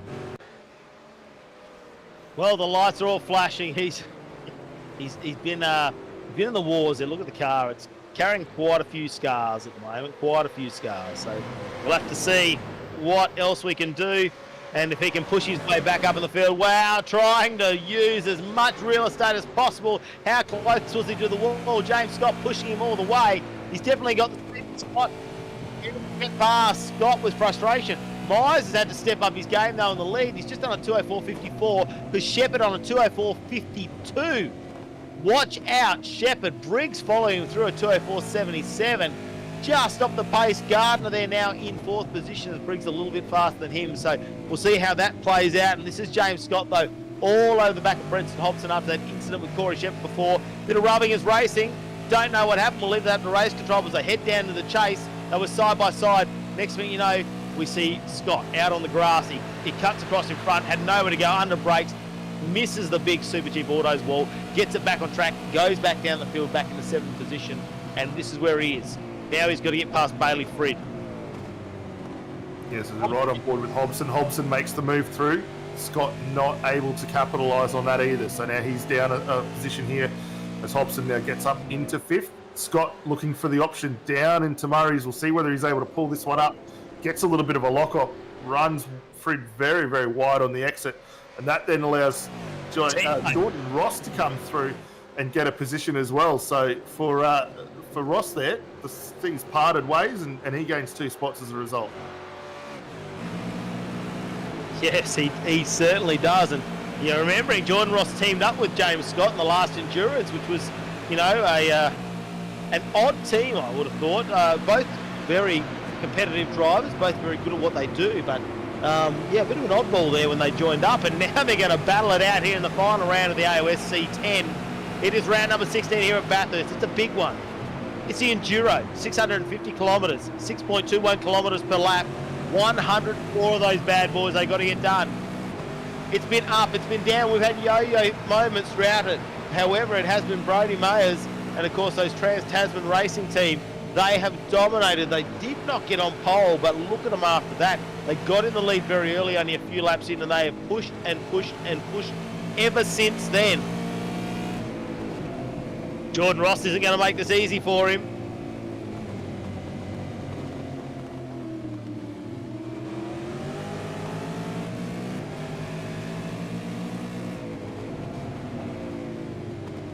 There you go, he's following him down. He's not quite close enough. I don't think with Jordan Ross, with the experience he had, he's not going to make this easy at all. Not 1 ounce. Exactly. I mean, Scott was very racy going across the top into Skyline. He made up a huge amount of time as the guys came across up before we head back down again and nearly look for a run there. We'll see what he's able to do into the chase, whether he sticks the nose down the inside. Has a look. Again, not quite close enough to make that one work. Brenton Hobson, though, is starting to gain a little bit of an advantage out the front. Because the other big thing you didn't quite touch on when you're going through the stats there as well, Matt, is these guys are still playing for that final round victory for what has been an absolutely standout season for James Scott. The guys all want to get one on him if they have the chance to. Well, he has won 14 rounds out of 16. Well, we're in the 16th round, so 15 completed races. You can never say it's over till it's over. Harry Dodds has just recently had a crash as well, so we'll see what that brings out. You can never say never, right? But 15 rounds completed, 14 wins, and the only time we haven't seen James Scott with a win this season was at Road America, was it, where he came together with Gilliam on the final corner of the final lap. So Dominating this season, and like you say, that means anyone who sees him drop back down the pack is not going to make it easy for him because, mate, if you can get one up on James Scott, that's a fair defeat there. You'll take it any day of the week. Oh, absolutely. It's a hell of a feather in the cap along the way. So, I mean, these guys are going to make it extremely hard for them. As much as they were teammates last time out at Sandown, at Silverstone, sorry, Jordan is not going to give him the easy get-out-of-jail free card and come through. That being said, neither is Hobson. I mean, these guys race against each other week in, week out, and they know each other back to front as well. So just position the car where you need to, look at the opportunities. For Ross, all he's got to do is try and hold on to that draft from Hobson out front if he wants to continue to maintain this position. Just be aware of those moves down the inside. In the biggest spot of all, down into the chase there. But he makes a good run out of the elbow. Gives up a little bit of time, if anything, to Hobson in front. Scott might get himself in with a shot here. So let's recap on a conversation we had a little bit earlier, Dan, which was you can go short, take fuel, and then your tyres and fuel have to last you for the last, let's say, about 22 laps. So from now on, you could make it home. Do another lap or so just to make sure you're safe. Now, James Scott, does he do the undercut here? Shorter pit stop, doesn't have to take as much fuel. He's stuck behind Jordan, Ross and Hobson, who, like you say, they are not going to make it easy for him. Now, where has he gone? Ross has gone on the pits, so Ross has taken this opportunity. Would a Scott have been smart to go in there with the pit lane with him rather than stay in this little dogfight? Because now no. he gets slowed up. Do you think he should take the pits early? No, I don't think so. I mean, if we have a look at the track map, yes, we are getting some laps or gaps starting to open up around you. The thing you got to be cautious of is your total transit time. Not only is the pit stop going to be quick, you've got a very long total time in the lane to get through to contend with. So, looking at where everyone is, I think it might not quite play out for him as he has a run here on Hobson. But for the guys out front, the likes of Myers and Checkered, I think will be the surprise one. We might see him try and go the undercut, see what he's able to do on those fresh set of tyres. If he can get a lap or two in, he's good to go. Scott, though, is not going to make this easy for Hobson. And if he is coming in now, he is extending or using those tyres to the best of their advantage. Yeah, it's a double-edged sword, like you say. You could end up in a little bit of a battle with some cars behind you, which are slower again, or, does it work to an advantage? If a safety car comes out, it doesn't, because if you can't overtake it, there's a slower car in front. There's no advantage to them going fast, is there? So they can slow down, they can do what they need to do. So it is a risky manoeuvre, but how much does James Scott want to win the race versus how much is he content with just trying to come home and finish as high as possible? Because no championship implications for him. He has won whether he didn't even need to show up tonight, he wins. Like, he has got enough points in the bank that nobody can catch him. So this is purely about statistics, getting on the podium, and having the best possible season that we have ever seen AOSC season. Well, yeah, exactly right. And he's just placing that car nicely to be able to do it. He's almost in with a shot here on Hobson, just forces Hobson into a little mistake, so he's going to get it by default here. But Hobson is not making it easy for him. He's stuck the nose back in, and for his troubles now, he's going to take a trip down into the lane. So that might have just hurt James just a little bit. But this is the time it counts for him now. He's got some clear track ahead. He's got a couple of lap cars to contend with, which aren't going to make much issue, you would expect. But he's got to press on hard right now to come back through. As we have a look now, Jordan Ross following his stop, down in 14th position. The gap to our leader at the moment, 55 seconds. But if we use him as the yardstick, the stop for him, 27 seconds. It was a minute or just over a minute total time in the lane there to get in and out with a fresh set of boots, and this will get him home from here. So he is in the prime seat. Definitely in the prime seat, and Ross, yeah, like you say, taking that risk at the moment with that earlier pit stop, and he's got himself a bit of clean air. Exactly what's going on now, but we're waiting for Hobson now in pit exit. This one's going to be close. There was nothing in it when Ross went in. Hobson there. But Ross now with the speed. It's going to be a run down Mountain Straight. Has done this one nicely. Now let's have a look, and we'll grab the pits times. I'm just going to have a look here. And Hobson was very short on the pit. He's saved 5 seconds. He's undercut him by 3 seconds alone just in time in the pits. Forget transit time. Just 3.5 seconds just in the pit. So he has taken less fuel. Yeah, and that's a good stop for those guys. So that was a quick one, and obviously going that little bit extra lap is going to save more and more time stopped in the lane with the fuel. So this is going to work out nicely for those guys a little further down. That being said, though, Hobson and Ross are in a really good spot. They've got a nice little bit of cushion in front of them. They can really press on, use those tyres early, gain that little bit of an advantage back while the guys are on the old stuff, and they'll put themselves into contention as we now turn our attention back up to the pointy end. Checkered and Briggs, those guys are right on each other's tail, continuing on. Lap 86 just about to commence. So they come across the line. Actually, sorry, 85 just commencing for these guys. They haven't really lost touch too much with Myers, who drops the time even quicker with the best lap of the night at 2:04.15. We are now talking 8/10 off where we were in qualifying. If we remember back just over 3 and a bit hours ago, we were down in the 2:03s when we went out for qualifying. So the track is really starting to come to these guys. The pace is increasing more and more as we work our way towards the conclusion. It's super impressive, that last lap time for Brody Myers. And out in front now, dominating almost 3 seconds is the gap back to Checkered and then to Briggs. As Michael Whiting, Damien Johnson, Henry King now all in the pits playing. David Coleman, Neil Pearson a bit further down in the pits as well. We'll wait to see how they go with this pit stop and where they come out. Yeah, they're all starting to go in there now. Jordan Ross, how is he going down there? Back up into 10th position already for Ross, and still Hobson in front of him, but they're going to work their way back through the field. Of course, people now starting to take their pit stops. So will they get the advantage? Although he hasn't got the jump over Hobson, will Hobson and Ross taking the early pit as these guys pit? Will they start to close those times down? We're going to have to watch that one too. And will a safety car come out in the final laps here? I mean, we are down to the final 19 laps, or 19 and a half laps of this race. Anything happen. Anybody can take a pit stop. Anybody can make it home. And we're hearing that our fearless leader, Mr. Matthew Norris, has come in and given the keys back to a professional racer, and will be getting out of his swimsuit because he has taken his final dive for the night.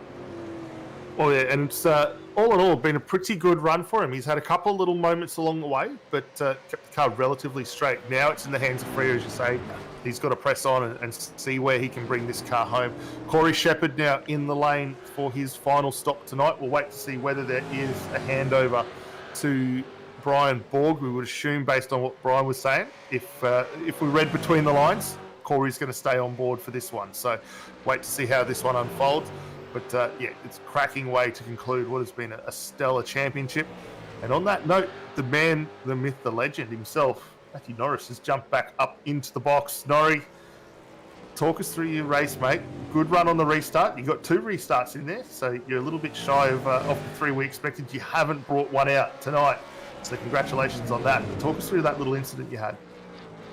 Which one? There was a couple of moments there that were a bit dicey. Well, let's go with the big one that we caught on camera. The rotation up into turn 2, lock the brakes, backwards into the wall, and then just for your troubles, someone else did the exact same thing and just hit the rear wing on the way through. Yeah, it actually made the car have some good downforce. Good downforce for the rest of the laps. So that was actually quite helpful to have that bent wing. The rotation was purely just me just trying to have a dip, and I had too much of a dip, and yeah, had issues with brake locking all week. So that was always going to come, and it just happened there. A little unfortunate there, but you were able to keep the car relatively straight after that. You got yourself back up into a nice spot. I think I saw almost into a top 10 as the pit stop started to cycle their way through. So to yourself, mate, great job, and Mr. Free is in there. So from here on out, what's the plan for the team going forward? The plan is Tom will have a massive dip now, and he'll try and get us further up into the top 20. You've unleashed the beast. Unleashed him. I've let him go. He's got the keys. He's got the insurance waiver. He's good to go. Yeah.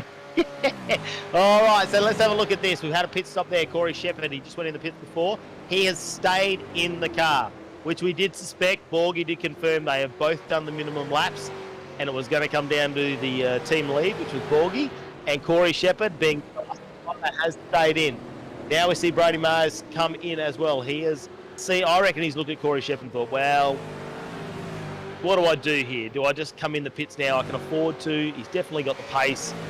We've got less than 20 laps left to go. You may as well bring this home from here. Bit of a game. You don't want to play too many games at this point. Maybe Adam Briggs, Gardner, James Scott.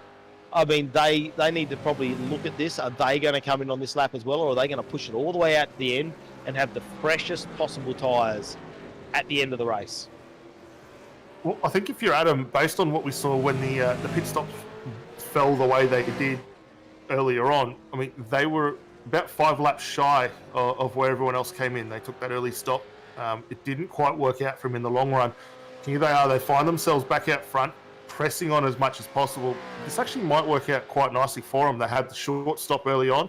They're going to have another short stop as this continues on. So this could potentially be in their favour at the moment. Myers staying on board the number 1. We're not switching over to Ethan Warren to conclude this race. So surprising interest for those guys. We'll keep an eye on that one. Griffin Gardner still yet to come through in the 201 Pursuit Sim Racing Car. We'll wait to see how that one unfolds.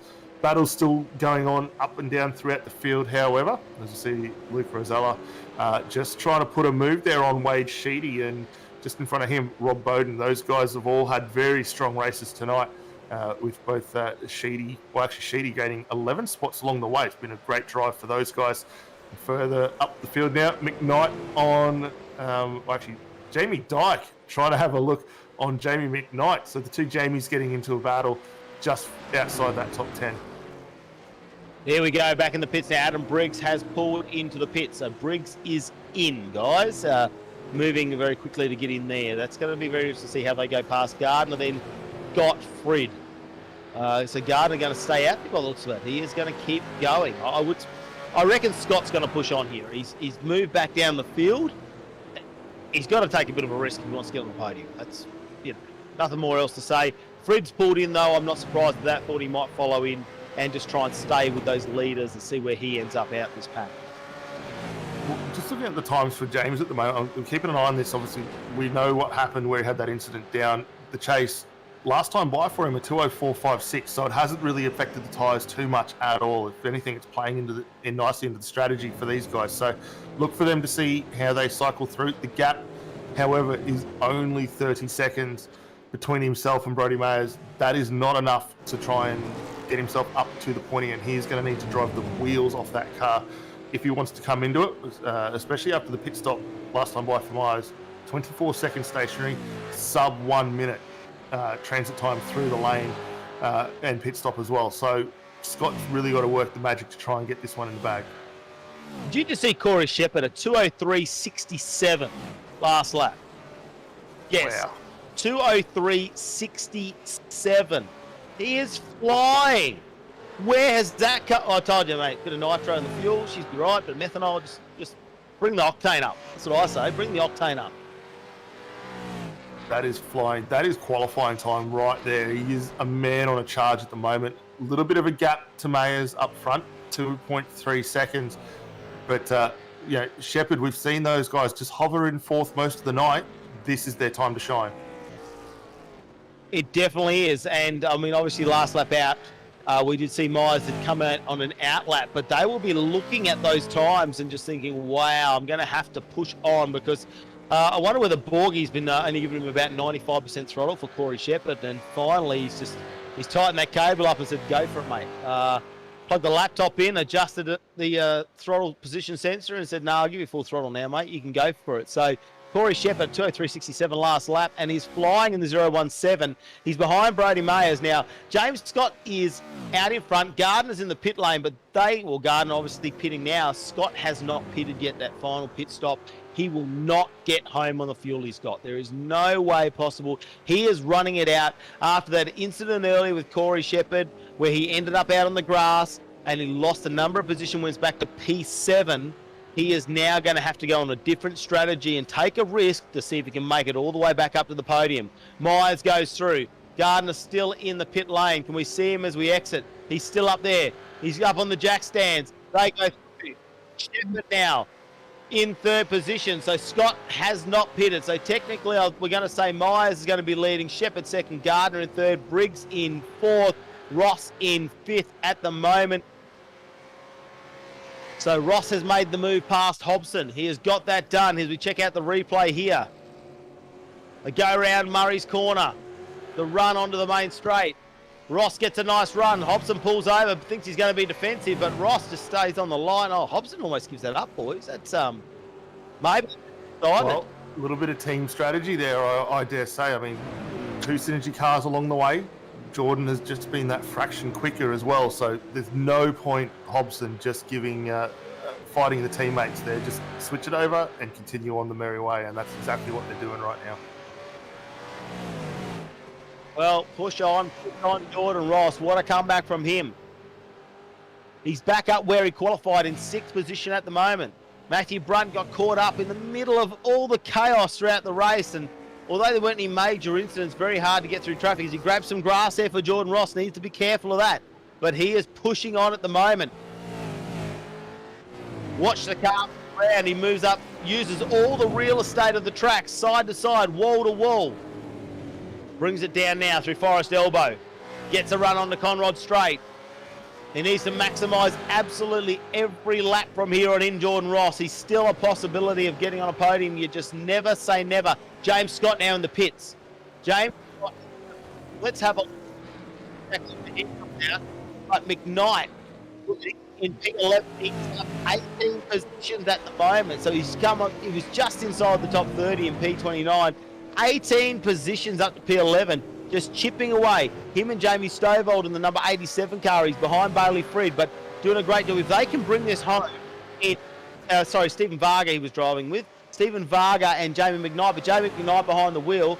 If they can bring this home in a top 10 finish, what that would mean for them. I mean, amazing drive. It's almost 4 hours. We're over 3 hours at the moment. Here's Scott leaving the pits. Jordan Ross in the background. Hobson behind him. What's going to happen here as they go up into turn number 2? They're going down Mountain Straight now. Head up over the little crest. The Pettis sign. We'll see it go over in a second. There it is. Ross on the outside. You don't want to be out in those pebbles on the outside. It's very loose. Hard to steer. Wow. And Scott has held out and stayed in front of Jordan Ross. What does this do for Ross's run to the end? Well, this is a tricky one because Jordan is now, it's the role reversal from what we saw just after that incident for Scott there where he was out in the weeds. So James has just got to use absolutely everything. 14 laps left on the books. No time like the future to go for it. We're already starting to see that gap just open up a little bit now as they settle in up over the top of the hill. A wiggle there for Scott. So he's not messing about as the guys come down off Skyline again. So they're going to press on hard.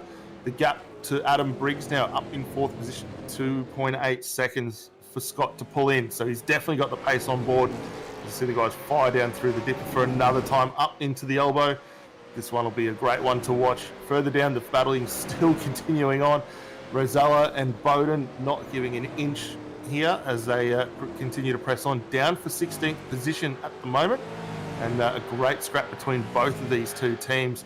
Tanked SRT and Synergy Sim Racing not missing a beat as they press on further down the order. Really impressive with the battle up the front. And we look at the last lap. Mayers was a 2:04.49, a 2:03.91 for Checkered.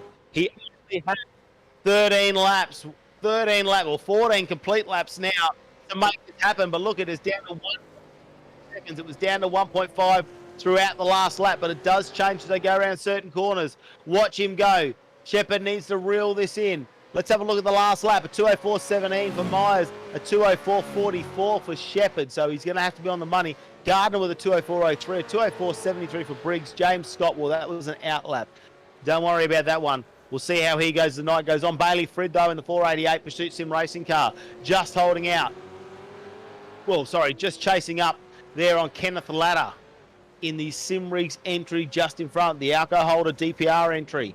He is up 11 positions ladder though, guys. That is super impressive, Dan. I mean, you got to be happy when you make 11 positions after what's happened. We're down to the, we're less than 20, well, we're almost down to 10 laps from the finish. You just need to hold on from here because, look, if you finish Bathurst, and I'm going to say in the top 20, that is impressive. Absolutely. I mean, given the standout of the field, the quality of the field that we've got here tonight, getting inside that top 20 is a tall order and nothing to be sneezed at all. I think we've seen some absolutely fantastic racing, one of the best endurance ones for the championship as a decider here at Bathurst. And we've been to Bathurst quite a few times to conclude these championships. When we think about it, 65 laps in the books before we saw the first safety car. That's a hell of a run for these guys. The battling has been hard, fiercely fought. Everyone just giving enough room to try and get these things done. But you know, we look at the end here as the guys still are pressing on, nothing between them. And we're 3 hours and 20 minutes into this 91 laps. This is a hell of a race. We're seeing it all unfold before our very eyes. And you know, with a little bit left in the books, it's going to go down as one of the best in championship history. Jordan Gallagher now needs to hold out Rob Bowden, who's putting all the pressure on behind him. The fight is on for P15. P15 is where it is. Tell you what, he needs Myers out the lead. Shepherd is closing that gap. It's under 1.5 seconds now. We'll see how that goes. Well, Bowden, he's in the middle of this battle. He needs to get past Gallagher. And then he's got Rosella right on his tail. He is just sandwiched between these two at the moment. Is that a lock up with the break there? Maybe just a Gallagher out in front. The Overdrive Motorsport, number 53.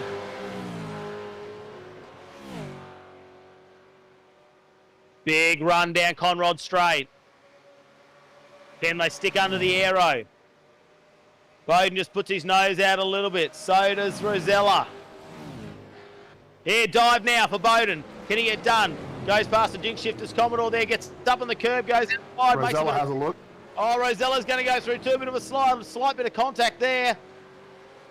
But he gets through nice and clean. Well, you know, clean enough. And he makes it through. He manages to recoup that car sliding out sideways after that contact. And looks like he has gone through and they've got that move done. And Bowden moves up into P15, Rosella P16. Yeah, great little exchange from all those guys there. A little bit of rubbing on the way through. But everyone managing to live on and fight another day. Just in the background as well, I think that is a lap car getting in amongst it. Just trying to come into contention. That's a 2:08. Chris Coxhead on board that one. As the guys just continue just having a little bit of a scrap working their way through. Back up front, however, Corey Shepherd did return serve on the last lap. He was a little bit quicker, 5/10 in favour of him. Just bringing that gap down ever so slightly. And then just for the battle for top 10, or just outside the top 10 at the moment, Jamie Dyke, Jamie McKnight, both for United Sim Sports and Fishing Motorsports, still having a stellar scrap at the conclusion of this one as the guys come down off the mountain, down through the dipper. If anything, McKnight's car is just a little bit more poised on the downhill run, whereas Dyke's able to make up a big lot of gain on the run up through the hill there. Well, Briggs needs to watch out for James Scott because there is nothing in that. That is down to under half a second for that little battle there for fourth position there. Look at Scott, he's on a charge. Last lap was a 2:03.76, 2:03.60 this time for James Scott. And I'm just having a look. We Scott faster through the race. I think that is the fastest lap of the race. A 2:03.60, right up under his rear wing, and he is on a charge, James Scott. He wants to get on the podium in the final race of the AOSC10. Briggs is going to have to do everything to hold this out. There's no championship implications for Scott. He can win it or bin it. It's up to him.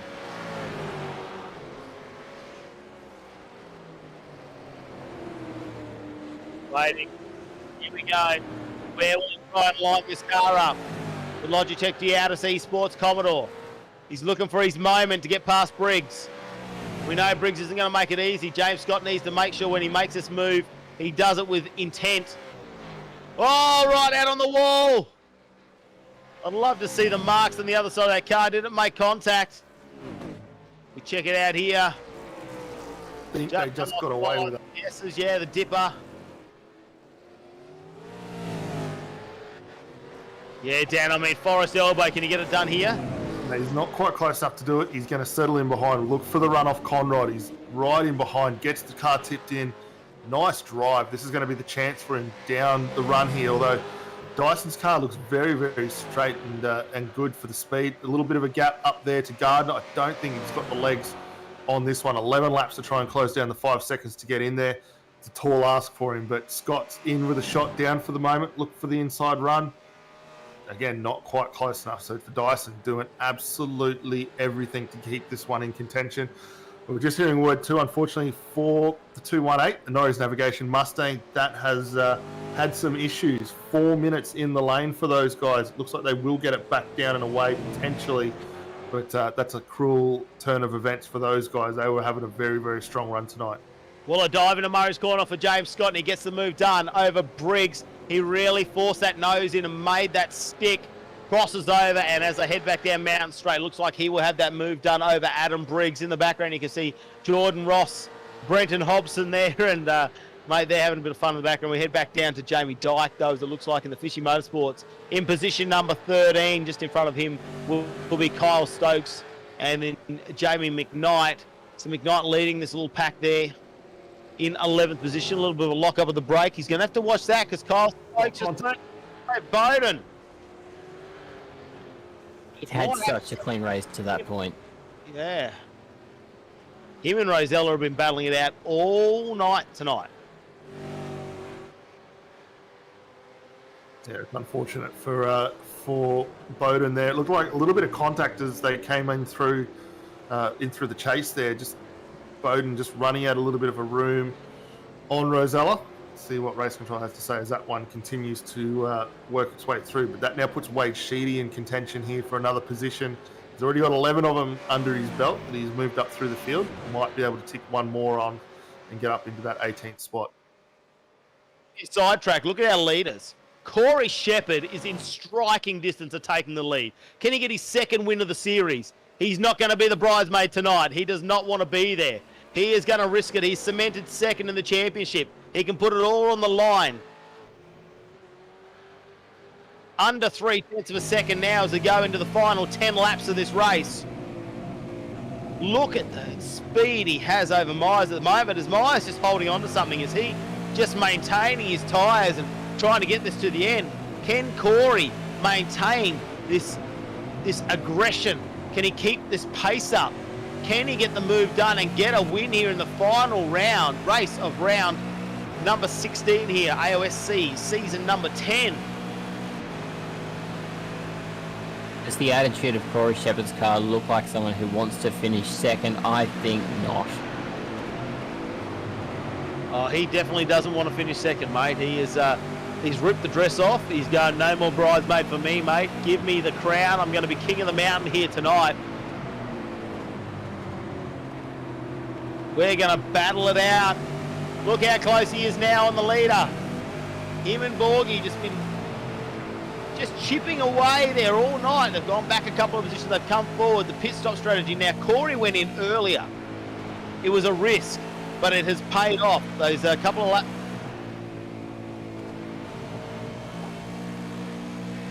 We'll be waiting to see. He went in on lap 86 where we saw Myers. Well, Myers went in 86 as well. So they've gone in at the same time. So they're going to have the same sort of tyre wear. It's going to be interesting to see how much fuel they both took and whether they've got enough to get this home, because they could be running right on the ragged edge of running out of fuel. I'll say, interesting looking at the onboard shot here from Corey. The car definitely looks a little more poised than what we're seeing from Myers in the Trans-Tasman entry just ahead, especially as they get down through the compressions off the hill. Myers with the side-to-side trying to break that draft. It's going to make it really, really tricky here for Corey. There's not going to be too much of an advantage. Corey down the inside. We'll see if he's able to pull this one up. Myers just parks the car in the middle of the road, gets it back across over the nose there. That's a good block. Fair down the inside. Corey's got to come up with something to get this one done. Well, he keeps applying that pressure, and that's what Myers hasn't had, this type of pressure all night. He's been the one applying the pressure. Then he's opened up a gap every time he's got behind the wheel of this car, the Trans-Tasman Racing entry. Now he's got Corey Shepherd. And confirmed Brian Boyd has done the correct amount of laps. There we go. He said that when we had him here in the commentators chat earlier. Now we see a lap car in front. How will this play out? Will we see Myers trying to use it to his advantage, or will they both get through? They're both going to go around. Car goes inside to head up to turn number 2 here, coming off Mountain Straight. How close are they going to get into the cutting as they head up there now? Great vision from on board on the front of Corey Shepherd's car. He goes a little bit wider. Tries to turn the car in and get the drive. working Nice for him. job. Yeah, nice job from Shepherd. Although just through this little part of the circuit here, Myers really able to press on and gains a good advantage through Reed Park up towards Metal. Great there. The car looked very, very good, but then again, Corey comes back at him to get up over the top of the skyline, look for him to close the gap as they fall off and come back down in towards the dip. But he's very, very good under brakes, just slots it back in there. And I don't know whether Myers is just playing with him a little bit, just trying to coax him into something up into an awkward spot there, but he really got the legs over the top of the hill, which is where you need to be to cement that spot. Let's have a look at the drive off. It's a good run for Shepherd, even better for Myers there. And I don't think Shepherd's going to be within striking distance. He's just got to keep ticking these laps down and keep that pressure on, like you're saying. Yeah, maintain pressure, he's still a number of laps, and I think if you Brian's talking to him on the race channel, he'll be going, just calm it down, just get back up onto that wing, get in the draft, reset yourself, go again. We have not run out of laps yet. We still have laps left in this race. There's still a few laps, so we're about to complete the 96 laps of this race. We're going on to lap 97, which gives us basically gives us 8 complete laps here. 8 complete laps here to get this overtaking done. So you can reset yourself. Don't lose a couple of tenths of a second. If something goes wrong and you're not quite right, just stay there. Calm yourself, reset, look for another opportunity, because everybody's human. Either of them could make a mistake at this point. Anything could happen, especially with the track conditions we've got at the moment. Big advantage for these two as they continue fighting this battle. They have got a little bit of clear road ahead of them. The next car that they're likely to come across, Marty Hansen, just working his way through Reed Park at the moment, out of Metal Grade up onto Skyline. So a little bit of room for these guys to manoeuvre as they continue to fight. The car behind is Brett Loxton there. He's not going to be in contention on this one, but just continuing his run there as they work their way back across. Again, Myers with a really strong run over the top of the hill. Gets that gap out just a little bit more. It was 0.3 of a second as they work their way over. Surprisingly though, this is the point where it's going to start hurting Corey. Last time through for both of these cars, 2:04.33, identical times. And Corey's got to get very creative with where he thinks he's sending this move.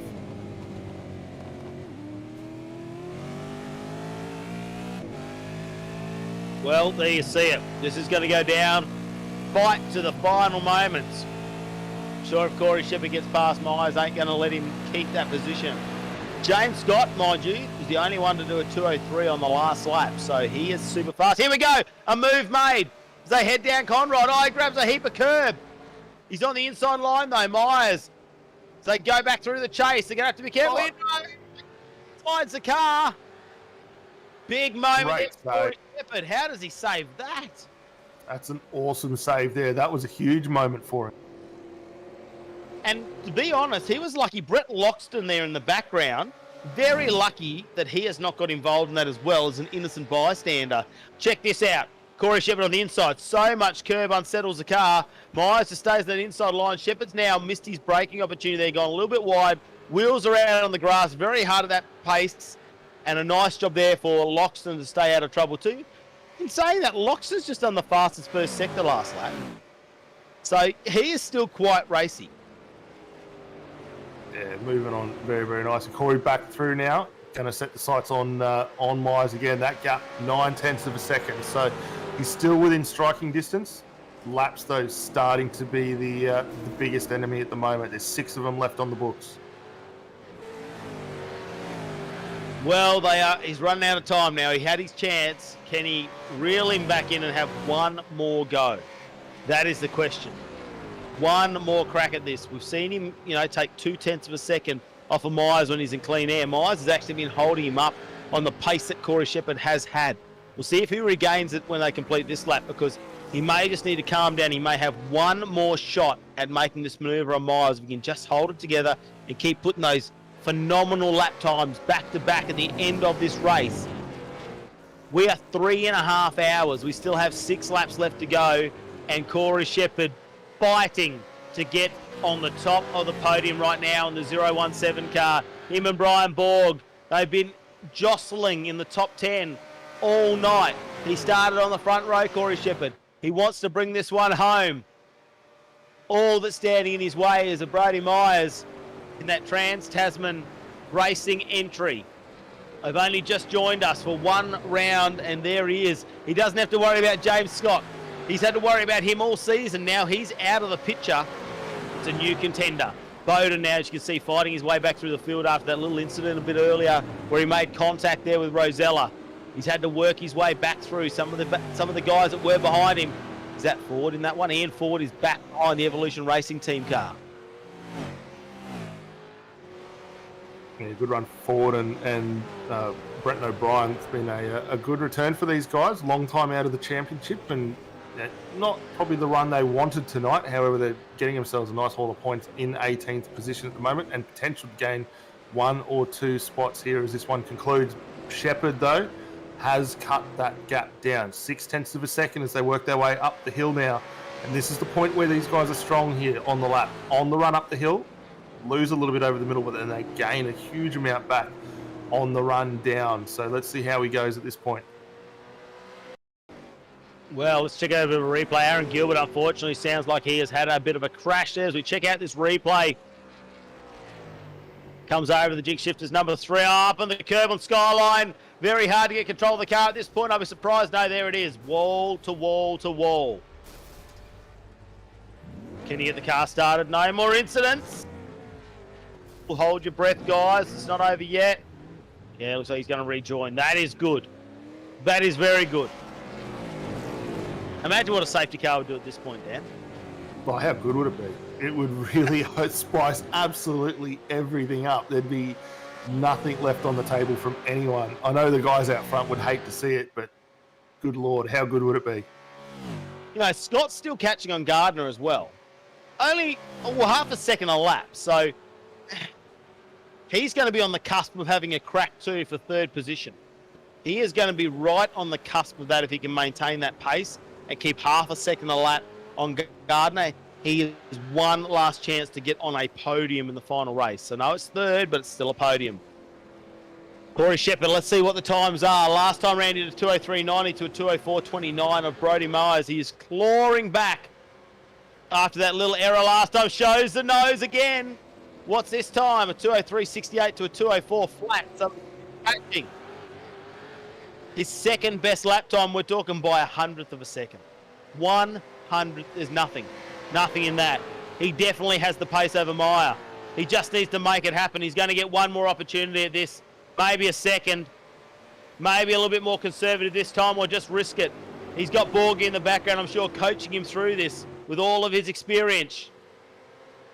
Shepard driving beyond his years this season. There's a little bit of a different line there as they go through the cutting. Likes to take it out a little bit wider. Meyer just seems to be a little bit stronger in this section as they come up. You see a little bit of an advantage in Meyer's favour. The gap, he's pulled the 10th already across the top of the hill from the cutting there. Now there's a point where it's going to start returning serve back in favour for Shepard on the run down the hill. Let's have a look at it. So 4/10 they turn in towards the dip, back down to 3. Shepard's got to have a look here. Where would you expect it? It's got to be down into the chase there. I'd love to see Shepard try the move down into Hell Corner, into Murray's. So if you can make it down into Murray's, that will be a hell of a job for him. It might be a better move for him. He's already tried this one down as they enter the chase. I don't think he's going to get on this lap. I reckon it's next lap. I reckon we've got one more lap before he has another real hard crack, unless he gets right up there on Murray's corner. At this point here, he's already tried to make the move here. He knows the move that Meyer's going to make. Put the pressure on. Force him to push the car here as they head down to Murray's. He's not close enough on this attempt, I don't think. Never say never. Never say never. We're waiting. No, not this lap. Look how close he is, though, as they head over the start-finish line. Under 0.2 of a second there for a brief moment. He's pushing Myers. He's down to a 2:03.95, but Shepard a 2:03.88. Wow, it could be anywhere on this lap. Look how close he is. Yeah, right in the striking position at the moment. A little bit of traffic further up the road that these guys might come into on the back half of this lap. Myers very defensive. Shepard down the inside, around the outside, just pulls out of it, gets the nose in there again. He's not going to make it easy for him at all. He is making Myers cover this one off. I think this is it in the first part of the lap. Really push Myers here. Oh no, is that a mistake? Does that mean give him a bit of a reprieve? Almost contact. No. I think it just shows you how frustrated Shepard is. He wants this move, he wants it done, and he wants Brady to get out of the way. He definitely has the faster car, doesn't he, Norrie? He's got the pace to do this. It's just, you've got to have enough pace to get past the car in front so you can get past those defensive manoeuvres. He's got the car, he's got the pace. It's just when you're so close to the car in front like that, it makes it super difficult to pass. Brady's doing everything he can, which is in his rights, to pass it on the right line. And it's going to make Corey Shepard work harder and harder. He's the man for the challenge. One mistake, though, from Myers. One mistake, and Corey Shepard has him. You know, I think everyone's got their fingers crossed. They've wanted to see Corey back on the top of the podium again as they tries to break that aero there, and Shepard follows him through, trying to get right up onto the back wing. He's still got time to make this happen. He didn't lose too much ground, just a couple of tenths of a second there. He's not going to be close enough to make a manoeuvre on this lap, but he can reset once again. He's had a go at the start of the lap. He's had a go coming down to the chase. Where will it be on the next lap that he has a bit of a dive? Aaron Gilbert has crashed a few moments ago as well.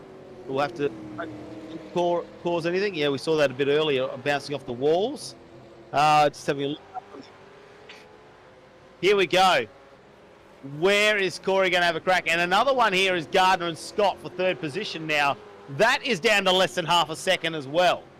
So, look, we're going to fight for 1 and 2 and a fight for 3 and 4.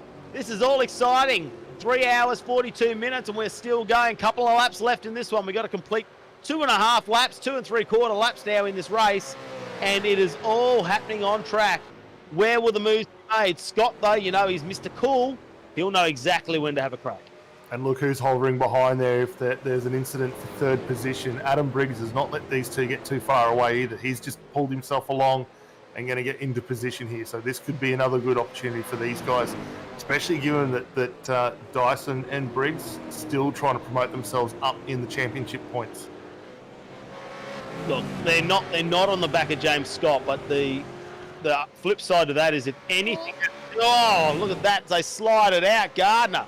I mean, Gardner slides a car out like that, makes contact with Scott, and all of a sudden Briggs has made it back up onto the podium. So never say never until the final, until they cross the finish line here tonight. Because look how close this is. They're going to tussle out now. Position number 3 up on your screen, 3 and 4. James Scott fighting his way back. He went back to 7th position after running off the track earlier. Had to claw his way back. Now applying the pressure, looking for the run as they come onto the Conrod straight.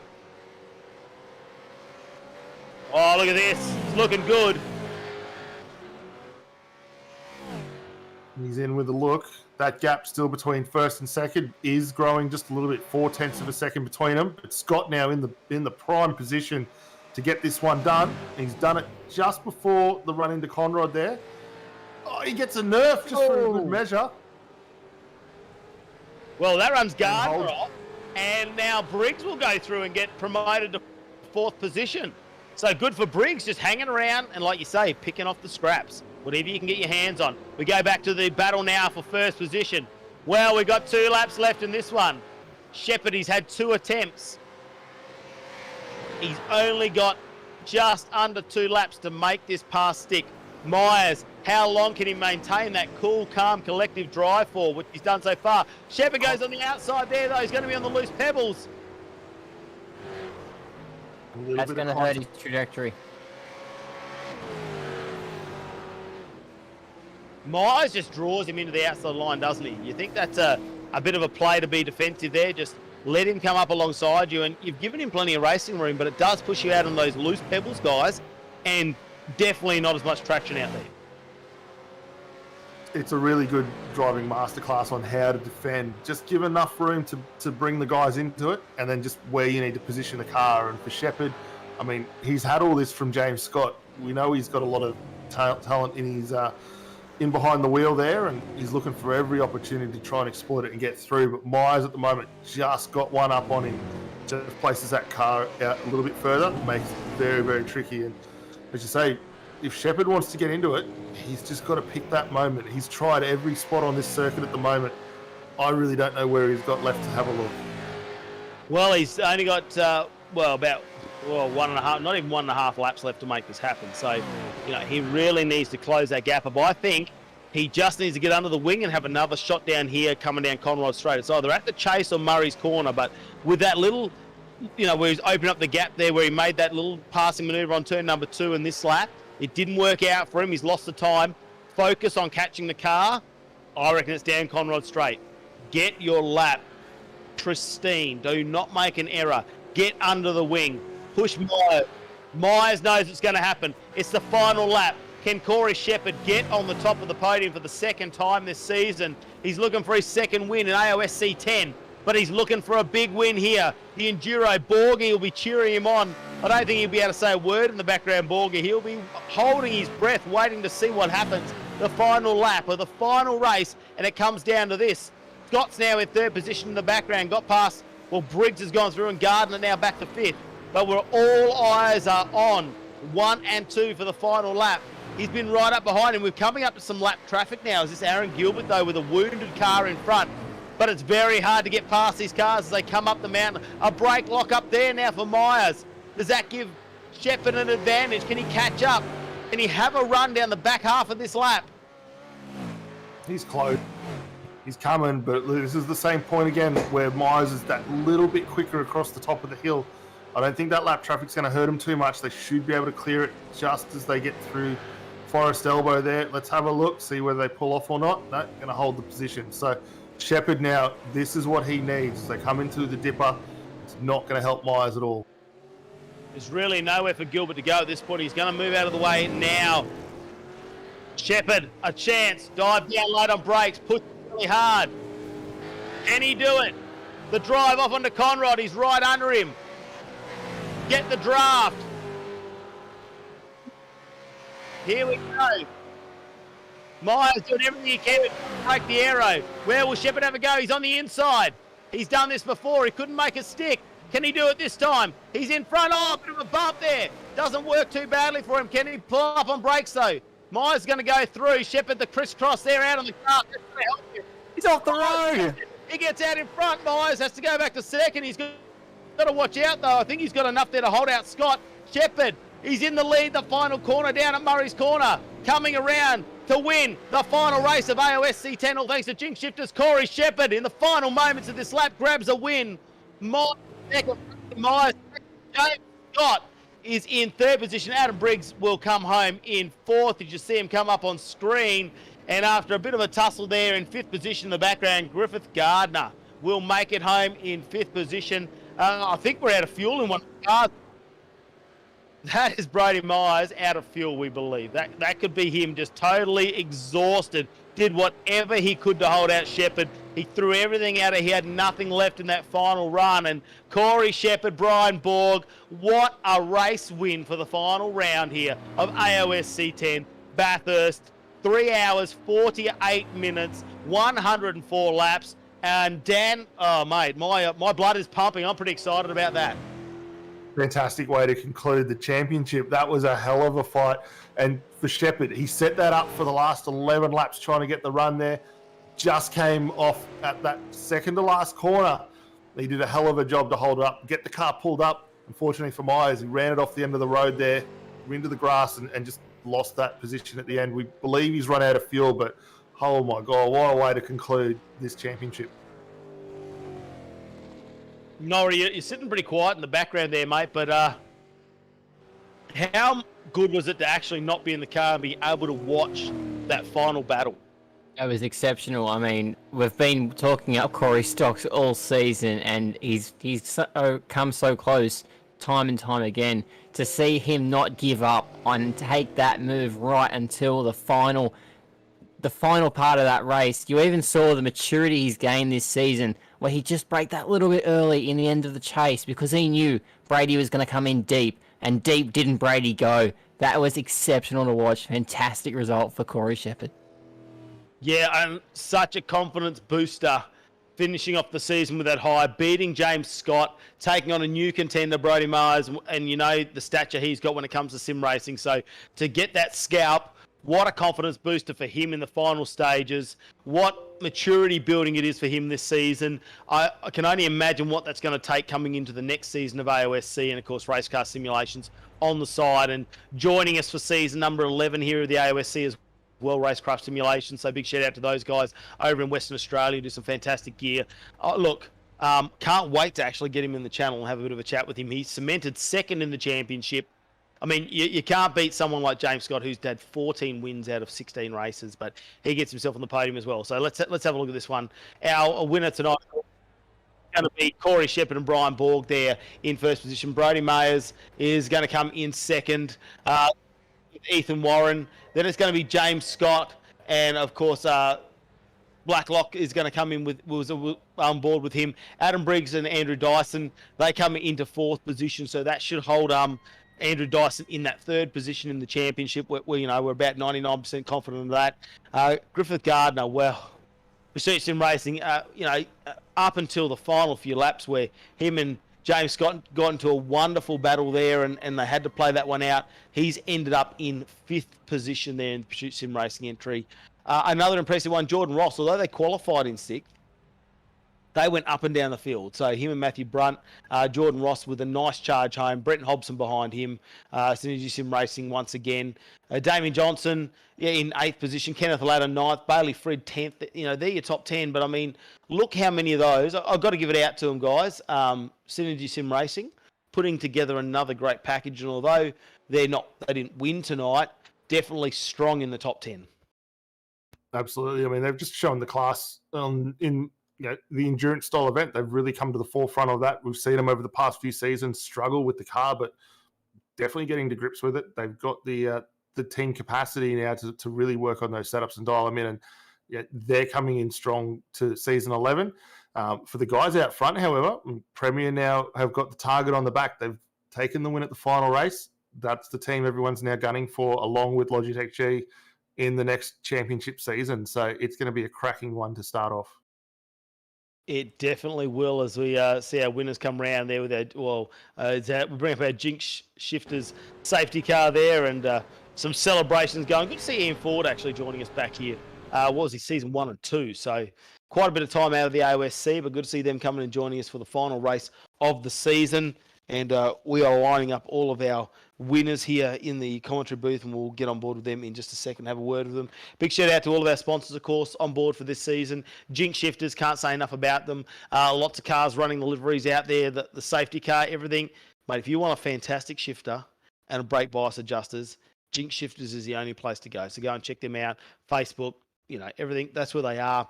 Simrigs.com, if you want to get yourself a rig, mate, those guys have some fantastic sim rigs. Sydney Computers, if you need to get into gaming and you want to get the right PC, they're the guys to go and contact.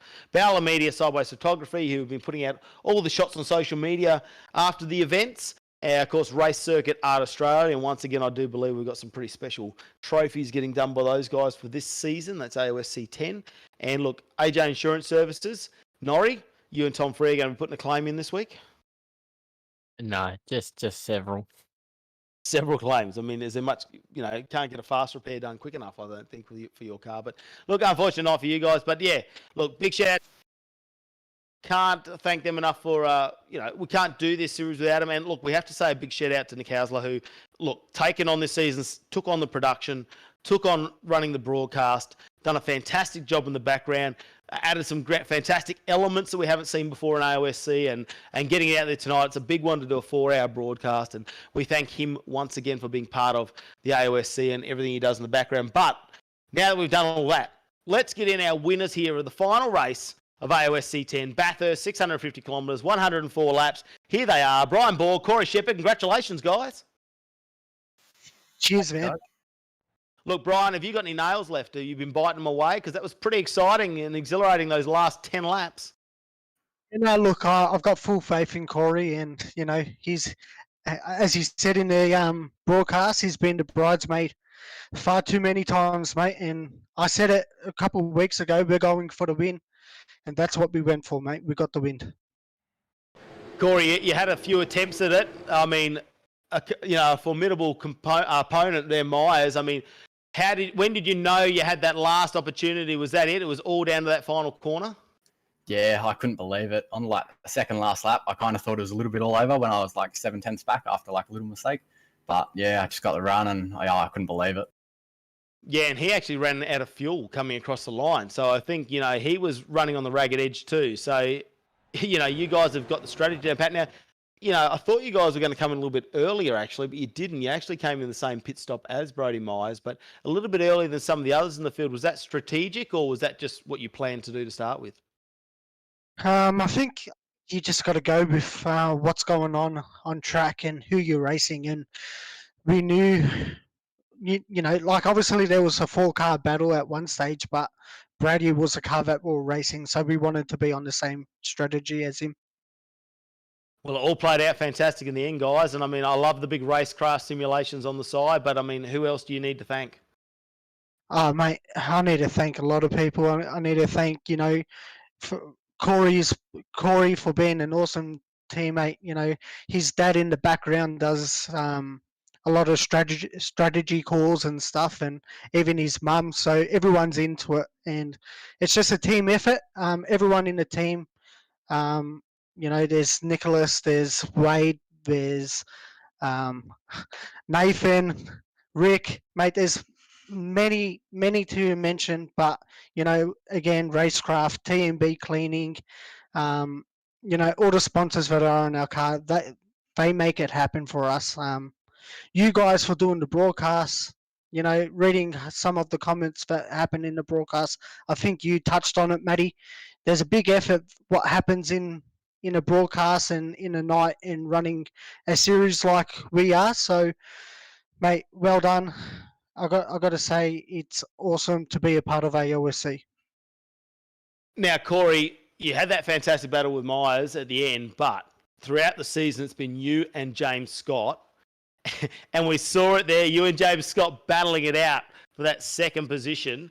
How was that when you got that move done on him? I mean, you've been chasing that move all season. How did that feel?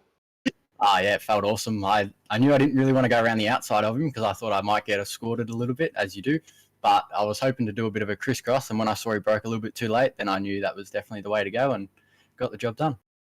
Yeah, mate, that was fantastic to watch. And look, I don't think it would have mattered even if you didn't get the win. It was probably great to get that sort of win over James Scott at the end of the season. And you've definitely got to have a lot of confidence going into next season. Absolutely, really looking forward to it. Mate, and Mr. Antenna on board all season. Will they be back next season as well? Should be. We'll see. Look, mate, congratulations. Second in the championship as well. So you already had that in the bag, but congratulations on a wonderful season. Second in the championship, a win here tonight for the final race. Teamed up with Brian Borg. Well done, guys, and we can't wait to speak to you next season. Thanks, guys. Cheers, guys. Well, there we go. Our winners tonight. And, second in the championship. And what we might do is we've actually got our runner-up here tonight in the chat. We've got him here, and it's Brodie Myers and, of course, Ethan Warren. Welcome, guys. And, wait, it all went down to the final couple of corners tonight. Exciting race. Yeah, definitely. I was I definitely got your money's worth today for viewing. But, yeah, just a bit disappointed to come up a bit short. But, that's racing. And well done to Corey and Brian. They drove a faultless race, and their pace was just mega at the end. When did you know you were on the brink of running out of fuel? I didn't really have I had plenty of in reserve, just trying to mind the gap, to be honest, more than anything. And what do you think of Corey Shepherd? I mean, he had a few goes at you, really defensive, but he held in there. I mean, a fantastic racer, and I mean, you guys haven't raced with him this season in this series, so was it great to be? Did it excite you to be up against him? Yeah, definitely. I've raced Corey a couple of times in other series, and he's always fair, hard and fair. So I knew what I was going to get, and thought I had him pretty well scouted towards the end. But there was some outside things that sort of affected the race, which was a bit disappointing. But yeah, apart from that, not much. I did all that I could do in my power, basically. Looking at your teammate Ethan Warren, mate, a fantastic drive from you as well. You guys were, almost equal, I would say, when it came to. I wouldn't have picked the lead driver out of you two. Yeah, definitely. I was the second driver tonight. I was just kind of trying to keep it all, nice and smooth to hand it back to Brady, and definitely try my best to do that tonight. And made a bit of a mistake coming to the pits, but just mistimed that a bit, and it didn't end well. Don't worry, mate. We didn't crucify you for that one. It's not the first time we've seen a mistake coming into the pits in this season, I can tell you. But you guys, the Trans-Tasman Racing team, back together. Have you got anyone you need to thank for tonight? Yeah, of course. Just big thanks to Virtual Racing School, Bianti Model Cars, Parenzo, Extreme Motor Trimming, and Cartefex Model Cars. Well, we hope we've excited you a bit, and maybe we might see an appearance again next season, because it'd be fantastic to have you on, because definitely competitive drivers, and teaming up together in these endurance was absolutely wonderful. Congratulations tonight, guys. You get yourself second on the podium, and we hope to see you again soon. Yep, Thanks, guys. thanks. Well, there you go, our runners up tonight.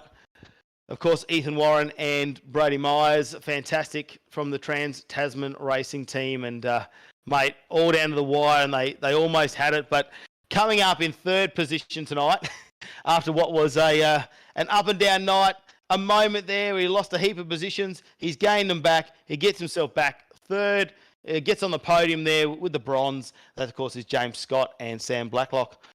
Guys, welcome into the commentary booth, and mate, what a hard-fought effort to get yourself onto a podium in the end.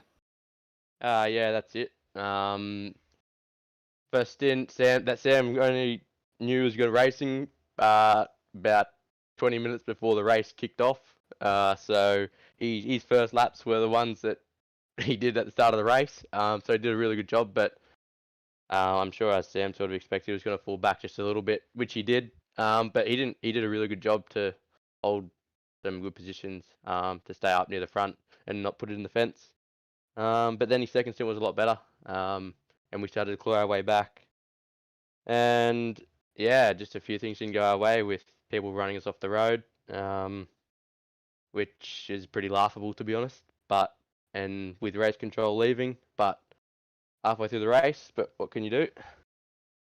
Look, mate, think about the safety car. Did you expect to see a safety car earlier in the race? Yeah, it was a fairly long way. We went into the race without a safety car, which was a little bit surprising. But then we got, I think it was 2 or something like that, in pretty quick succession. So yeah, it was not too bad. Look, you can't be upset with this season. So in the end, I think you've had 14 wins out of 16 rounds. You already had the championship locked down. How does it feel to get yourself another AOSC championship? Yeah, it's pretty good. Just really not happy with how tonight went. Through no fault of our own, really. So yeah, I'm a bit disappointed with that. But yeah, it's good to get the championship. But tonight was what we were aiming for. Yeah, it is always good to bring it home, isn't it, on the big one, 650 Ks, and it is Bathurst. You want to come home king of the mountain. Sam, how did you feel tonight? We just hear that you came in late into the team and turning your first laps. I'm sure you've done plenty of laps around Bathurst before. Yeah, I have, but after a 13-hour workday, I'm feeling pretty rooted. I was already feeling pretty rooted before I jumped on, so like James said, that first stint was really just trying to sort of get my muscle memory back, and that's probably why I struggled so much, especially under brakes. But that second stint, just everything sort of came back to me, and the car was really, really good. So I had a lot of fun driving the car around as quick as I could, hanging onto the back of the pursuit car, and it was good fun. And I said it would be. I said at the end of last season that I'd make a return this season, and it's taken until the last race. And with obviously all the dramas with race control, it's definitely been an interesting experience. So we'll see what happens for next season. Yeah, we will see what happens. But I mean, look, fantastic. And look, hearing that, that's an epic, thing to do there. Come off a big 13-hour day, get back in here without really any practice and just put those laps together. Like, you guys did a phenomenal job to work your way back from P7.